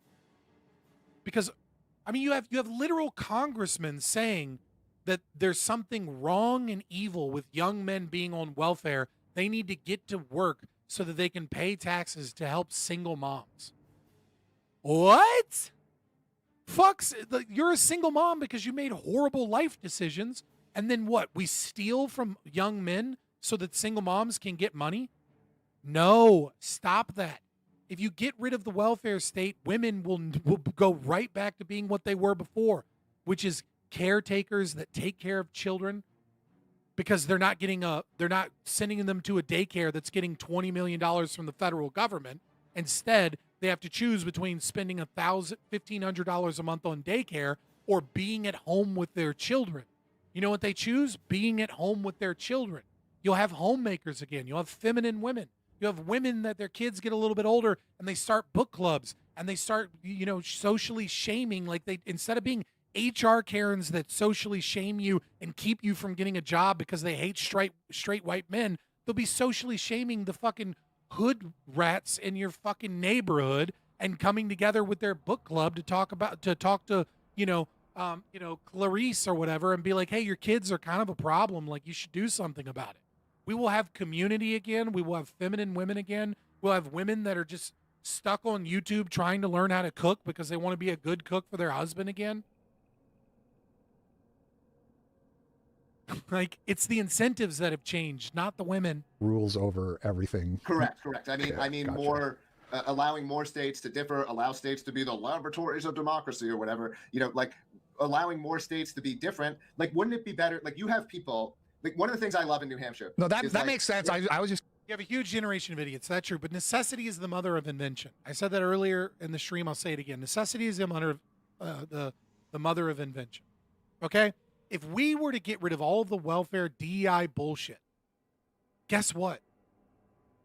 We get rid of diversity, equity. We get rid of all of these corporate subsidies. We get rid of all of these NGOs, and we get rid of all of the entire welfare state. Guess what? If your job isn't productive to the economy, you're not going to get hired. So all these HR Karens are going to get fired because they don't do anything to benefit the company. The reason HR exists is for compliance with the National Labor Review Board, government regulations, and as a means to get DEI money, get green loans from Europe, get like extra incentives, get their ESG scores up. You get rid of all that fucking corporate welfare, a whole bunch of Karens are losing their jobs. You get rid of the education system, a whole bunch of women are no longer working in schools funded by the state so that we can pack 30 kids into a classroom and teach them government propaganda. Instead, some women will communally raise kids, some women will homeschool, and some women will like come together in a community and have like a Montessori school where like 10 kids are with one mom one day, and then the 10 kids are with another mom the other day, and then they can work like 4 days a week, and then one day out of the week they're an educator in their specific area of expertise. which would be far more effective than fucking public education systems. You get rid of all the welfare, guess what? Women will be trying to find men to help take care of them. Get rid of all the welfare, young men will finally have money to start businesses and buy homes, and all of a sudden they'll look like caretakers again. The entire reason we have all of this degeneracy and breakdown of social systems is because because of suicidal empathy and the women voting for welfare systems that have destroyed these things. But instead, we want to focus on Somalians, and we want to say, well, if ICE gets rid of all the brown people, this will be finally fixed. That's why these people are useful idiots. Because they are not actually attacking the problem. Confused, I guess, by the term federalism, but what you're saying makes sense. Like, let's imagine that there are a bunch of transgender activists where you live. And by the way, every place in America has them. Well, I'm in Washington, so it's not that much of a stretch for me. Yeah, right. So, like, would it be better, like, because I get this urge to dominate them, because, like, screw them, right? Like, let's stuff their faces.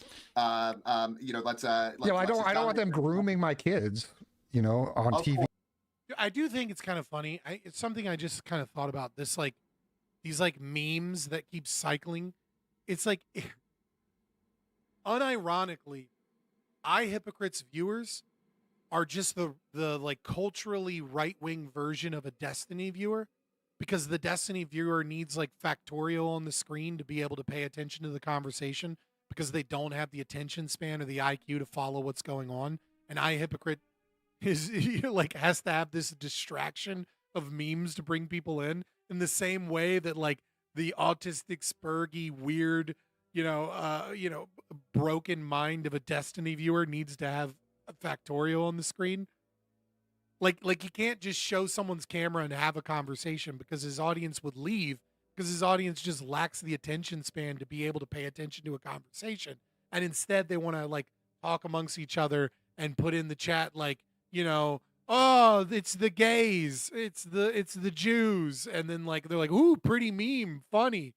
I don't know. I just find it funny that they need that distraction. In public school, etc. I'm not going to give a defense of any of that stuff.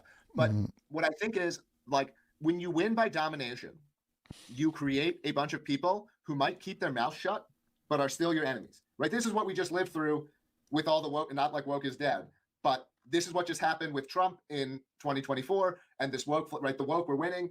They were dominating. They made all these people shut up who disagreed because they didn't want to lose their jobs or whatever. But those people internally, they didn't lose their feelings. They just had all this resentment. And as soon as they had a chance to take out their resentment, and I'm glad they did, but as soon as they had a chance to take out their resentment, they took it out. So to me, if there's someone in my neighborhood who wants children to be trans or whatever, I don't want to dominate them. I want them to leave. I want them to go somewhere else. And I think it would be much better to have a system of outcomes where let the transgender, like, again, and I'm not trying to, none of this is like, I want kids to be trans, but I also don't want to be fighting you forever. And so it's like, if they all got, California or San Francisco or whatever, I'll give them Massachusetts for all I care. Like, it would be way better to allow separation, a sorting of preferences, and let one state be the gay race communism state. If you want to be a gay race communist, move there. And allow the states who want to be not this way, sure, to be that way, versus this. This is a pretty good argument by him. I mean, it's a consequentialist argument, obviously. It's not. I don't know that it's necessarily a philosophical victory, but we do need people. We do need. I disagree with Zulu to a certain extent that, like, we don't need like the David Friedmans or the Jeremy Kaufmans for things like this. He speaks their language. What we do need to do, though, is we do need to gatekeep that they're not libertarians. I think that is what is the important distinction.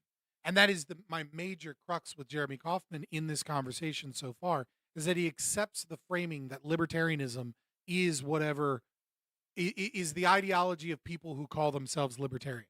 Like, Jeremy Kaufman's argument is the same thing as a leftist when asked, what is a woman?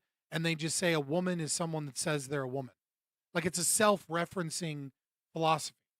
It's not and as right-wingers, you see that and you go, hey, that's a circular definition.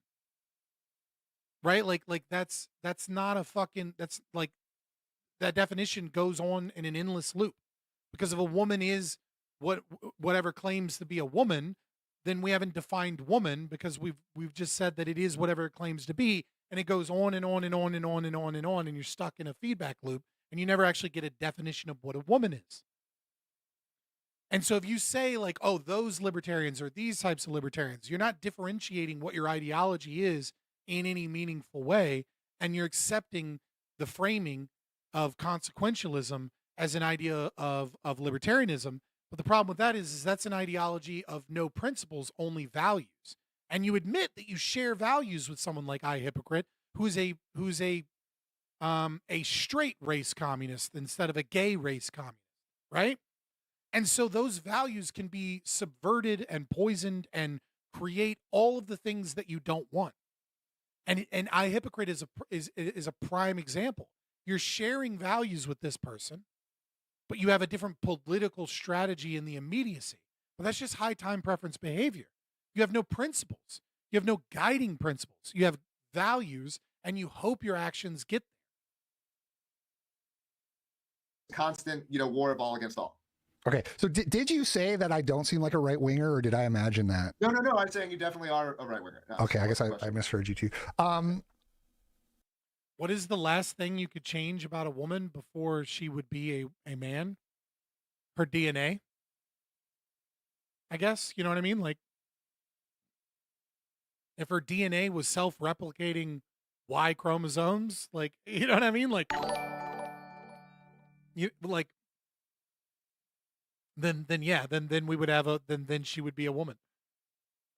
I don't think libertarianism is either left or right.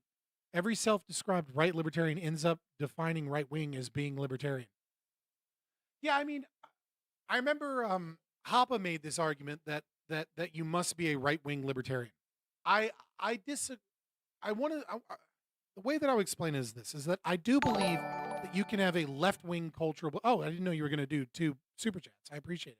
For example, defining right wing as natural hierarchies, so every instance of right wing statism isn't right wing. Yeah, no, I think the definition of right wing was best tackled by the distributist. There's a wonderful video called the 9 values, or the nine principles of right wing, and I think most quote unquote right wing libertarians have most of these, and I think that a lot of right wing statists also have these, and so I think it is a good definition, right? A belief in the iron law of oligarchy, a belief in human teleology, order-based politics, things like this are right-wing, and they can be both libertarian and they can be both. They can also be, statist. What I would say about the concept of is libertarian a right-wing ideology is no, but it only functions as a right-wing ideology. And what I mean by this is it is true that it is consistent to be libertarian or to be an anarchist if you have some, hedonistic, dysfunctional ideas that prostitution's based and drugs are awesome and I want gay dudes butt fucking each other and all of the things. So long as you're not violating the non-aggression principle, and you're not advocating violating the non-aggression principle, you are advocating for libertarianism from a left-wing variety. Problem is that if you attempt to put that ideology, that belief system of anarcho-capitalism with moral degeneracy as a form of preference, then what you get is a dysfunctional society that can't stand the test of time in any way, shape, or form. Right? It doesn't progress, it doesn't build anything, it doesn't work. So I do agree that just saying being in favor, though hierarchy is one of the things that determines right wing, right? So it is a right wing value, and if you believe in, and it is something that is essentially tied to libertarian philosophy. So you can't be fully left wing, right, and be an ANCAP, but you could say fuck order based politics, fuck the expansion of human family, live in the moment, be a hedonist. You could have a fairly left wing worldview and be an anarcho capitalist. They aren't necessarily mutually exclusive. But I think in practice, they are, because I think that is a society that is doomed to a very quick failure. It doesn't breed a stable, orderly society that can maintain itself. Does that make sense? So I agree with your critique, but I do want to be fair to the concept that libertarianism is right wing in the sense that that's the only fucking way it works. There are cross sex chromosome people that have the opposite chromosomes. No, there's nobody with an XY chromosome that is female. Right? Klinefelter syndrome, for example, have an additional X chromosome, right? And they have secondary sexual characteristics that present in many ways female. So like they're kind of naturally androgynous. Sometimes they develop buds, breast tissue, things like that. But it's not true that you have the genetic makeup of a man and you are a woman or vice versa. There are people that don't develop a fully formed penis until they go through puberty. Like there are exceptions to the rule of secondary sexual characteristics and the natural development of the body because they have an incredibly rare medical condition. But you asked me what could I change that would make someone that. And so I think the appropriate response to that is that in order to define a woman or to define a man, you have to recognize that there is a Bayesian inference, right? Like one of the things that makes a woman is the ability to birth children. But some women are infertile, right? Does that make them less of a woman? Kinda. But does it make them not a woman? No, absolutely not, right? Breast tissue, like I said, secondary sexual characteristics, widened hips, all of these things, is a fat woman not a woman because you can't see her narrow hips because she lacks that sexual characteristic because she ate herself to death? Like, no, she's still a woman, right? So there's all of these categories of things that make a woman, and you have to do an artificial, you have to do a Bayesian inference. So an artificial womb, a woman? No, of course not. Right? So what's important to recognize is that the really important thing to recognize is that woman is a socially constructed gender role. It is. There are these TERFs and there are these conservatives that try to say, no, woman just means female. It's like, well, no, right? Because we recognize that woman is a socially constructed role. But what is that role describing? It is describing the behavior, expected presentation, etc., of an adult human female. You cannot disconnect those two things. Otherwise, what is woman describing? And so a trans woman is someone that is a male, but is not very manly, is rejecting the gender role of man, and is attempting to play the gender role of woman. And if they want to do that and they don't fuck with me, I don't particularly care. Right? But a trans woman is a subcategory that is that trans portion is designed to recognize that woman describes the gender role of that is expected within the cultural context of an adult human female, and that a male can play that role. They can play that. They can play woman. They can don female equipment. They can get facial, they can get facial feminization surgery. They can tuck their penis or they can get rid of it. They can get ribs removed. They can do everything. They can voice modulate. They can do everything they can to play that role, and maybe even potentially, especially as technology increases, very, very conceivable, very passively play that role. But that role does not describe an adult human male. That role describes the societal expectation of presentation and behavior of an adult human female. And those things change. What it means to be a woman changes, right? Like 150 years ago, high heels was seen as a very masculine thing because like it was a part of military uniforms that had been, adapted from stirrups and from like steppe people. And it made men look taller and it made men look, leaner. So of course, it was seen as masculine to wear boots with really tall heels in them. Now that is something that is expected of women, not men. But you can't divorce the definition of woman or man from what it is that it's describing without it becoming a meaningless word that is self-referential that we're all vibing out but has no real meaning.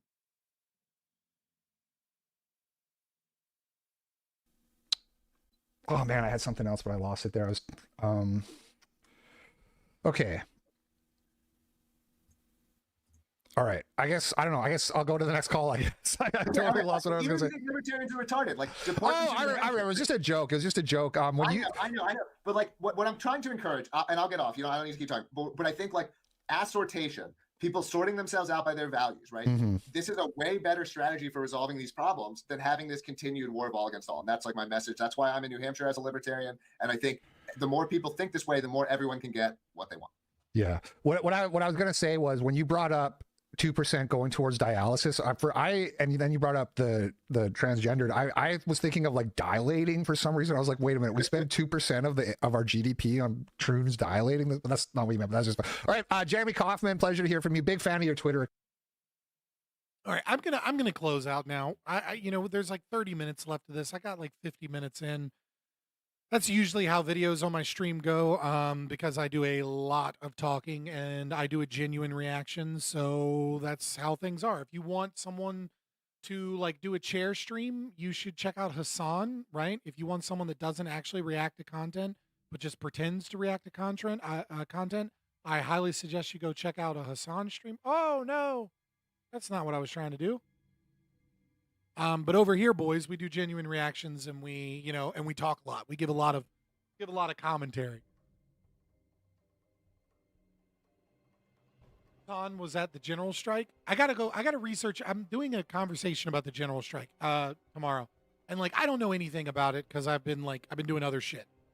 So I'll do more research on what the fuck's going on in Minnesota tomorrow when I'm prepping for stream. But if you guys have any like good sources or like things that I might not find in the news or something, make sure you join the Discord, put it in like media recommendations or at me or do something like that. And if you want to see the libertarian train fucking, just crush more. At some point in tech advancement, they would be functionally identical as a cis woman. Yeah, I don't disagree with that.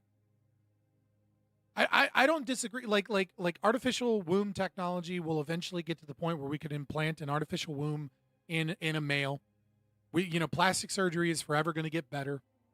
You're eventually going to reach a transhuman state where and let's just set CRISPR aside where short of a blood test, you're not going to know. We're definitely not there. And I don't have any problem with consenting adults, I do have problems. I think it is, I think trans women, or trans men, I think 99% of it is just autogynephilia, or I forget the ones for female to male, right? I think it's mostly sexual. I think it's mostly trauma based, or sexual in some way. And I think it is deeply harmful that we have a completely unscientific system that pushes people towards, transgender ideology, and towards sick, degenerate communities. But I also think that there are that 1% or that 0.1% that dude, their life would just be better if they went trans. I do believe that. Shoot me for it. I do think that is a thing. I just think that overwhelmingly that's not the case. And I think they get psyoped and love bombed into it. I think many of them have narcissistic personality disorder, specifically covert vulnerable narcissistic personality disorder. And instead of treating their narcissism and instead of treating their trauma, what we do is we push them towards something that validates their narcissism, validates their victim complex, and allows them to escape their trauma through a means of their own sexual gratification towards their own identity. And that is deeply harmful to these people. And that's why the suicidality rates don't really fucking improve for people pre or post-op. That being said, I do think there's a very small group of people that probably the best intervention for them would be just fucking going trans. And at a certain point, you're right. We're not going to be able to tell the difference. We're going to assuming we don't get hit by an asteroid or Western society doesn't collapse. If we continue to, increase our technological capacity, we will eventually get there.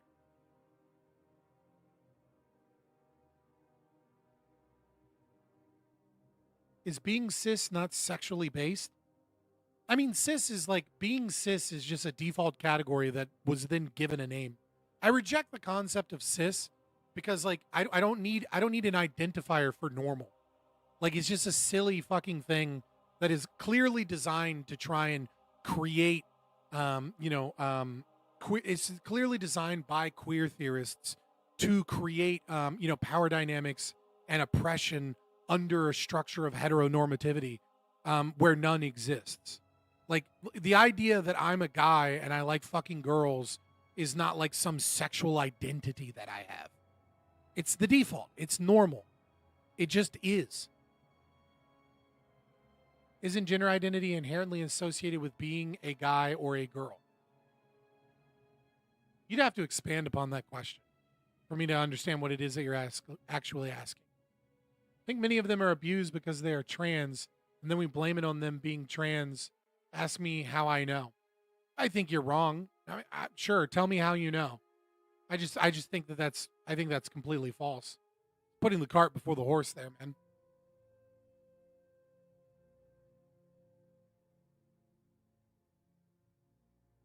Hello, Norm MacDonald did a funny short bit on that. Really? I'm sure a lot of comedians have done bits. I saw one from Andrew Schultz a couple of years ago. He was like, when trans women start getting like vibrating pussies, like real women are done, you know?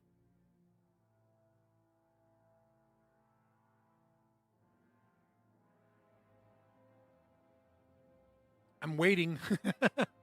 I'm waiting to end the stream based upon your belief that all of the trauma that trans people have and the sexual abuse is because they're trans and not like I'm trans and have dozens of trans friends. Isn't that kind of weird?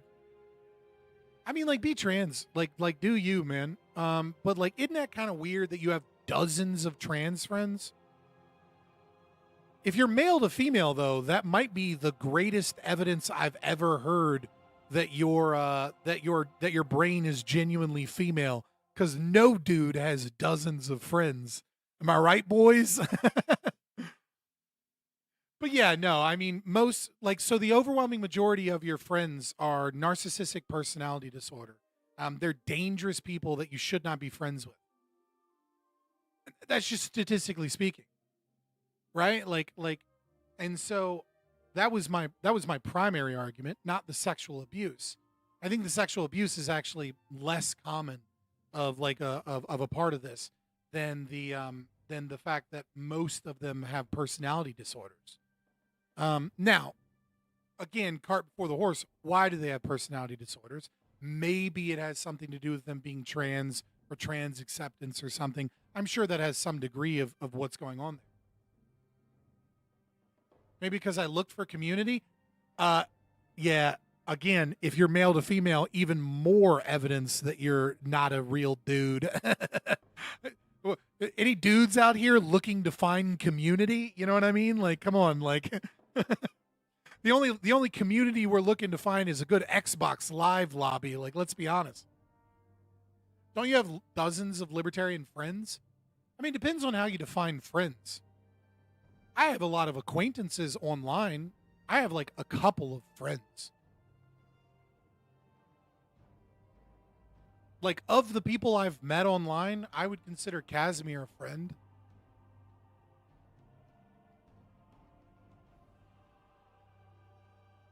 Maybe Conaquin.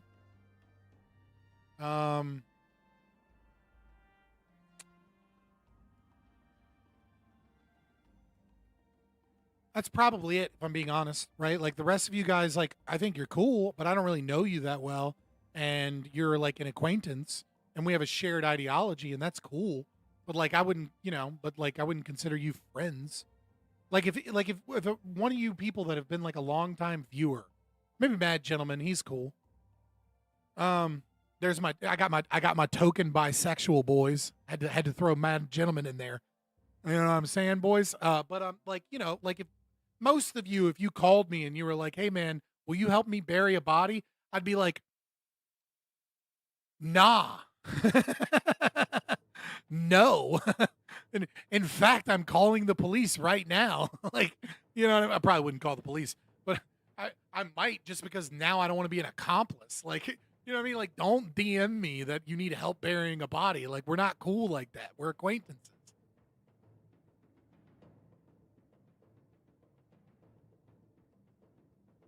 Yeah, my best friend that helped me move out of my parents' house and start a new life is a narcissist, question mark? Bitch, I don't know who your best friend is. I just know the data. Right? The data suggests that a majority of trans people are narcissistic.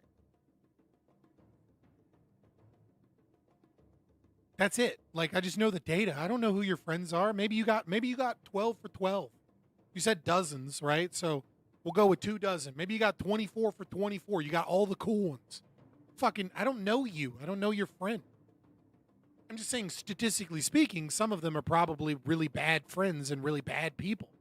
Like, and I'm saying that a lot of people that are trans that have personality disorders, I think those personality disorders are untreated, and the mode of treatment that we give is to, instead of dealing with their personality disorders and dealing with their trauma and then trying to see if that that healing process, you know, changes their identity.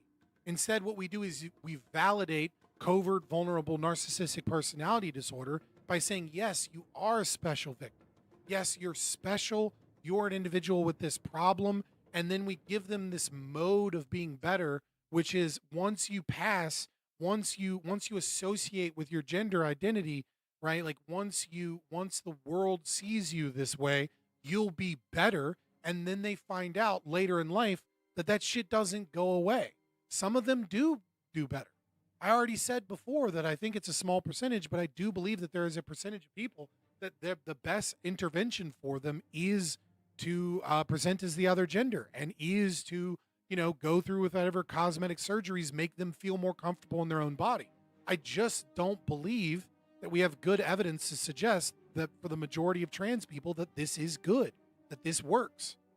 I think for a majority of trans people, what we are seeing is that, you know, there is a temporary Band-Aid on their trauma and on their mental health issues, that where they funnel that into the process of, you know, of going through the, what is the process of, I can't remember the name of it. I'm getting tired. It's towards the end of stream. But I think a majority of these people, you know, they have short-term benefits. But like, if this was like super successful, we would see a drastic reduction of suicidality. We would see a drastic reduction of, you know, usage of SSRIs and Wellbutrin and anxiety medication, right? Like if we're saying this is a major cause of the distress that you have in your life, and we're going to fix this problem with the intervention of hormone replacement therapy, or, you know, androgen therapy for kids, right? And then we're going to engage in surgeries that allow, you know, cosmetic surgeries that allow you to pass, and we're going to, you know, go through vocal training, and we're going to get you a vocal coach, and like, et cetera, et cetera, et cetera. You should see if that is a major cause of the distress, then the intervention should work. And what you see overwhelmingly is that the intervention has very little impact. Old data suggests that the intervention had very good impacts, right? Like when you take limited data from the 80s and the 90s, what you see is that process post-op, you see a drastic reduction in suicidality. What does that tell me? That tells me that there was, and you don't see that anymore. What that tells me is that there was something different about the process in the 90s compared to the process to today. And it's not the way society treats trans people that's gotten better since the 90s. That's not been what's fucking changed. What's changed is that we have a society that is way more accepting, where this process is way easier to go through, where many pharmaceutical companies and, you know, educators and, school counselors, etc., push this as an intervention, as opposed to rigorous mental health treatment and utilizing this as the last means. That's what's changed. And so what that tells me, at least as far as the data is concerned, what that points to, Queen Alexa says extra hello. Yo, Queen Alexa is such a fucking creep. Fuck that bitch. What that says to me is that the change of widening the people that are put into this category, making it more available, giving them less mental health treatment before they enter into this category, focusing on gender identity as the main issue here, and as the main focus to what is supposed to be, restorative or, ease your suffering or your trauma, etc., is not working. And what that says to me is that, combine that with the data. I throw out the Iran study that says like 80% of fucking trans people have NPD, right? Because like I just don't trust the data from Iran. But like we have studies from Italy, we have studies from Europe, and they're the best studies you're going to get, mostly because there's 100% capture rate, because in these or very close to 100%, because in these countries, if you want to get HRT, you have to go to these transgender clinics. So they're damn near better than randomized controlled trials because they capture everybody that goes through them. And what we see is that it's not helping in the same way it was in the 80s and 90s. So the category is too broad, and the means of intervention to just focus on gender identity is wrong. What we should be doing is we should be fucking focusing on, like your personality disorder or what appears or presents as a personality disorder, going through your trauma, right? Like, just as much as there are people that have been abused because they were trans, according to you, and it is a high category of abuse, it's kind of a chicken and egg scenario, right? I've also learned of people like, for example, Chloe Cole, when I interviewed her, I still don't think she's talked about this publicly other than my interview with her like 2 years ago. But when I interviewed her, one of the things that she very rarely talks about, if ever, is that she was sexually assaulted, and that it made her hate her breasts. And when she went to a counselor to talk about this, they started pushing on her that she might be trans. It's like, no. And like, of course that person went detrans because this person was preyed upon in a vulnerable state and then given a solution to her trauma, which is you hate your breasts and that's a good thing. Like, that's fucking psycho. Somebody should be in jail for that.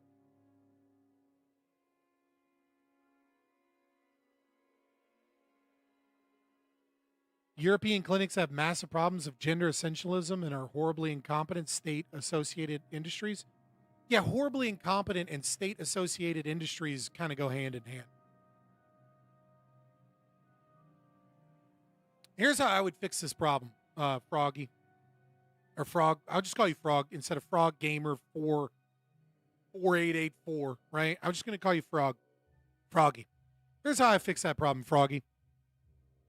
Get rid of all the laws against HRT. Get rid of all the laws against androgen therapy. I don't give a fuck. Trans your kids if you want to. Here's the thing. When that child comes of age, if they detrans and their body has been permanently harmed, we need to change the lawsuit laws that make it to where you're not considered engaging in malpractice so long as any reasonable doctor would do this thing. Fuck that. If you destroy my body as a child and then I get to adulthood and my body is destroyed, then I ought to be able to fucking sue you. And I ought to win unless you can prove that I'm lying or that I'm like suing you just to get money. And the way that you prove that is that you prove that, like, no, they had consistent, persistent gender dysphoria for years as a young child. We talked with their parents. We found videos of them playing dress up. We found videos unprompted of them saying, I'm a girl, I'm not a boy. I hate looking like a boy. I feel ugly. My body is disgusting, right? And we went through therapy. We tried to determine if there was any abuse from the parents. We found no abuse from the parents. We found no signs of sexual abuse.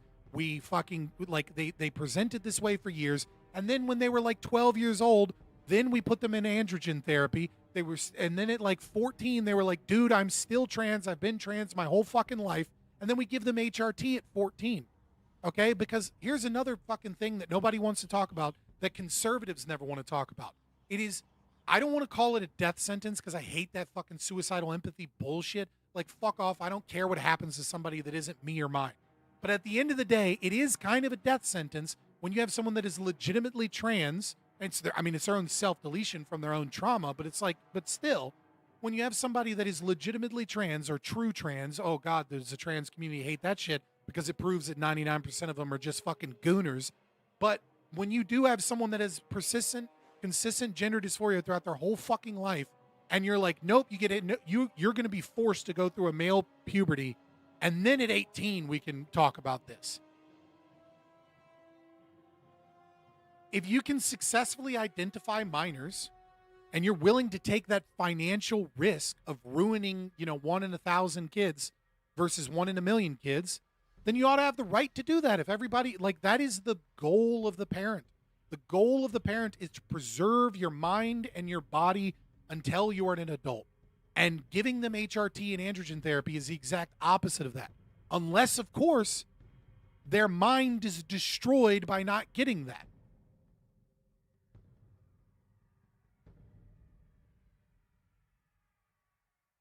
And you know what would happen?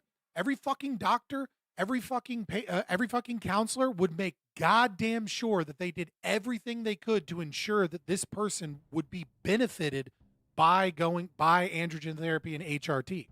And that's essentially what we had in the 90s. And that's why post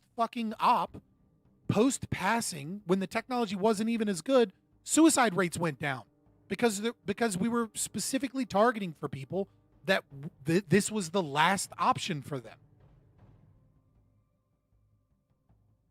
That being said, we also, the trans people are never going to it's never going to work. They're never going to convince anybody until they admit that a whole bunch of people are doing it just because they're fucking gooners.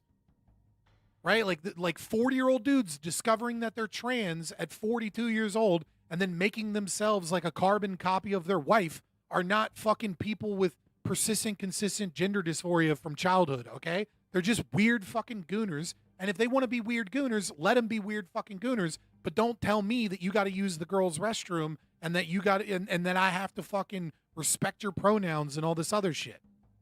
I probably will respect your pronouns if I bump into you, but if you fucking make demands of me, go fuck yourself.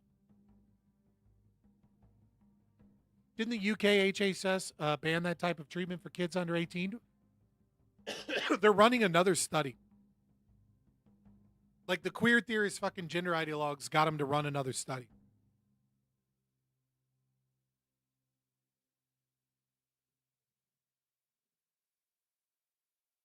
Okay, you're more based on this than I thought on trans issues. I'm glad you're a libertarian that doesn't compromise principles because they dislike queer people. Man, I dislike queer people. I don't dislike gay people and I don't dislike trans people. There's a difference, right? Like people that spout queer ideology at me, that's commie nonsense bullshit, right? I hate that shit. Just the term queer. Like where did queer come from? It came from like a pro child molesting fucking woman. Oh God, now I can't remember her fucking name, but she wrote Thinking Sex, right? Like, and that is a creepy fucking argument. Like the entire queer ideology in academia, fuck that shit. That shit is anti-libertarian, commie, pro-child abuse, nasty shit. But like, if you're trans, like fucking, I don't particularly care, man. You know? I'm just like that. Like, yeah, I'm pretty open-minded for a libertarian, but I have principles. And you're not going to fucking like, and you know what I mean? Like, and also like, I don't want to say I'm close to this issue, like, but like, I'm a conservative. I don't like this shit. I don't like queer ideology for sure. Queer is an umbrella term for gay people. I know what it is, but I also know where it comes from, and I refuse to accept that language because I know what queer ideology is. Like, I understand that that's not how you're using it, but I refuse to support the language of queer. Because queer, like you asked David Halpern, right? Like, queerness is like, he specifically states that queerness in and of itself is meaningless as a term and doesn't identify anything other than what is not normal, and that gay men lose their queerness as they become adopted by society and normalize, and that it is a term specifically designed to fight against the power dynamic of cis heteronormativity, right? Like, Fuck that. I'm not using that term. And David Halpern has like thousands of citations in queer theory in the literature. Right. So like, I'm not just like pulling a random weirdo out. I'm talking about one of the like lead researchers, in pushing this ideology and in this literature of, like queer pedagogy, queer, queer theory, etc. Now, fuck, I forgot what I was going to say. Oh, but like with like I'm somewhat close to this issue. I'm a conservative, right? And so on one hand, I think most of that shit's degenerate and gross, right? Like, especially when I see like gay pride parades and shit. I don't want to see that shit. I want to be around that shit. It's weird. It's gross. I don't want to hear about your weird fucking fetishes and shit. Number one. Number two, I have children. I don't want my children around that shit. I certainly don't want my children force-fed, commie ideology under the guise of fucking being pro-LGBT. Number three, my son is nonverbal autistic. Man, those motherfuckers love to target an autistic kid. I'm just saying. And number four, I grew up with a Catholic family. And I grew up in the 90s and in the 2000s when most people were accepting of gay people to some degree, right? Like it wasn't the 80s, it wasn't the 70s. Like, we still call bad things gay or whatever, but like for the most part, nobody really cared that much. There was a pocket of time between like 2001 and 2010 where like people were just cool with each other. It really was. It sounds like a fantasy now, but I promise you, it was different.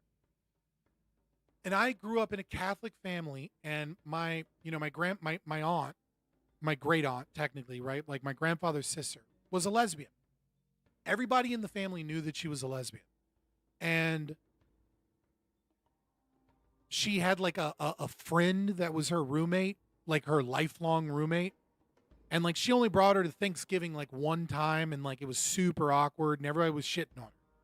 And and then one day, she gets like terminal cancer and she dies, right? Very quickly too. It was like, it lasted like a month or something. And everyone in the family that like knew she was gay and knew kind of what was really going on here, right? When she tried to open up about it just a little bit, they like treated her like, why do you care that your roommate's dead? Oh no, you like I get it, like rent's gonna be a problem now. Like they were so committed to not believing or not acting like she was gay or lesbian, whatever you prefer, I don't give a fuck, but like not acting like she was lesbian, that she was forced to suffer the love of her life dying, right? Because this is old school lesbian, right? Like this wasn't like her weekend fling. She went to the gay, not the gay bar. They don't go to gay bars. They go to lesbian bars.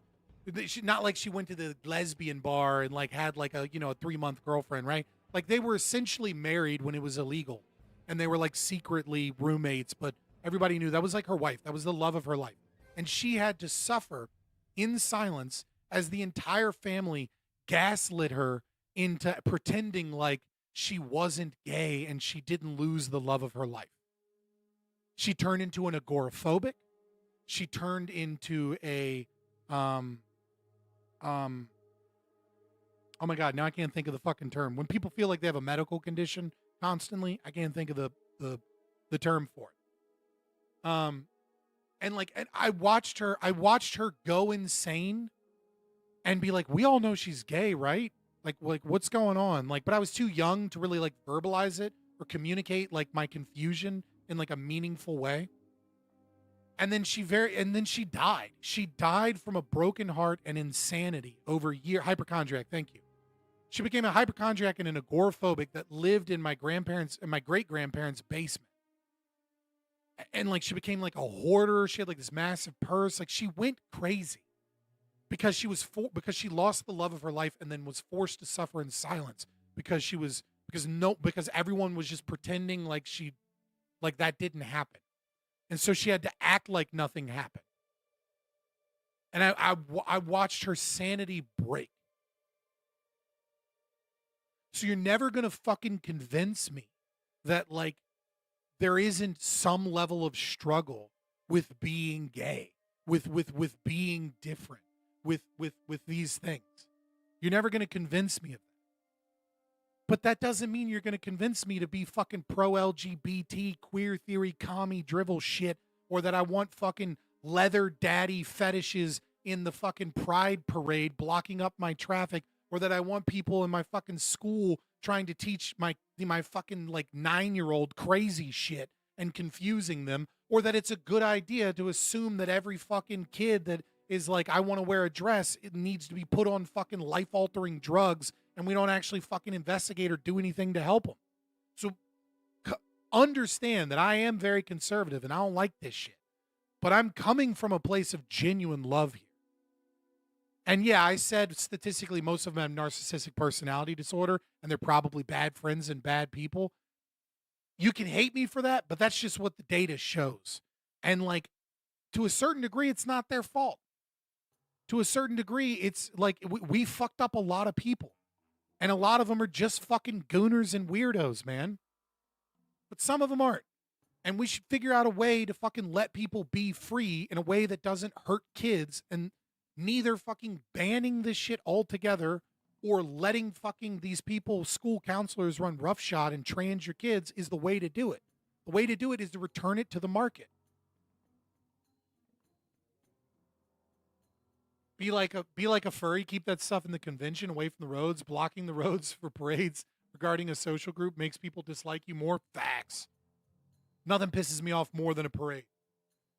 But yeah, there's a little piece of my life so you can understand where I'm coming from this.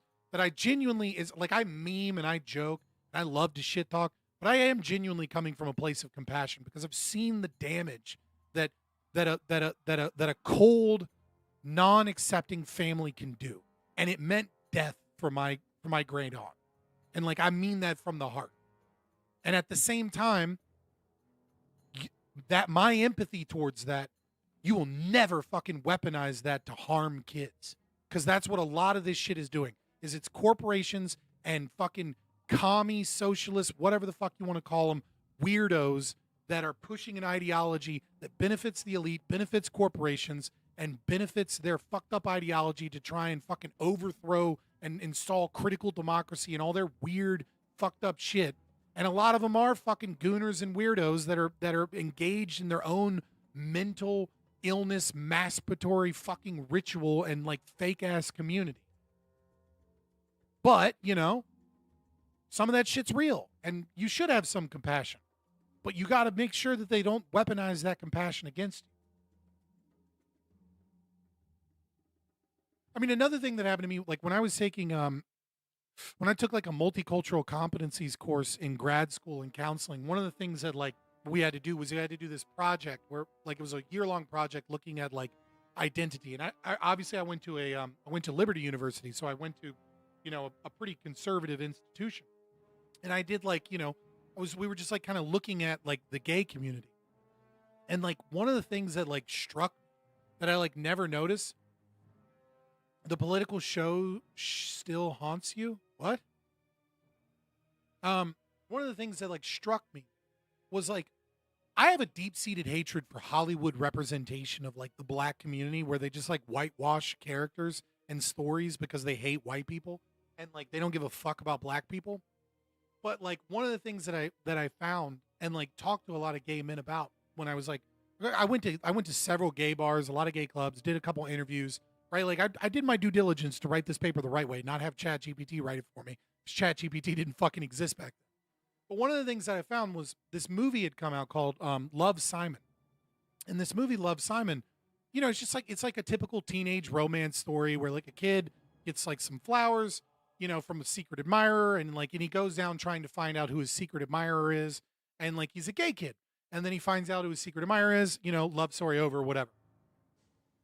I watched so many men, gay men, and even some of them that were like strong gay men that were like pretty masculine, like genuinely like that shit affected them. And I was like, dude, like why does that affect? And the thing that struck me the most was, you know, I saw an interview with like the director of the film as well, and he had said, I'm paraphrasing here, but he said growing up gay was like belonging to a community that I couldn't be a part of until I turned 18. And I was like, damn, that's fucked, dude. Like, that's gotta hurt. That's gotta be rough because you're isolated in your own home with parents that don't understand. And like, then you have to go discover said community. Made me better understand some of the sexual abuse of young boys by predatory gay men in the gay community because there's that deep-seated need for longing to a community that they can't connect with. It made me understand a lot more of like that trauma. And I thought it was really, really interesting. But yeah, anyways, we're on a super long tangent. I meant to fucking close the stream, but I figured I'd just, whatever. We're just new boot goofing. We're just talking shit, boys. So are you sorry for what you did to Queen Alexa? Doobie will never shout out your Discord. LOL. Why would I be sorry for what I did to Queen Alexa? Queen Alexa was a fucking predator. And all of the evidence is still on my channel. What do you mean? You have a debate question? Man, it's fucking, what time is it? Dude, I'm getting tired. I'm not doing that shit right now.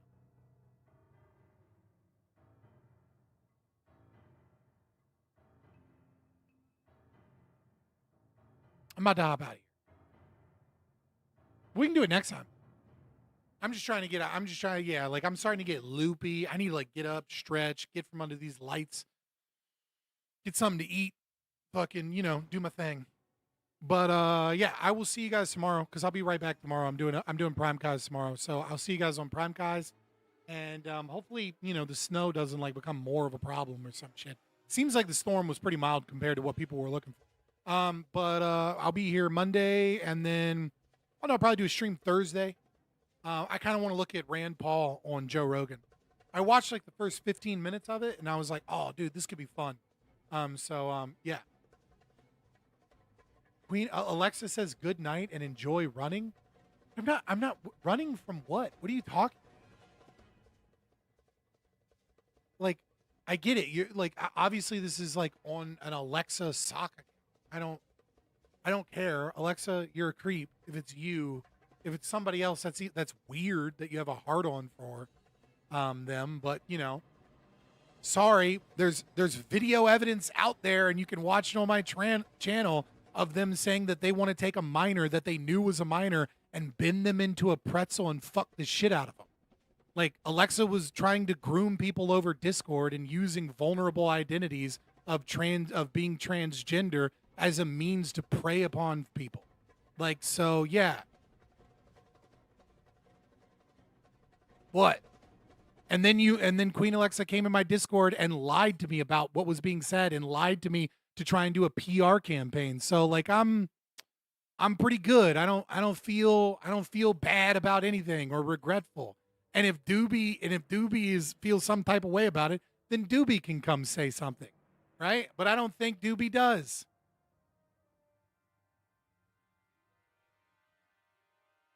She'll always be behind you. All right, bro. Have a good one. See you next time. Thanks for the free chat engagement. I'll see you tomorrow, boys. Peace. Oh fuck.